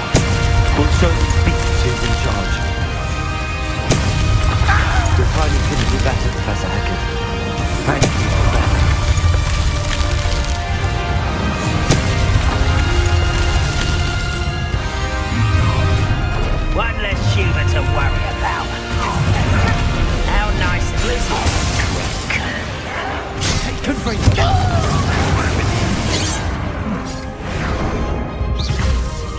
bottom.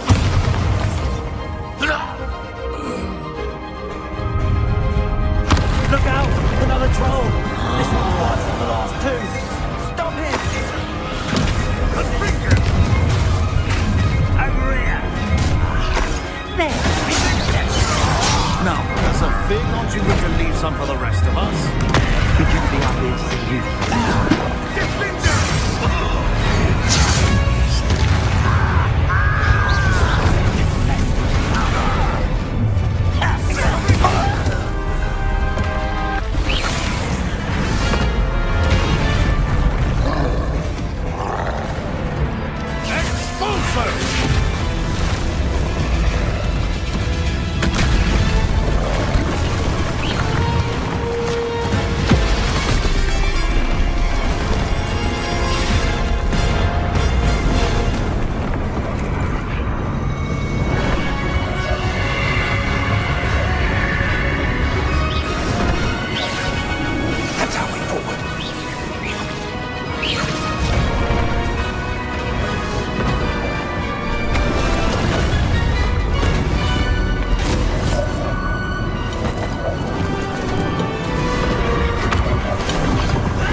I'm relieved we got here before Ranrock. I can't believe this is it. The repository has been under the castle for hundreds of years. Think of all the pain that created it. This is what Miriam, George, your friend Lodgok, and countless others died for. Miriam believed this forgotten magic could be used for such good. But she did not know the risks. She did not see what the Keepers have shown you. What Isadora showed you. You are now the Keeper of whatever power it holds. What do you intend to do with it? I plan to leave the repository as it is. I'm pleased to hear that. I've been thinking. What is it, Professor? I spent all year trying to keep our journey a secret from everyone, including Professor Weasley. But now I wonder if I should have shared it with her, and the others, sooner. Trusted them more. The Keepers wanted this secret to be locked away forever. How long will you keep it?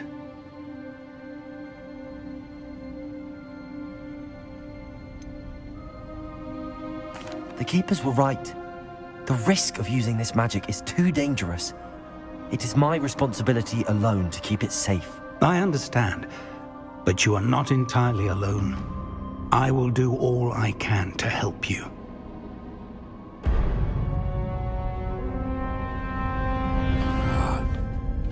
The arrogance of wizard kind. Goblins built this repository. It belongs to us. Enough, Ranrock. It was never yours. I've been wanting to play with this. Miriam's wand. If she'd simply handed over the container, all of this could have been avoided. Foolish, self-important witch. Seems you were two of a kind. She didn't know when to give up either.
can't stop me!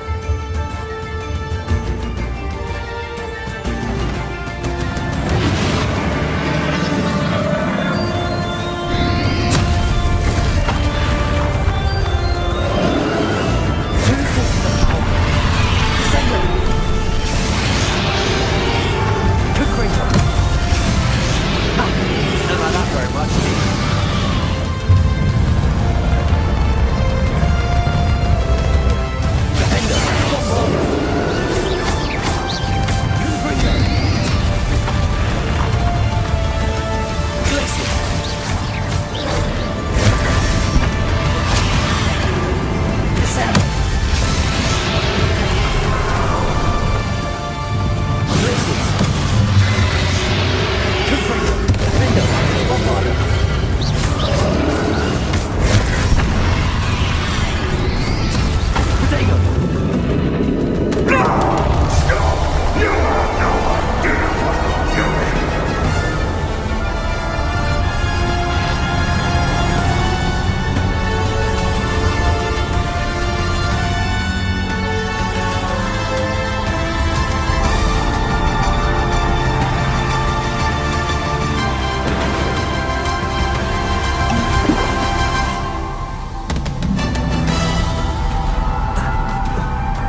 Professor Fig.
Miriam.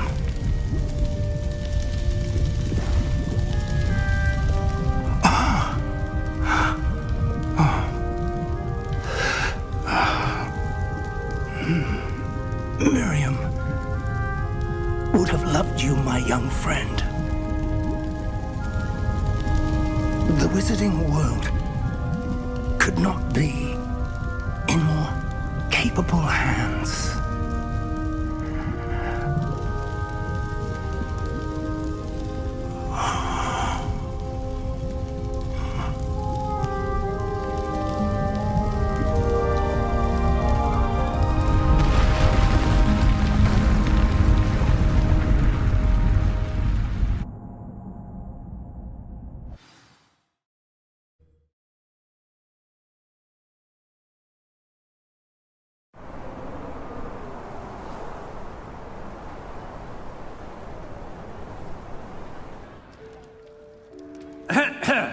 Professor Eleazar Fig. I dare say he was a beloved professor to many of you, certainly a long-standing colleague to his peers.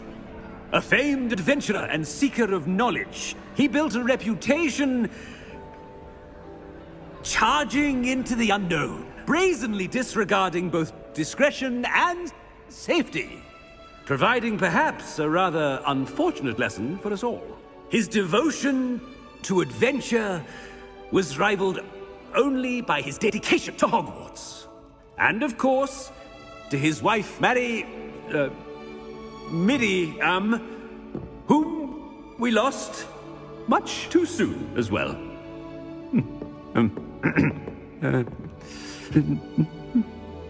Yeah.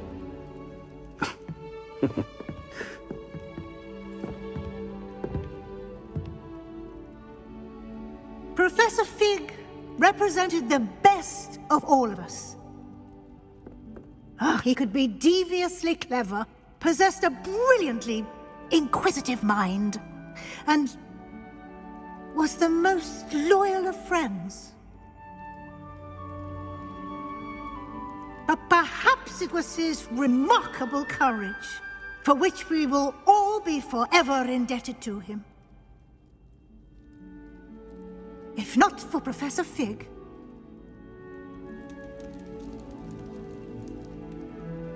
well, I can say with confidence that if not for him, many of us, let alone Hogwarts, would not be here today. Those that knew him best will agree that we must now honor him as only Hogwarts can, by wisely, resourcefully, justly, and bravely facing all that lies ahead.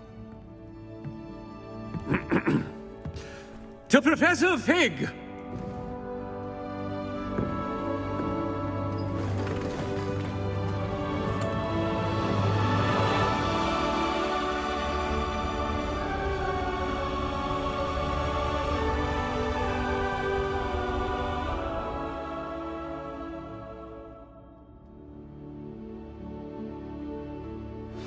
Please meet me as soon as possible. Never imagined we'd attend a funeral for one of our professors. Glad Weasley spoke for Fig. She honored him. He'll be well remembered. I only wish we could have done the same for Solomon Sallow. I need to go and see Anne soon. Ominous, there's something I need to tell you. It's to do with Victor Rookwood. I heard a rumor that he confronted you outside of Ollivander's. Sounds as if you faced quite a fight. The rumor's true, and I did. But it's not that. Just before Rookwood attacked, he uttered something familiar. The same words Anne heard before she was cursed. Children should be seen and not heard. Wait, what are you saying? It wasn't one of Ranrock's loyalists who cursed Anne. It was Victor Rookwood. It was Rookwood all along. This can't be. The night Anne was cursed, all she saw were goblins. You see, since Feldcroft was of interest to Ranrock, it became of interest to Rookwood as well. That's why Rookwood was there the night Anne was cursed. He was working with Ranrock. When he saw Anne, well, he didn't want anyone to know. So he cursed her. Oh, so cruel. Rookwood got what he deserved. Thank you for telling me. Anne and Sebastian deserved to know, and it should come from me. As we discussed, I spoke with Black. Sebastian's with the headmaster now, but perhaps there's a way to get word to him. When I find out, I'll send an owl.